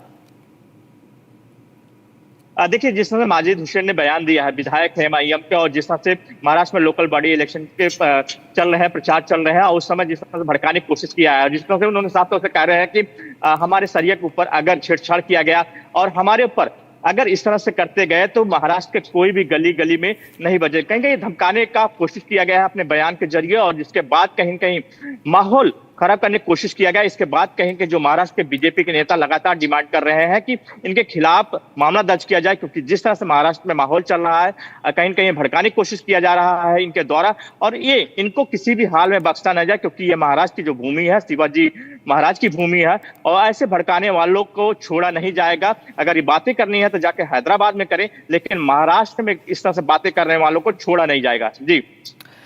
जी सत्य प्रकाश, शुक्रिया हमें ये जानकारी देने के लिए. In fact, ladies and gentlemen, BJP has also hit out at the AIM Hyderabad MLA Majid Hussain for his threatening remarks. Listen to what they had to say.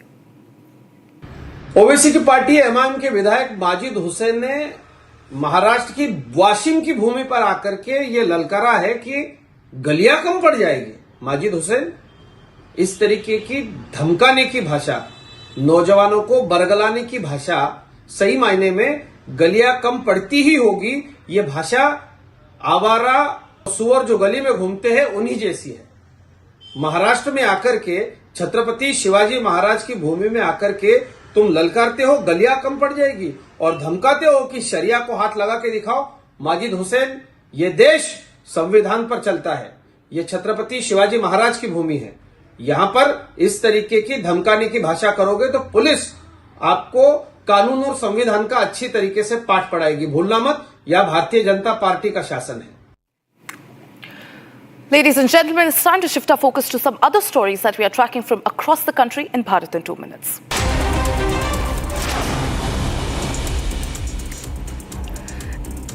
Nearly 300 Indian passengers, including 150 Tamilians, have been stranded at the Colombo airport after 3 days after the cyclone Ditwa disrupted flights to Chennai. Many allege inadequate access to food and water and basic facilities as well. Tamil Nadu CM MK Stalin has in fact directed officials to coordinate with the Indian embassy to ensure their safe return. India has also sent nearly 12 tons of relief material to the cyclone-hit Sri Lanka. Karnataka CM Siddaramaiah and Deputy Chief Minister DK Shivakumar reiterate unity within the Congress after a breakfast meeting in Bengaluru. Both the leaders said that they would fully follow the party's high command decision on the leadership, dismissing any confusion as media misinterpretation. On the meeting of Siddaramaiah's Kaveri residence was described as productive, focusing on state priorities and the road ahead. The Indian Air Force carried 21 tons of relief material along with over 80 NDRF personnel and 8 tons of equipment to Colombo. Essential rations and critical supplies have also been delivered to support affected communities in the cyclone Ditwa affected areas. In the wake of the cyclone, India has in fact launched Operation Sagar Bandhu to bolster relief efforts in Sri Lanka. Under the operation, the Indian Air Force deployed one C-130 and one IL-76 from the Hindon Air Base last night. Air India has started fast-tracking software and hardware updates on its Airbus A320 fleet after a global safety alert from the Airbus and ESA about a potential solar radiation risk affecting flight control data. Over 40% of impacted aircraft have already been reset. The airline said that there are no cancellations, though minor delays or rescheduling may occur. Ground teams are assisting passengers who are advised to check updated flight information.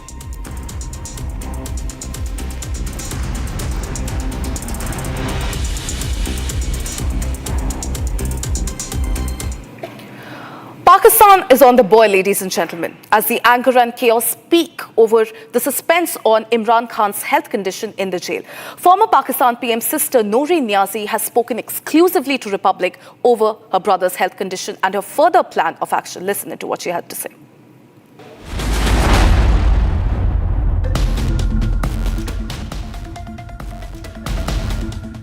Joining us on this broadcast is Noreen Niazi, that is the 71-year-old sister of Imran Khan. Ms. Niazi, thank you very much for speaking to Republic TV. I want to straight away begin by asking you, what is the condition of Imran Khan? The world today is asking, is the former Pakistani Prime Minister Imran Khan alive? Yes, we don't know the latest status of him, because we have been disconnected with him from last 3 to 4 weeks. And now these rumors are being taken out to make people more anxious about it. I think he is, I believe he's all right, because the jail authorities claim that they have told the people outside that he's all right. But he should be all right. Nobody should even touch him. But what is the issue of not letting anyone in to see him, to meet him? That's a concern we have. Ms. Niazi, there were reports and some videos that were doing the rounds. And in this video, it was concerning to see that the former Pakistani Prime Minister Imran Khan was being assaulted. Is there any truth to these videos that have been doing the round? Has Imran Khan in the past, while inside the jail, been brutally assaulted by the authorities there, and perhaps under the order coming in from the Pakistani army? I don't know. I haven't seen those videos, but I don't think they can do that. And till we met Imran Khan, he never told us that there's any assault, and I don't think they can even touch him. It's not easy to assault Imran Khan. And I don't think even the people inside the jail will do it, because they all, except from the authorities, the other staff inside, the people who are taking care of him, they all respect him, and he is very well respected by the people who are with him, who are with the staff who is taking care of him. But they just they want to tell that he has been assaulted, nobody can touch him, he will never be assaulted. If he's assaulted inside, people outside will not be safe because then they will be assaulted. Since you've already spoken about his condition, I want to ask you, why then will the Shehbaz Sharif government, or more importantly, it is almost like Field Marshal Asim Munir's government, really prevent the family members of a former Pakistani Prime Minister and more importantly, the single largest party of Pakistan? He is the founder of the single largest party of Pakistan. Why exactly will the government and the army prevent you all from meeting? What is the larger conspiracy here? I think they don't want his voice to come out. They don't want, because when we go and meet him, he gives a message for outside, and they can't take that message even, because they are scared to listen to his name. They have stopped all channels in Pakistan. Not Imran Khan's name can't be taken on any TV channel, government channels. And they can't. They have never shown. They've never taken him out of jail to any court. They don't want people to see him. And they know how much people love him. Once he's out to a court, all roads will be filled with people wanting to see him. And they can't, and then they are now scared of his message coming out, because people want his message, want to obey his message, they want to listen to what he's saying, and they have stopped anyone meeting him, because any message coming out, they can't take that. Ms. Niazi, when I spoke to your sister Alima Khan, she categorically pointed out that Imran Khan has sent out very strong messages in the previous appearances that he has made. And he has been very vocal about the fact that Pakistan today is being literally sold by Field Marshal Asim Munir. Is that the reason why? Because your brother has been completely against Field Marshal Asim Munir, and the fact that today he's literally going to United States of America and selling off US to Pakistan to the United States of America, something that your brother was extremely against. Yes. Because he's very vocal about, because he's worried for Pakistan. Imran Khan is looking at Pakistan's state, that if you are going to sell everything in Pakistan to the governments outside, so how will Pakistan sustain? So Imran Khan is looking at Pakistan, its state, for its people, and he will give a message. And that is the reason, because they are doing so many other things these days, and he was supposed to get extension. They are planning other things outside, so they didn't want Imran Khan to send any message out. But everyone knows what all Imran Khan thinks, because Imran Khan is not. This movement is not for him being a prime minister. He wants Pakistan to stabilize and for the betterment of his people in Pakistan. Imran Khan, for him, prime ministership is nothing. He wanted to change the status quo. He wanted to change the people's state. He wanted the people to come up and take their right. So they don't want him to, his message come out. Ms. Niazi, since your and your entire family's voice is now being muzzled by the Pakistani media and particularly the Pakistani army and the ISI, what is it that you would like the world to know? Because it seems that Shehbaz Sharif, as well as the Pakistani army, hasn't really told the world that, look here, Imran Khan is behind the bars, and the fact that all human rights have been actually violated here. What is it that, as his sister, as the sister of the former Pakistani Prime Minister, that you would want the world to know? The world knows everything what is going on in Pakistan, and the people who have, they are behind them, and they are supporting the government in Pakistan, who is violating all human rights, who are doing, the Commonwealth report came out with that all the election was rigged. It was the Imran Khan seats were taken and given to Nawaz Sharif's party, but nobody really raised voice over it. So I don't think the world knows everything what is going on in Pakistan. Whom do you squarely blame? Is it Field Marshal Asim Munir or Shehbaz Sharif? Who exactly is responsible for the current condition of Imran Khan? Both are responsible. They are together. Shehbaz Sharif government is because of Asim Munir, so they are together. They will support each other to be in their positions. Ms. Niazi, are you afraid being in Pakistan right now? Because I believe when you were outside Adiala jail, you were dragged, you were beaten, and the situation seems to have really gone out of control. You and your family members, do you all feel safe currently in Pakistan? We are not safe, but we will never leave Pakistan. We will stay here. We will fight for Pakistan, for Pakistan and for the people of Pakistan. We are not afraid. I'm not afraid. You know, they could beat me, and they can even kill me. I think they can kill me, or they can kill anyone because they've killed so many people. You're telling the international media today that you could be killed?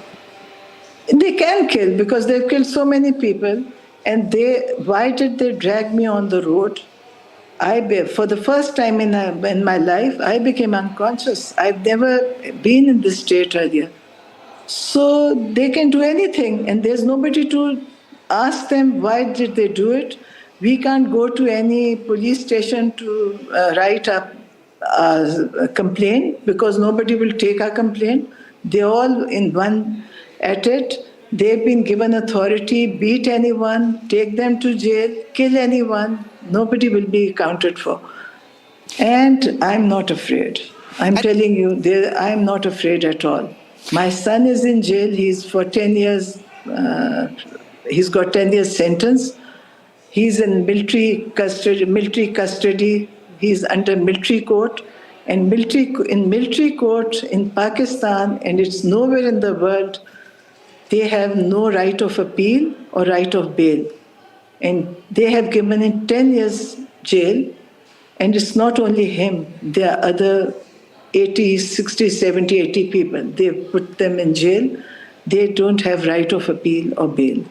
So you can say, and I came to know some time back that it was only in Uganda this kind of jail where there was no right of bail or appeal, and Uganda also finished it, and now it's just Pakistan. So you can imagine what democracy Pakistan has. That they put the militaries, it takes you in custody, and then they give you sentence. Nobody knows sentence for what. They don't even tell you the sentence is for what reason. So, inshallah, we will fight till we can. And when people stand, things change. Ms. Niazi, if something untoward happens to you or any of your family members, whom will you hold responsible? Because you are speaking to an international media today, and perhaps if anything happens, someone would be held accountable. Hence, I'm putting this on record. Who will be responsible if any untoward incident happens towards you or any of your family members? Well, responsible are the people who are controlling the country now. They are the people. It's Shehbaz Sharif government. It's Asim Munir because he's also in it. It's not that the military is not at it. As I said, my son is in military custody. And it's not easy to be in military custody. So they are the people, they are supposed to be responsible, I would say. One final question before I let you go. Everyone would want to know what is the future course of action, because there is not much of a legal recourse that you or your family members would have at this point in time. So how do you really take forward this entire battle? I can't give any any idea on that. I can't comment on it. What will it be like? But the party and Imran Khan definitely will see him and he will give a direction. And party and Imran Khan's direction will take it, I think, very soon. It is going to be a big demonstrations because people are now, they've tried the legal thing. They've tried not to go on streets, but I think every Pakistani, every citizen who we meet, they say, please give us a call, ask Imran Khan to give call, ask the party to give call. We want to come on streets. And once, they come on streets, then it's not easy to manage. They've killed twice, they were on streets, but I don't know what will happen now because people wanted this to end. Ms. Niazid, thank you very much for joining us on this broadcast. We hope to speak to you once again after you get a chance to meet your brother. Thank you very much for joining us. Okay, thank you.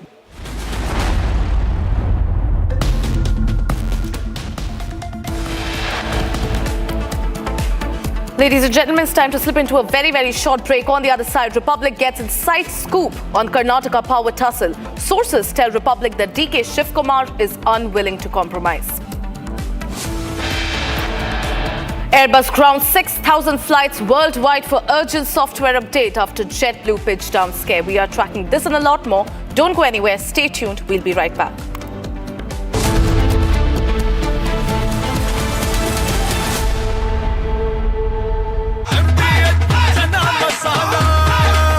अब छोलिया हो या लोबिया, सफेद चने या काले चने, सब कुछ मजेदार बने। In the global employability rankings by Times Higher Education UK, only the following 6 institutions from India are ranked amongst the top 230 in the world for having the most employable graduates. IIT Delhi, IISc Bangalore, IIT Bombay, IIM Ahmedabad, IIT Kharagpur and Amity University. Pure सूजी pasta उबालो मिलाओ और खाओ 8 minute में तैयार क्या taste है सबका राजा R pure masala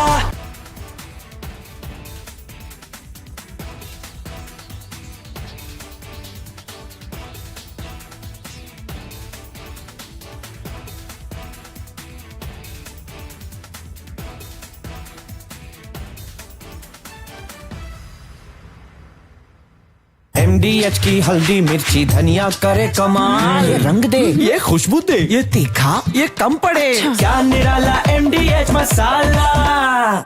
China and Japan are clashing verbally over Taiwan. Tensions between China and Japan have risen over Taiwan's security. Japan has signaled it may intervene in a potential conflict, viewing it as a threat to its own stability. China condemned this as meddling, issuing strong warnings and summoning diplomats. This conflict started when Japan's newly appointed Prime Minister, Sanae Takaichi, issued a direct warning to China during a session of the country's parliament. She stated that a conflict in the Taiwan Strait could represent a survival-threatening situation for Japan, implying that Tokyo might need to intervene militarily to protect its interests. This marked a bold escalation in Japan's stance on the Taiwan issue, signaling readiness to support Taiwan against potential Chinese action. Takaichi's comments, delivered amid rising regional tensions, prompted an immediate and sharp rebuke from Beijing, highlighting the fragile balance in East Asia and the risk of broader confrontation. The remarks made by the Japanese leader on Taiwan constitute an interference in China's internal affairs and a serious violation of the One China principle and the basic norms governing international relations.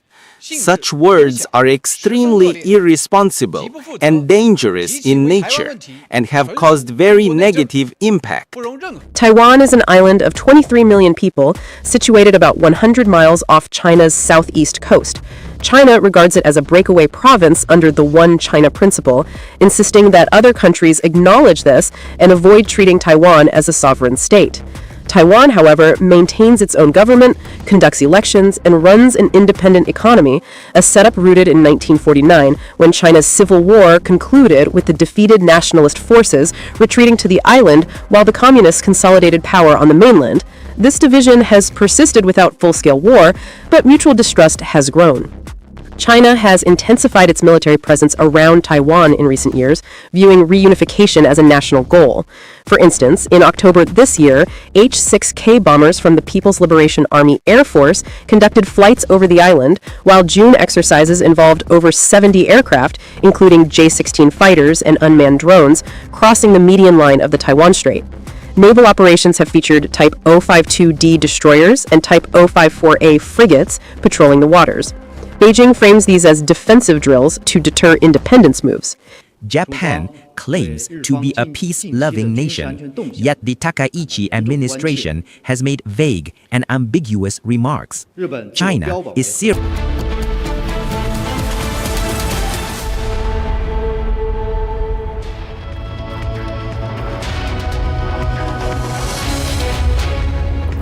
Very good afternoon, ladies and gentlemen. Thank you for staying with us this Saturday. You're watching Live and Breaking at 2:30 p.m. with me, Oyana Mitra. We're getting you the latest updates in Karnataka, where DK Shivakumar and Chief Minister Siddaramaiah have held a press briefing after their early morning breakfast meet. Today, they say all is well, there is no difference within the party.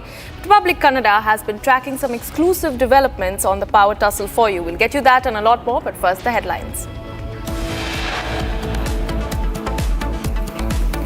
Amid Karnataka power tussle, DK Shivakumar, Siddaramaiah hold press briefing after key breakfast meetings. Siddaramaiah says there is no difference between the two. DK Shivakumar and Siddaramaiah say they will abide by High Command's decision and reiterated that the Congress will return to power in Karnataka in 2028. Republic gets the inside scoop on Karnataka power tussle. Sources say that DK Shivakumar is unwilling to compromise. Airbus grounds 6,000 flights worldwide for urgent software update after JetBlue pitch down scare. Imran Khan's sister Noreen Niazi issues sharp warnings over his isolation, denied access and rising tensions. Says any harm to him could push Pakistan to chaos. Russian President Vladimir Putin to be on state visit to India for annual summit on the 4th and 5th of December to hold crucial bilaterals with Prime Minister Modi.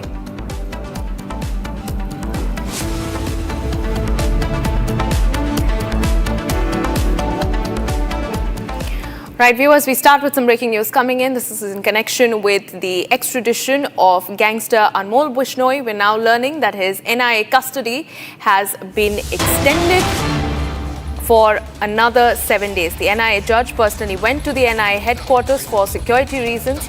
Due to the perceived threat to Anmol Bishnoi, the judge held the hearing at the NIA headquarters. Anmol Bishnoi's custody has now been extended till the 5th of December. That is the big breaking news that we are getting in at the moment. Setback for the gangster.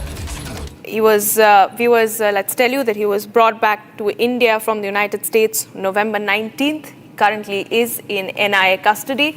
Let's go across to Jatin, my colleague, who joins us live with more details. Jatin, do tell us what happened in court and what is the investigation that the NIA has conducted so far related to Anmol Bishnoi's cases.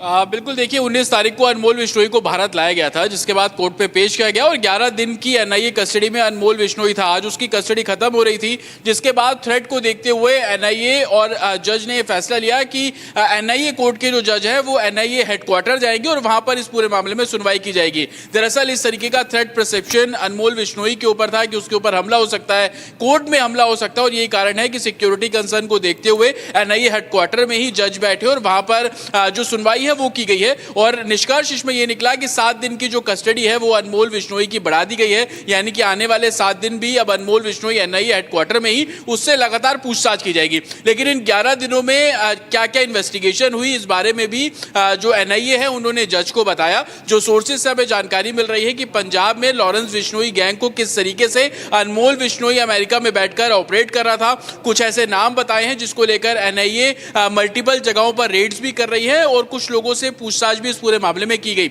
लेकिन अनमोल विश्नोई कैसे विदेश में बैठकर पूरे भारत में, खासतौर पर हरियाणा, पंजाब और दिल्ली एनसीआर के इलाकों में अपना एक बड़ा गैंग खड़े करने की कोशिश में था, उनके एसोसिएट को पकड़ने का काम एनआईए को करना है। और साथ ही सबसे बड़ी बात कि फंडिंग किस तरीके से हो रही थी। इसके अलावा अनमोल विश्नोई पाकिस्तान बेस्ड कुछ हैंडलर्स के भी संपर्क में था, इस तरीके की भी जानकारी जो है वो मिल रही है। और कैसे ये वेपन्स मुहैया कराता था, इन सभी लीड को अभी ग्राउंड पर वेरीफाई करना है। ये तमाम दलीलें एनआईए की तरफ से कोर्ट में बोली गई और उसी के बाद कोर्ट ने ये तय किया कि अनमोल विश्नोई की 7 दिन की जो कस्टडी है वो और बढ़ा दी जाए और लगातार एनआईए ऑफिशियल्स अनमोल विश्नोई से पूछताछ कर रहे हैं। शुरुआती फेज में 3 एंगल्स पर इन्वेस्टिगेशन की जा रही है। एक कि कौन कौन से लोग भारत में बैठकर अनमोल विश्नोई की मदद कर रहे थे, दूसरा लॉजिस्टिक इनको कौन प्रोवाइड करा रहा था और तीसरा किसके कहने पर जो किलिंग्स है लगातार अनमोल विश्नोई कर रहा था। और इन किलिंग्स में बाबा सिद्दीकी केस का भी जिक्र साफ तौर पर किया गया। इसके अलावा सलमान खान के घर के बाहर जो फायरिंग हुई उस केस के बारे में भी डिस्कशन किया गया।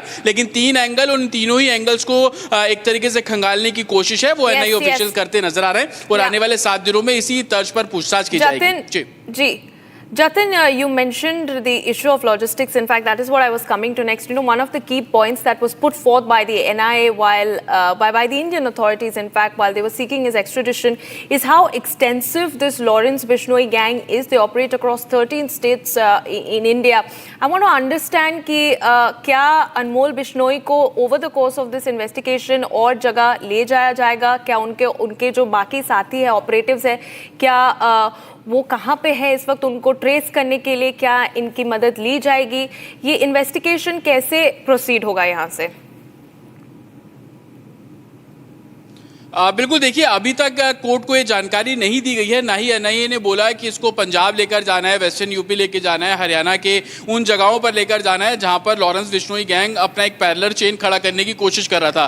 क्योंकि सिक्योरिटी थ्रेट इतना है, अनमोल बिश्नोई जिन नामों को ले रहा है उन नामों को एनआईए की टीम लोकल पुलिस के साथ कोऑर्डिनेट कर जगह जगह पर रेड्स कर रही है। पिछले 3 दिनों में मल्टीपल जगहों पर एनआईए ने रेड की और अनमोल बिश्नोई के कहने पर इन रेड्स को कंडक्ट किया गया, जिसमें पंजाब और हरियाणा के कुछ जो इलाके थे वो शामिल थे। उस बारे में भी जो एनआईए ने कोर्ट को जानकारी दी। लेकिन सबसे बड़ी बात कि जिन केसेस में अनमोल बिश्नोई का डायरेक्ट इन्वॉल्वमेंट था, चाहे वो बाबा सिद्दीकी केस को लेकर हो, इसके अलावा सलमान खान के घर के बाहर फायरिंग करने को लेकर हो, ये ऐसे हाई प्रोफाइल केस थे जिसमें डायरेक्ट जिम्मेदारी अनमोल बिश्नोई ने ली थी। सिक्योरिटी फोर्सेस दरअसल ये जानना चाह रही है कि बाबा सिद्दीकी की हत्या के पीछे कौन था, किसने डायरेक्शन दिया। इस सवाल का जवाब अनमोल बिश्नोई से लेना है। और जिस तरीके से मैंने आपको बताया कि कैसे अनमोल बिश्नोई को मददगार भारत में बैठे हुए लोग कर रहे थे, उनको पकड़ना सबसे बड़ा चैलेंज है ताकि इस पूरे नेक्सस को तोड़ा जाए, इस पूरे नेक्सस का जो एक तरीके से पर्दाफाश है वो किया जाए। और इन्हीं 3 एंगल्स पर लगातार एनआईए इन्वेस्टिगेशन कर रही है और अनमोल बिश्नोई से पूछताछ की जा रही है।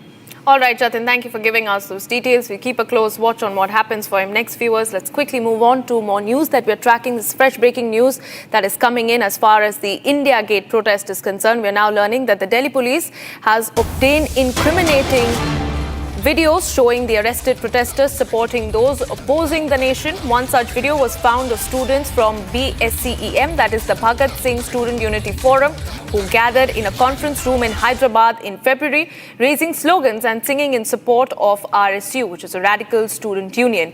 Coincidentally, viewers, this organization was banned by the Indian government in 2005, and it is this banned organization that these people are singing in support of.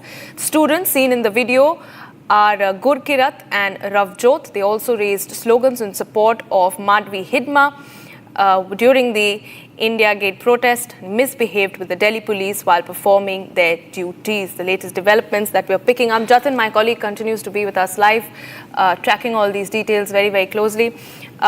Jatin, ये जो लड़के जिनको वीडियो में देखा गया है, क्या ये अभी पुलिस की हिरासत में है? क्या इनसे क्वेश्चनिंग की गई है? इनका क्या कनेक्शन है ये जो बैंड ऑर्गेनाइजेशन है इसके साथ?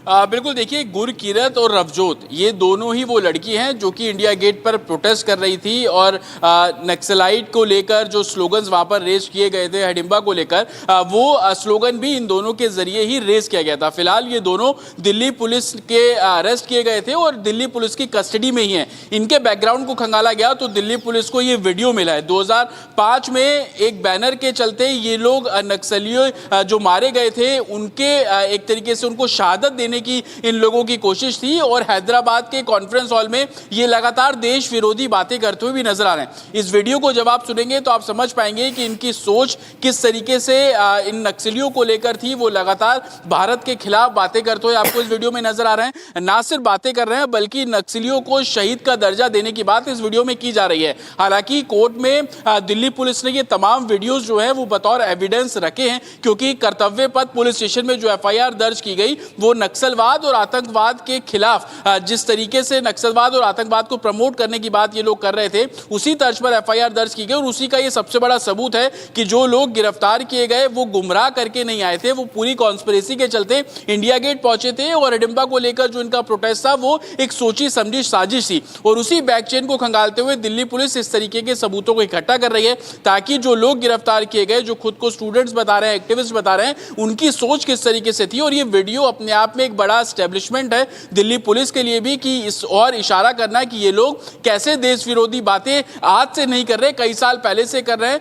रेडिकल स्टूडेंट यूनियन करके इन लोगों ने अपना पूरा जो एक ऑर्गेनाइजेशन है उसको शुरू किया, उसके जरिए वो नक्सलियों को शहादत देने की जो बात है वो करते हुए नजर आते हैं, भारत के खिलाफ बातें करते हुए नजर आते हैं। हैदराबाद के एक मंच में ये पूरा जो समारोह है वो किया जाता है। ना सिर्फ जो नक्सली मारे गए उनकी शहादत को एक गाने के जरिए जैसे कि लेफ्ट आइडियोलॉजी पेश की जाती है उस तर्ज पर ये लोग बोलते हुए भी नजर आ रहे थे। फिलहाल ये सभी सबूत अब फॉरेंसिक जांच के लिए भेजे जा रहे हैं, साथ ही फॉरेंसिक अप्रूवल मिलने के बाद कोर्ट में सबमिट किया जा रहा है ताकि इस पूरी कॉन्स्पिरेसी को एक तरीके से व्हाइट वॉश करने का काम अब दिल्ली पुलिस करती नजर आ रही है। जी Absolutely. In fact, Jatin, let's tell our viewers that the Delhi police had made a very strong case in court while arguing for the custody of these protesters that this was a pre-planned conspiracy, I beg your pardon, viewers, and they had come planned not, to protest against rising pollution levels in the national capital, but to essentially promote an anti-India narrative.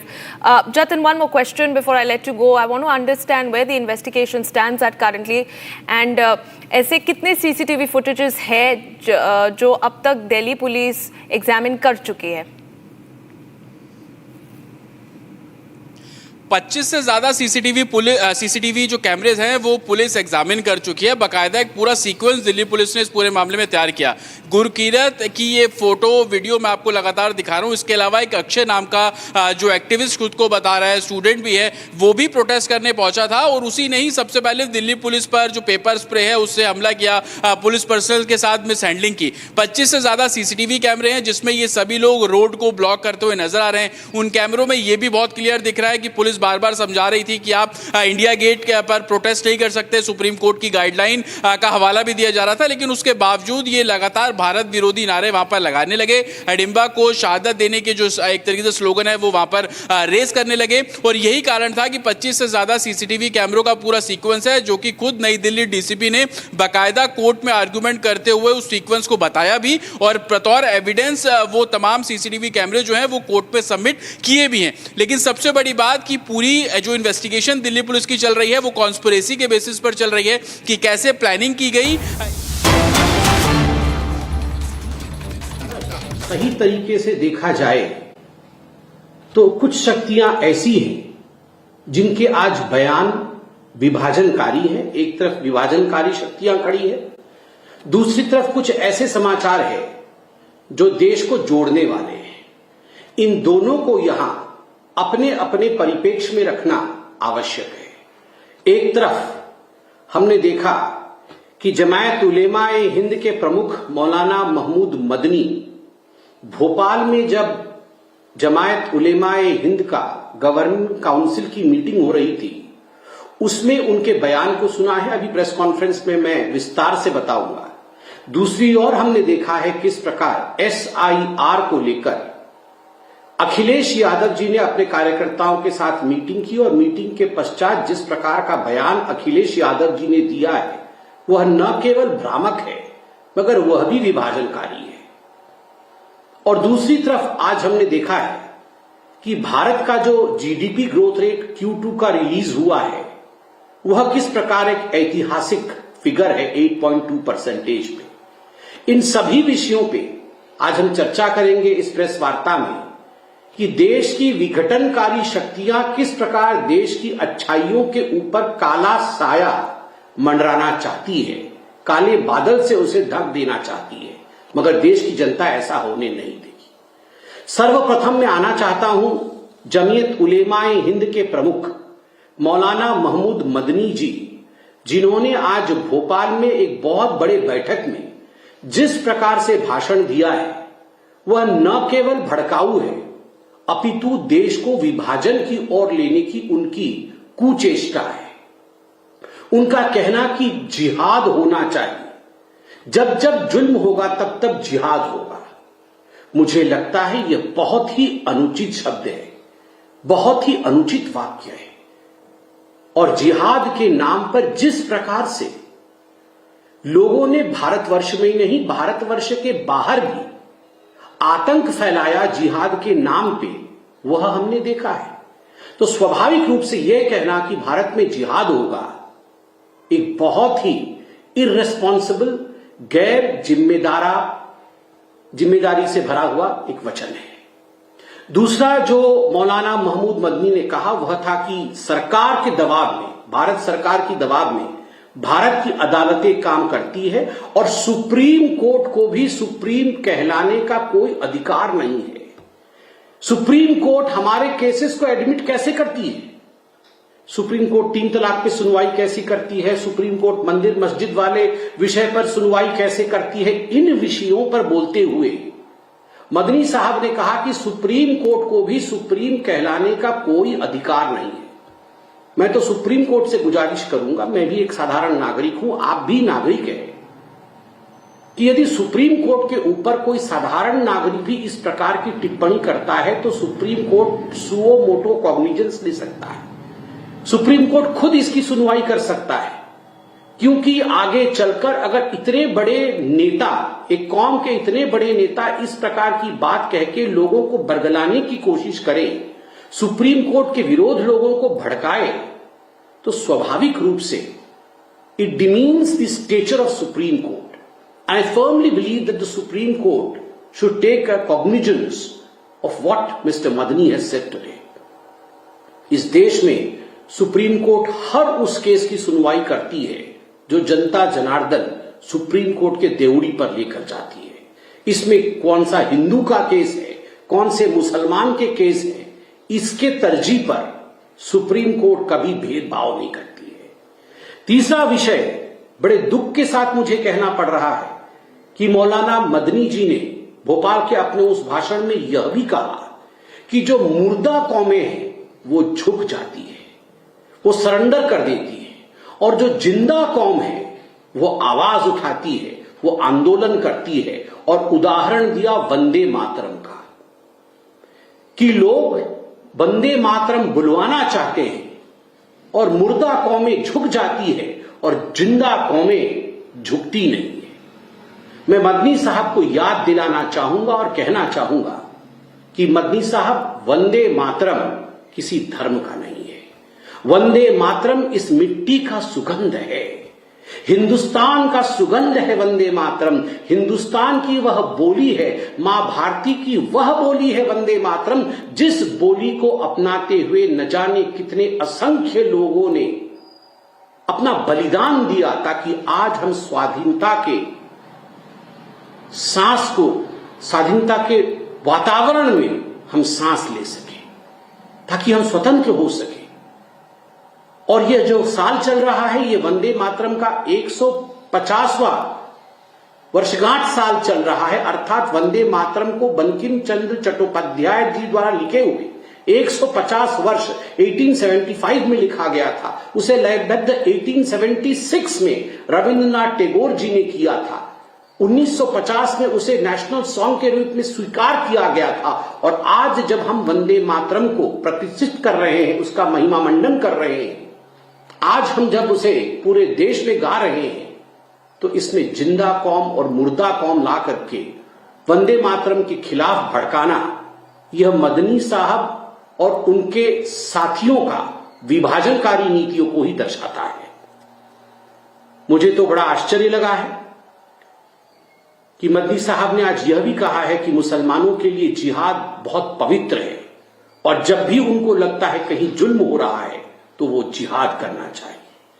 मुझे लगता है इस प्रकार के शब्दों से, इन शब्दों के प्रयोग से कहीं न कहीं हिंदुस्तान की जो मूल भावना है, हिंदुस्तान का जो मूल मंत्र है, सबका साथ, सबका विकास, सबका विश्वास और सबका प्रयास, उस पर कुठाराघात होता है। मदनी साहब को इस प्रकार के वचनों का प्रयोग नहीं करना चाहिए। हम घोर निंदा करते हैं इस प्रकार के उनके बयानों का। साथ ही आज अखिलेश यादव जी ने भी कोई कोर कसर नहीं छोड़ा। भ्रामक वक्तव्यों को फैलाने की कोशिश की एसआईआर को लेकर, और अखिलेश यादव जी ने कहा एसआईआर होगा तो आरक्षण समाप्त हो जाएगा, नौकरी चली जाएंगी, महंगाई बढ़ जाएगी। मुझे तो लगता है एसआईआर के विषय में अखिलेश यादव जी को ट्रेनिंग लेनी चाहिए। एसआईआर क्या है, एसआईआर किस प्रकार होता है और एसआईआर क्यों होता है, स्पेशल रिवीजन क्या होता है, समरी रिवीजन क्या होती है, इन सब विषय में पहले अखिलेश यादव जी को राजनीति से पहले उस पर शिक्षा प्राप्त करनी चाहिए। कैसी नौकरी चली जाएगी? एसआईआर होने से किसी की नौकरी कैसे चली जाएगी? एसआईआर से आरक्षण छिन जाएगा? किस विषय को किस विषय से जोड़ रहे हैं? मुझे तो आश्चर्य लगता है इस बात से, और मुझे इसमें तनिक भी संदेह नहीं है, कोई संकोच नहीं है कहने में कि चाहे वो अखिलेश यादव जी हो, चाहे वो राहुल गांधी हो, चाहे वो ममता बनर्जी हो, ये सारे लोग चुनाव लड़ने से पहले ही हार मान जाते हैं। बिहार में आपने देखा किस प्रकार तेजस्वी जी और किस प्रकार Rahul Gandhi ji.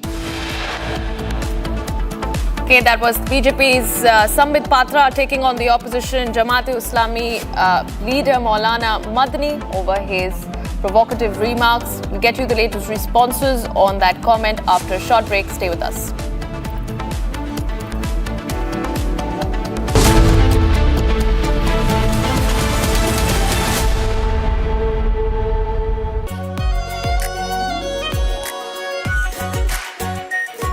Pure shahi paneer masala, delicious, healthy everyday. केसरिया से मन जोगी हुआ रे, दिल झूमे देखो मतवारा हुआ रे। केसरिया से मन जोगी हुआ। हर पल मनाओ केसरी त्योहार। विमल, बोलो जुबान केसरी। दादी के हाथों का जादू और खुशबू से महकता घर, माँ की मुस्कुराहट और खाने की सुगंध। MDH गरम मसाला, क्योंकि हर रिश्ता है स्वाद से जुड़ा।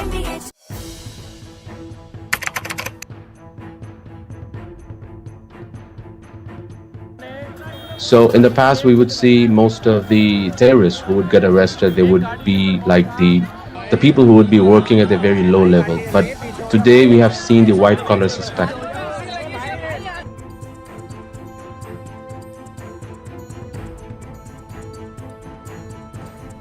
कश्मीर घाटी में डॉक्टर्स एक बहुत अल्टीमेट ड्रीम होता है वहां के लड़के लड़कियों का। उस बनने के बावजूद अगर आप रेडिकलाइज होकर अपने ही देशवासियों को मारने के लिए और अपने देश को तोड़ने के लिए तैयार हो सकते हैं, तो आप अंदाजा लगाइए किस तरह की रेडिकलाइजेशन हो रही है और इस फ्रंट पे हम क्या काम कर रहे हैं।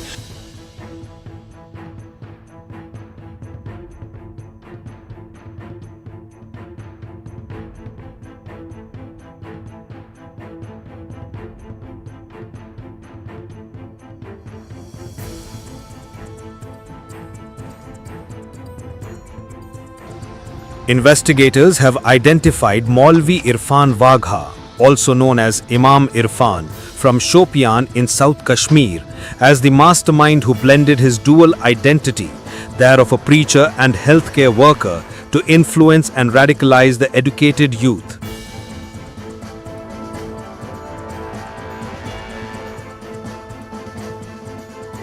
The accusation against him is completely baseless. He had been there for 7 years, offering prayers, conducting religious classes, and teaching children at the religious center. He would come only occasionally. We had no idea about the allegations against him, but we don't believe them. He is a good person. We don't know anything else. By the way, viewers, I'm driving in Delhi with Delhi wala boy Aman Gupta, who is too busy waving to his fans than talking to me. Please come down to earth, Aman. Yes, sorry, sir. You're on my show. I forgot. This is not your show. I forgot, sir. India wants to know. This is my show. Yes, sir. Stop waving to your fans. Be modest. अभी बाद में बात करेंगे. आप politician हो. आप politician हो. आप नहीं ये क्या कर रहे हो? अरे सर, humble है. आपने बोला humble हो, मैं humble हो रहा हूँ.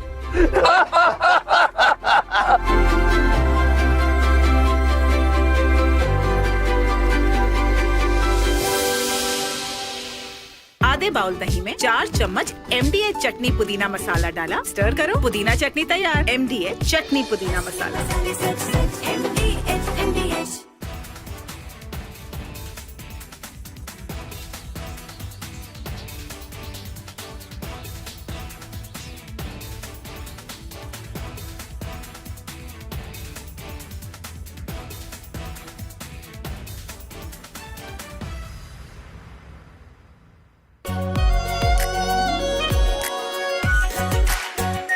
Our pure Shahi Paneer Masala.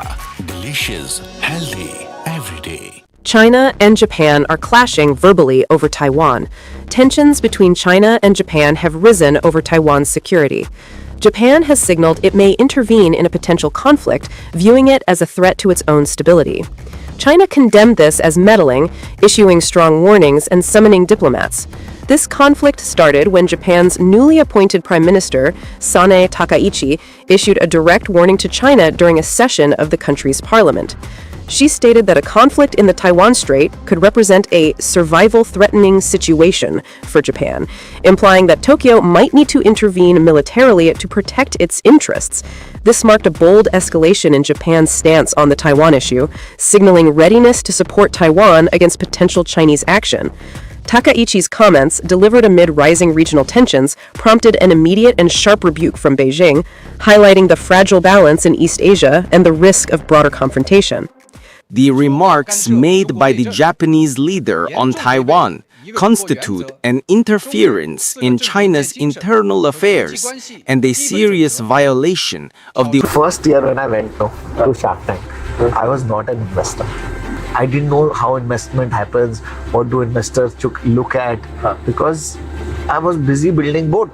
Correct. I was busy building my company, which is a good thing. And suddenly, the Shark Tank came in, and I was supposed to be on the chair. Yeah. So it was very easy for me making decisions. I didn't know Excel sheets. Sir, even today, I don't care about Excel sheets. I love that. I just love it.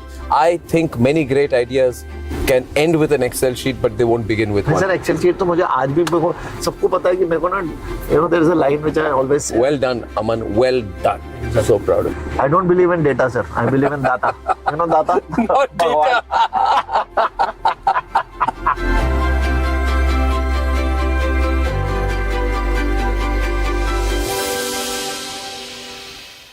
थोड़े में ज्यादा स्वाद यही तो है इसकी खास बात। वाओ मामा, क्या स्वाद है? अरे मेरे राजा, मसाला केसरिया से मन जोगी हुआ रे, दिल झूमे देखो मतवारा हुआ रे, केसरिया से मन जोगी हुआ। हर पल मनाओ केसरी त्योहार। विमल, बोलो जुबान केसरी। अब छोलिया हो या लोबिया, सफेद चने या काले चने, सब कुछ मजेदार बने।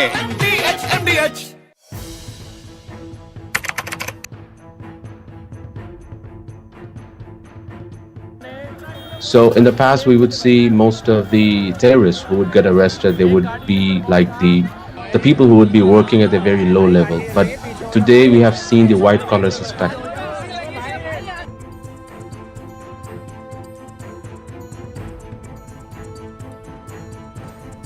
कश्मीर घाटी में डॉक्टर्स एक बहुत अल्टीमेट ड्रीम होता है वहां के लड़के लड़कियों का, उस बनने के बावजूद अगर आप रेडिकलाइज होकर अपने ही देशवासियों को मारने के लिए और अपने देश को तोड़ने के लिए तैयार हो सकते हैं, तो आप अंदाजा लगाइए किस तरह की रेडिकलाइजेशन हो रही है और इस फ्रंट पे हम क्या काम कर रहे हैं.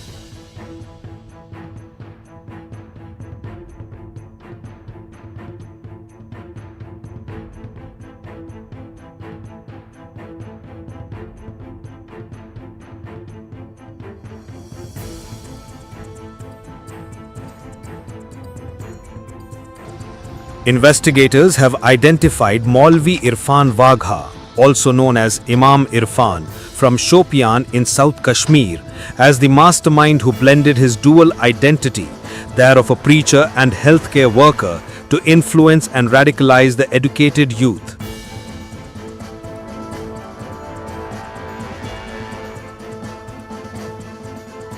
The accusation against him is completely baseless. He had been there for 7 years, offering prayers, conducting religious classes, and teaching children at the religious center. He would come only occasionally.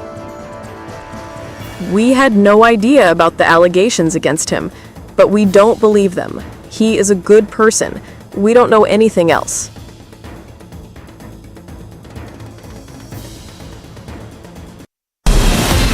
From Asia's largest news headquarters,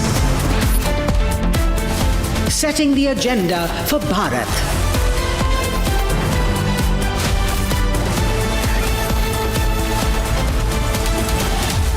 You're watching Republic.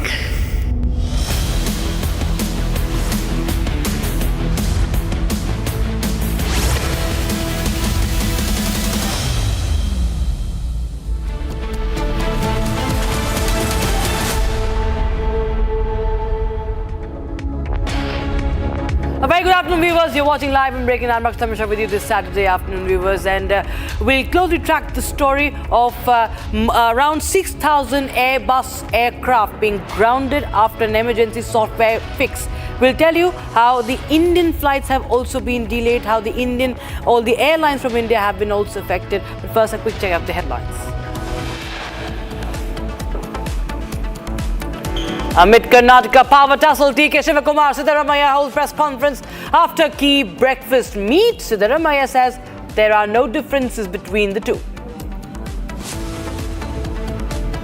Meanwhile, Shivakumar and Siddaramaiah said they will abide by High Command's decision and reiterate that Congress will return to power in 2028. Republic gets inside scoop on Karnataka power tussle. Sources tell Republic that DK Shivakumar is unwilling to compromise. Airbus grounds 6,000 flights worldwide for urgent software update after JetBlue pitched down scare. Imran Khan's sister, in an exclusive interview to Republic TV, issues warnings to Asim Munir and Shahbaz Sharif over his isolation, denied access to her brother and the rising tensions. She says any harm to Imran Khan could push Pakistan into chaos. Russian President Vladimir Putin to be on state visit to India for annual summit on the 4th and the 5th of December to hold bilaterals with Prime Minister Modi.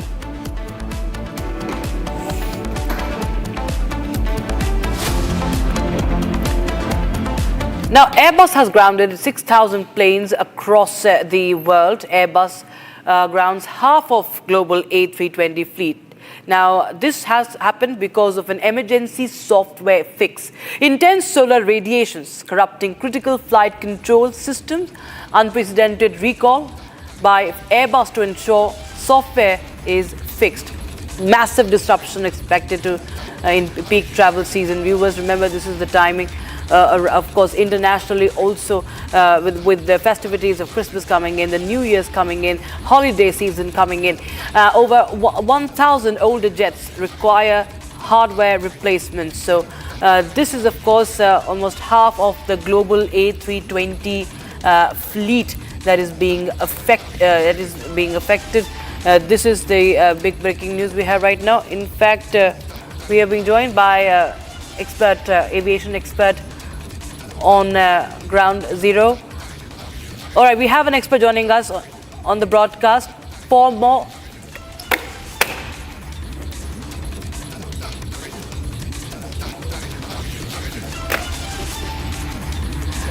Captain S.R. Khalid is joining us live on the broadcast for more. Captain, thanks so much for joining us on Republic TV. So it's a massive disruption, especially around the festive season. So now this is being called a software glitch, a software update that has not happened. We talk about software updates on phones and our computer systems, but when it comes to airlines, what does this really imply?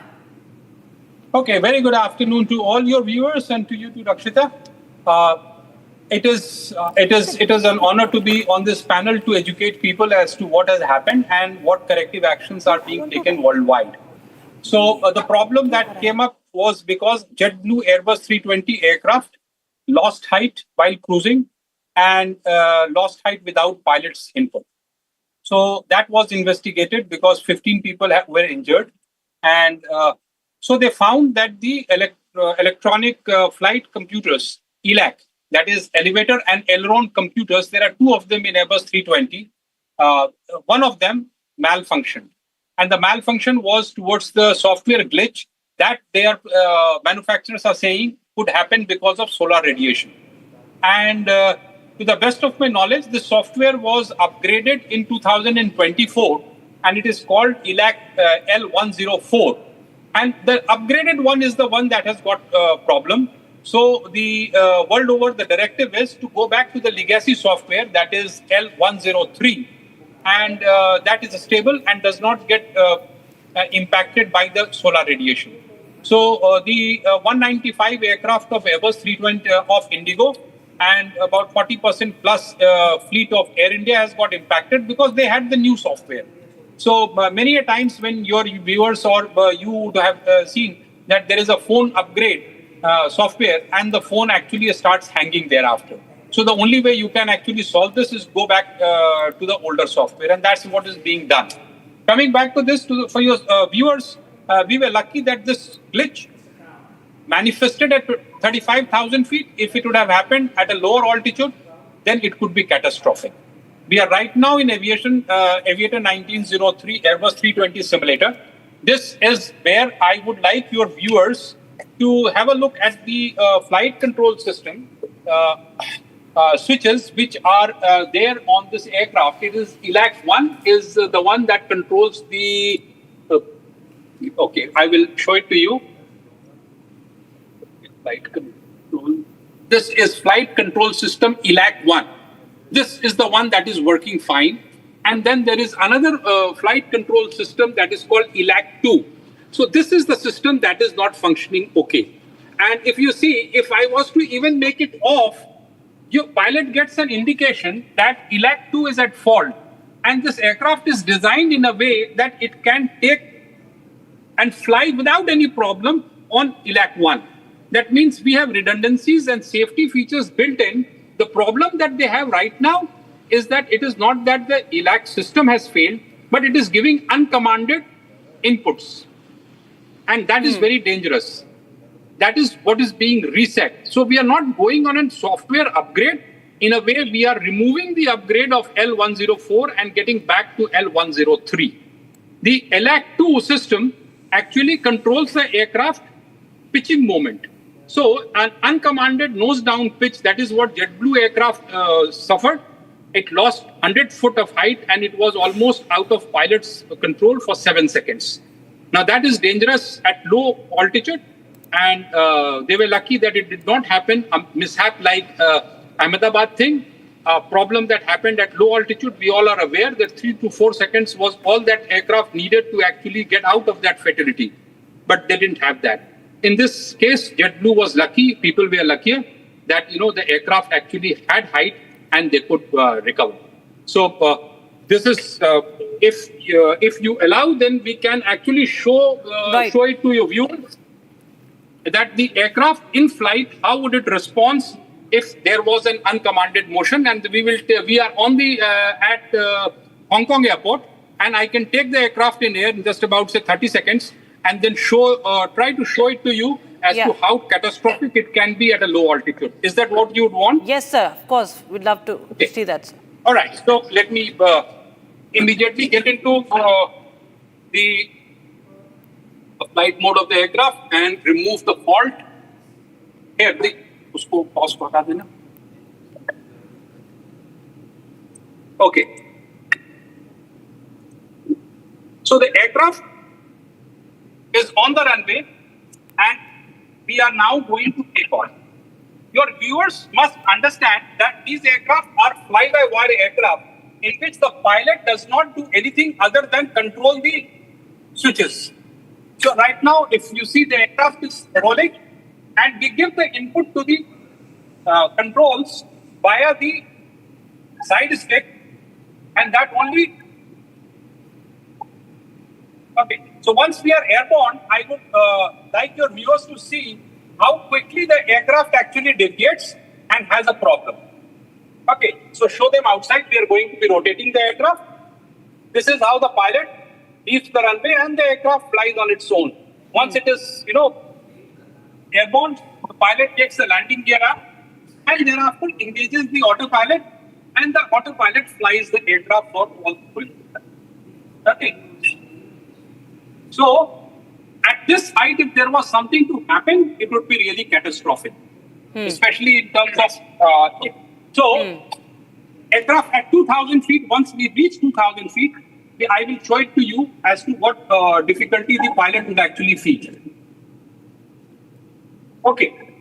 So now, see, inherently the aircraft is a very safe machine and it flies on its own. There is not much of an input. Right now we are turning. I wish I have a better this. And we are now at 2,000 feet. Aircraft is flying quite nicely. And isko upar se karte hain. Okay. Just see this. Suddenly the aircraft makes a maneuver like this. And you see this? The aircraft goes into this dive. And even if the pilot wants to make an input, the aircraft does not respond because the computers have started misbehaving. Now, this can be very catastrophic. Like right now, I was able to recover it because actually the computers are not malfunctioning. But if they were to malfunction, it would have been a very difficult task for any pilot to control and get out of it because these are fly-by-wire systems. Fly-by-wire systems typically do not have the ability of physically moving the control surfaces. So that is the demonstration that I wanted your viewers to see, that pilot is moving the control by the electric switch, and if the computers misbehave, it is a very difficult thing for the pilot to actually recover out of. Pause that. Right, sir. Okay. Right, sir. So this was an happening that we saw at 2,000 feet. If the same thing was to happen just after takeoff, you can understand. Since this problem that occurred is totally uncontrollable because it is due to a glitch which they do not know how it went in, all aircraft needs to be grounded. The software needs to be reset, then revalidated, and then flown. There would be delays, but your viewers must understand and appreciate that the authority like DGCA, Air India, Indigo, and everyone has kept safety paramount, and world over, all the aircraft are being retested and recertified for this operation. Right, sir.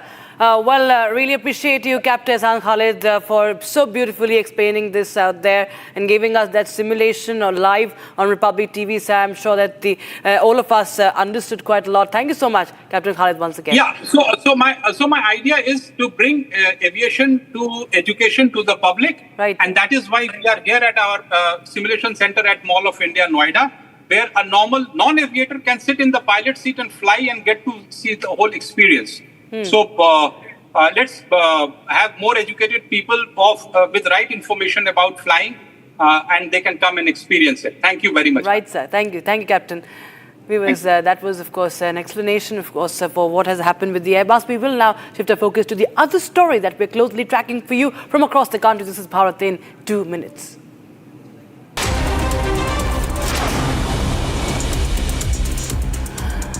Nearly 300 Indian passengers, including 150 Tamilians, have been stranded at Colombo's Bandaranaike International Airport for 3 days after Cyclone Ditwa disrupted flights to Chennai. Many allege inadequate access to food, water and basic facilities as well. Chief Minister Tamil Nadu Stalin has directed officials to coordinate with the Indian Embassy to ensure their safe return. India has also sent nearly 12 tons of relief material to cyclone-hit Sri Lanka via Indian Air Force. Karnataka Chief Minister Siddaramaiah and Deputy Chief Minister Shivakumar reiterated unity or attempted to display unity within the Congress after a breakfast meeting today in Bengaluru. Both leaders say they would fully follow the party high command's decisions on leadership, dismissing any confusion as media misinterpretation. The meeting at Siddaramaiah's Kaveri residence was described as productive, focusing on state priorities. The Indian Air Force carried 21 tons of relief material along with over 80 NDRF personnel and 8 tons of equipment to Colombo. Essential rations and critical supplies have also been delivered to support affected communities in the Cyclone Ditwa affected areas. In the wake of Cyclone Ditwa, India has launched Operation Sagar Bandhu to bolster relief of efforts in Lanka. Under the operation, Air Force deployed one C-130 and one IL-76 from Hindon Air Base last night. Air India started fast-tracking software and hardware updates on its Airbus A320 fleet after a global safety alert from Airbus and EASA about a potential solar radiation risk affecting flight control data. Over 40% of impacted aircraft have already been reset. The airline said there are no cancellations, although minor delays or rescheduling may occur. Ground teams are assisting passengers who are advised to check updated flight information before boarding or before taking the flight.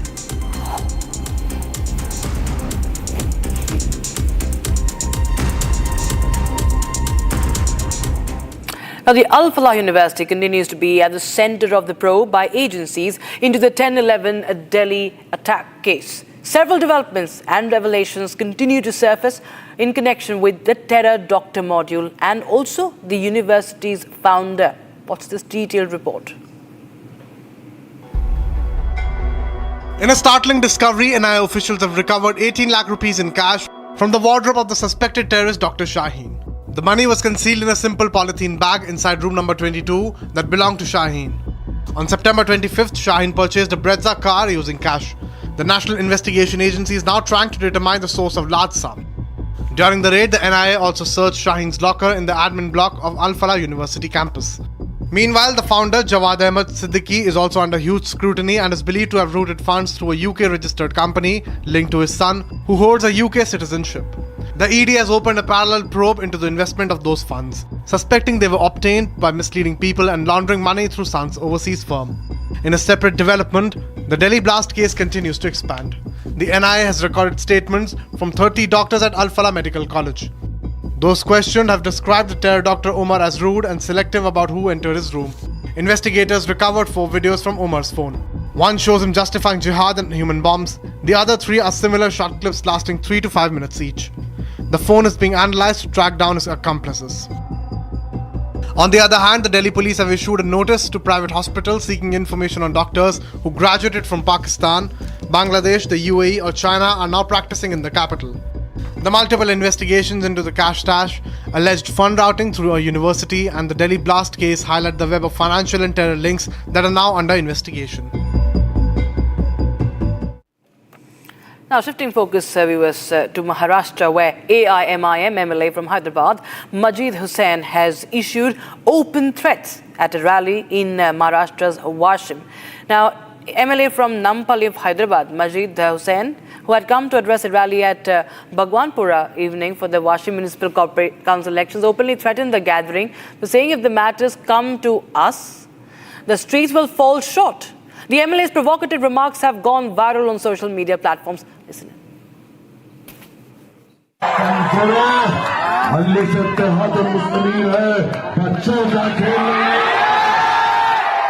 जब हमार पे आएगी ना, इंशाल्लाह गली गली कम पड़ेगी इंशाल्लाह। है मेरे बुजुर्गों, है मेरे नौजवानों, हल्ले से इत्तेहाद मुस्लिमीन है, बच्चों का खेल जब हमारे पे आएगी ना, इंशाल्लाह गली गली कम पड़ेगी इंशाल्लाह। है मेरे बुजुर्गों, है मेरे नौजवानों। Meanwhile, the BJP has hit out at AIMIM Hyderabad MLA Majid Hussain for threatening remarks. Listen in. Maharashtra के वाशिम में AIMIM विधायक माजिद हुसैन का एक बहुत ही शर्मनाक बयान हम सभी के संज्ञान में आया है।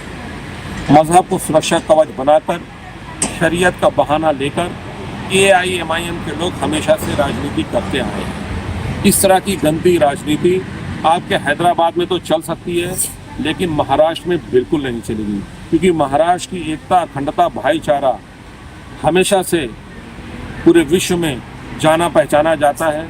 हमारी एकता, अखंडता, भाईचारा को यदि आप तोड़ने का प्रयास करेंगे तो इसका अंजाम बहुत ही बुरा होगा। आप अपने आकाओं के नक्शे कदम पर चलते हुए हैदराबाद में जो चाहे वो करें, लेकिन महाराष्ट्र में इस तरह की बात आप करेंगे तो आपको जवाब मिलेगा और महाराष्ट्र की जनता इस तरह के बयानों को बिल्कुल बर्दाश्त नहीं करेगी। आप हमेशा से दो समुदाय के बीच में आप फूट डालने का प्रयास करते हैं। जिस अल्पसंख्यक को यहाँ का बहुसंख्यक संरक्षित करता है, उनको आप मारने काटने की बात करते हैं, उनसे आप लोहा लेने की बात करते हैं। ये बहुत ही निंदनीय है और इस तरह के बयान की हम कड़े शब्दों में निंदा करते हैं। ओवैसी की पार्टी एमआईएम के विधायक माजिद हुसैन ने महाराष्ट्र की वाशिम की भूमि पर आकर के ये ललकारा है कि गलियां कम पड़ जाएगी। माजिद हुसैन, इस तरीके की धमकाने की भाषा, नौजवानों को बरगलाने की भाषा, सही मायने में गलियां कम पड़ती ही होगी, ये भाषा जो गली में घूमते हैं उन्हीं जैसी है। महाराष्ट्र में आकर के, छत्रपति शिवाजी महाराज की भूमि में आकर के तुम ललकारते हो गलियां कम पड़ जाएगी और धमकाते हो कि शरिया को हाथ लगा के दिखाओ। माजिद हुसैन, ये देश संविधान पर चलता है, ये छत्रपति शिवाजी महाराज की भूमि है। यहां पर इस तरीके की धमकाने की भाषा करोगे तो पुलिस आपको कानून और संविधान का अच्छी तरीके से पाठ पढ़ाएगी। भूलना मत, यह भारतीय जनता पार्टी का शासन है। All right, viewers. Now, a young man in Ahmedabad took his own life in a tragic incident